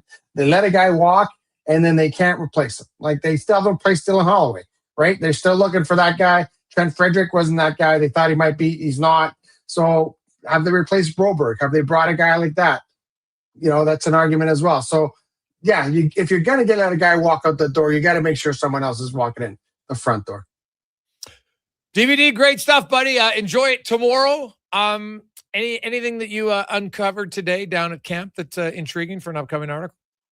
Oh, yeah, we talked to the Abby Murphy, the great American hockey player, is in town. She's there with a couple of Canadian players, and she's good friends with Stan Bowman.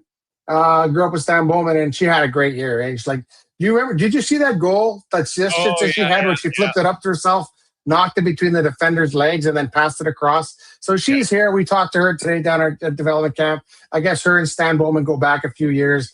He's known her since she was a little kid. So he's here, and a couple other girls are here as well, Canadian girls. So, yeah, it's kind of an interesting little story. But, yeah, she's going to be she's the next superstar of the American of women's hockey. So it's nice that she swung by here and gets to skate with the Oilers for a couple of days.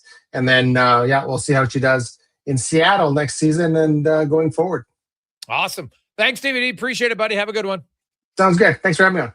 There you go. That's Derek Van Dies. Quick break. We'll come back, Cam Tait, and we'll play the match game on the Gregor Show, presented by PlayAlberta.ca. This is the Jason Gregor Show on Sports 1440. Favorite us right now. Powered by PlayAlberta.ca. If you gamble, use your game sense. Learn more at gamesense.ab.ca.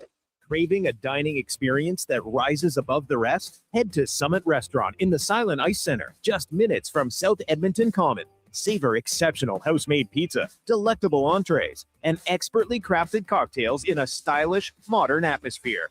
Perfect for a casual meal or a special night out. Summit offers a refined experience where every bite and sip reflects our dedication to quality. Elevate your dining experience. Make Summit Restaurant your destination tonight. Cheering on Canada, Mexico, Australia, France, England, Brazil, Germany, Spain, and the rest of the world at the Druid Irish Pub. Your World Cup headquarters. Wear your colors, cheer on your team, and enjoy $6.50 Heineken every game. Plus, your chance to win a ton of World Cup merch, including hoodies, jerseys, soccer balls, and more. The Druid Irish Pub, your World Cup headquarters. Bringing Edmonton together, one soccer game at a time. The Druid Irish Pub. Cheer with us in the Mercer Building across from Rogers Place and Ice District.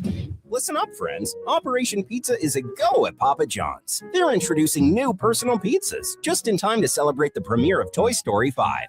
These adventure-sized pies come in new exciting flavors like Sheriff's Roundup, Space Ranger-oni, and Reach for the Pie. Or take your personal pizza to infinity and beyond by creating your own flavor just for you. Order 2 or more with Papa pairings and get yours for only $9.99 each. New personal pizzas are ready for takeoff. See Disney and Pixar's Toy Story 5 in theaters June 19th. Boxing Week is back at the Brick. Don't wait until winter. Get blowout pricing now. Save 50% off sofas when you buy the matching piece. Save up to 25% off bedroom and dining, and save up to 40% off select mattresses. Plus, get free local delivery when you use your Flexity card. And buy more, save more. Up to $500 off select major appliances. Don't miss the return of Boxing Week, only at the Brick. Exclusions apply. See in-store for details. Well, get ready for a silly hockey fans. Your partner in power just skated onto the ice. EWEL.ca, the new e-commerce website for electrical wholesalers Edmonton, is ready for the power play 24/7, 365. UL skates to where the puck will be in 5 years. Now that's forward thinking. Killer selection, slamming products from the best brands, and legendary service. Don't sit on the bench. Get your account today at EWEL.ca and win that project. Plug into your partner in power. Get an EWEL.ca account today. You want it? We got it. At Harley Davidson of Edmonton, we have a huge bike inventory just waiting for you to ride. We're not a car dealer. We're your local family bike shop. We are riders supporting riders. Come find your dream bike here at Harley Davidson of Edmonton on the Yellowhead Trail, locally owned and operated since 1980. Find us at hdedmonton.com. Canada's men's rugby team at Clark Stadium. July 4th, Canada takes on Spain. July 11th, a doubleheader as Canada battles Portugal and Tonga faces Spain. Build the home field advantage for Team Canada. Tickets at Ticketmaster. Bashaw Concrete Products. From concrete and septic tanks to blocks, precast water pads, jersey barriers, and aggregates. Farmers, contractors, homeowners. Plan your next project at BashawConcrete.com. Family owned, over 60 years pouring. Bashaw Concrete Products. Once again, start here.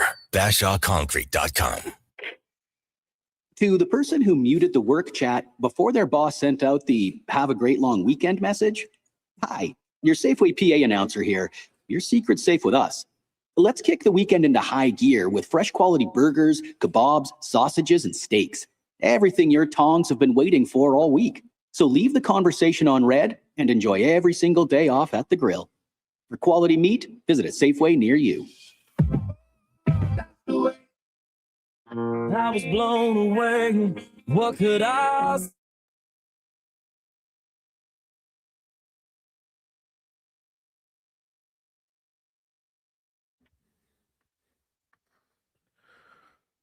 Portions of this hour brought to you by Crystal Glass, your clear choice for residential windows. Locally manufactured and installed, Crystal Glass provides a beautiful product and incredible customer services for all your residential needs. Call 310-GLASS or visit crystalglass.ca for a quote. This is Sports 1440, where Edmonton talks sports. On YouTube, Facebook, and X. Here's Jason Gregor. Brought to you by PlayAlberta.ca.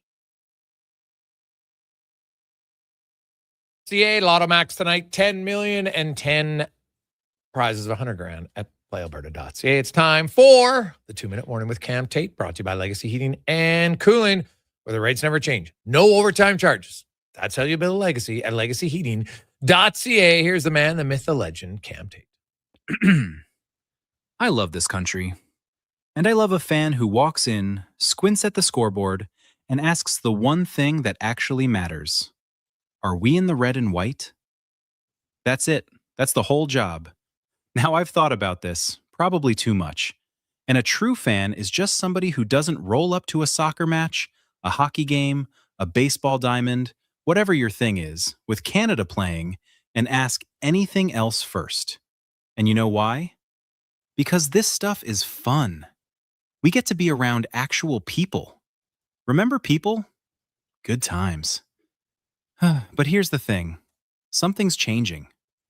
There's this 2026 market review, and yeah, I read those. Don't judge me. And it says the sports industry just hit an all-time high. Record crowds. The seats are packed. So the question isn't whether we're watching anymore, it's how. Look, your parents still watch the broadcast, bless them. But the kids? Gone. They walk right past the TV and follow one player instead of the home team. The jersey on the wall is now a little handle on a phone. And honestly, I don't totally get it. But here we are. So the game changes. The screens change. The sports change. But the true fan? The true fan, ladies and gentlemen, does not change. And get this, hockey isn't even the only game in the country. The NHL still owns the ratings. Relax, relax. But basketball and soccer? Blowing up in the cities. And the FIFA World Cup is here. In Canada. I know, I had to sit down too. Anyway, that brings me to tonight. The Riverhawks are throwing the biggest fireworks party in town after the Belleville game, on the eve of Canada Day. So do me a favor, would you? Send a little thanks to the players, the coaches, the managers, the folks who give us something to cheer about. And save one for the veterans, the ones who gave us the freedom to play, to cheer, and to say it nice and loud. Happy Canada Day. 2-minute warning. Sports 1440. True. Happy Canada Day. We love it. Now, speaking of Canada Day, of course, free agency day is tomorrow. Starts at 10 a.m. And now the list isn't very long, but there's still lots of players and teams looking for goaltending, defensemen, forwards. They got it all. So we're going to play a little matchmaker here. Deck, you're going to give me your 3 players and which teams you think they're going to sign with. Okay. You want all 3 just like that? Yeah. All right. Me who and why. First one, bit of a cheat, but I did have Connor Ingram to the Oilers. I have 3 others if you don't want to accept that one.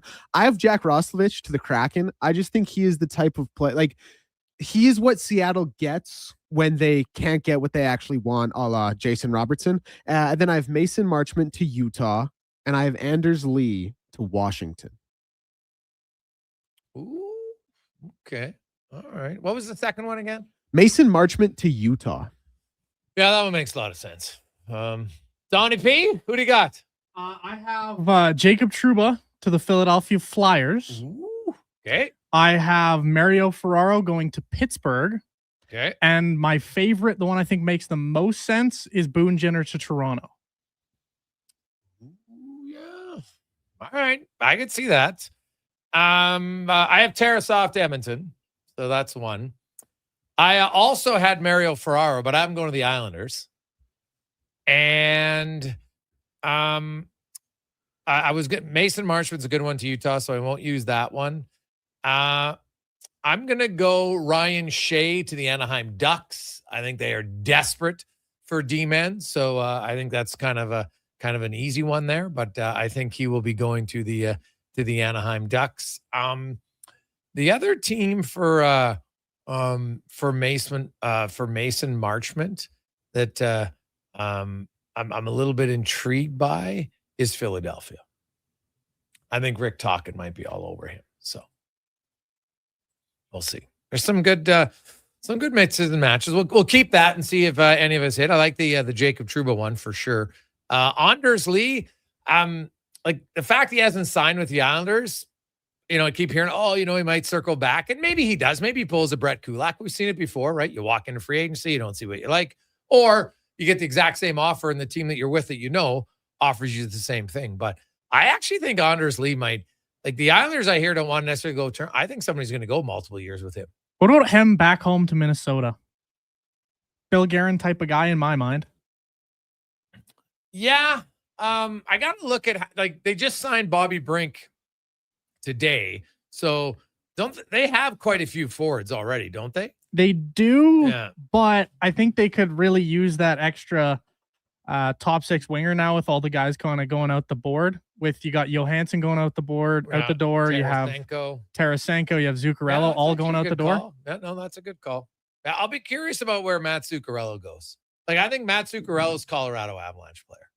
I wouldn't be. He's a smart player, man. I could see somebody giving him. Hey, Gregor, what about Stanley to the Oilers? Yeah, well, we can only pick 3, and I'd said him earlier, so I didn't want to repeat it. But that's who I would go after. I'm not sold if how deep the interest level is there, what, cap space, everything else that is involved. But the other thing is there's watch the Oilers. They're going to sign some guys to 2-way deals here in free agency because they've lost it. Like, they got to replace James Hamlin. They got to replace Poole. They got to replace guys in the minors, players that they feel that they can sign to 2-way deals who can compete for a job here, but then help them out of the minors. Because you don't want to have just young guys to call up all the time. Right? So you're going to want, and you want some skilled players to play with Marhala and Hudson, because I'm not sure I see a world where Hudson, Howard, and Savoy all make the Oilers top 9 coming out of camp. So we'll see how it goes. But man, it's going to be fun, exciting. The NBA free agency has officially begun, although no signings as of yet. I haven't missed any, have I, Deck? Just one. Tim Hardaway to Miami, 1 year, $6.5 million deal. Okay, so by NBA standards, minor deal. Right? Like overall, like I know 6.5 in the NHL is like a huge deal. You're in the NBA, you're like, okay, come off the bench a little bit. Way you go. Good for him. Like, it is crazy. Like, a bench guy in the NBA is making 6.5 sheets. It is wild. Good for them. Good for them. Have yourselves a wonderful Tuesday evening. Happy Canada Day. Hope you remember, man, I know we got some issues in the country at times, but still a wonderful country. It's our country. Anybody who wants to take it, pound sand. So go Canada. Look forward to it. Celebrate the red and white. Maybe go to the Riverhawks tomorrow or tonight. Enjoy it. And we'll be back low tide at 10 a.m. tomorrow. I'll be making an appearance amongst others. So have yourselves a great Tuesday evening. Let's get to Declan and a Sports 1440 update brought to you by Hire Good. For professional property services you can feel good about, get Hire Good. Stable jobs create stable lives. HireGood.ca. Good night.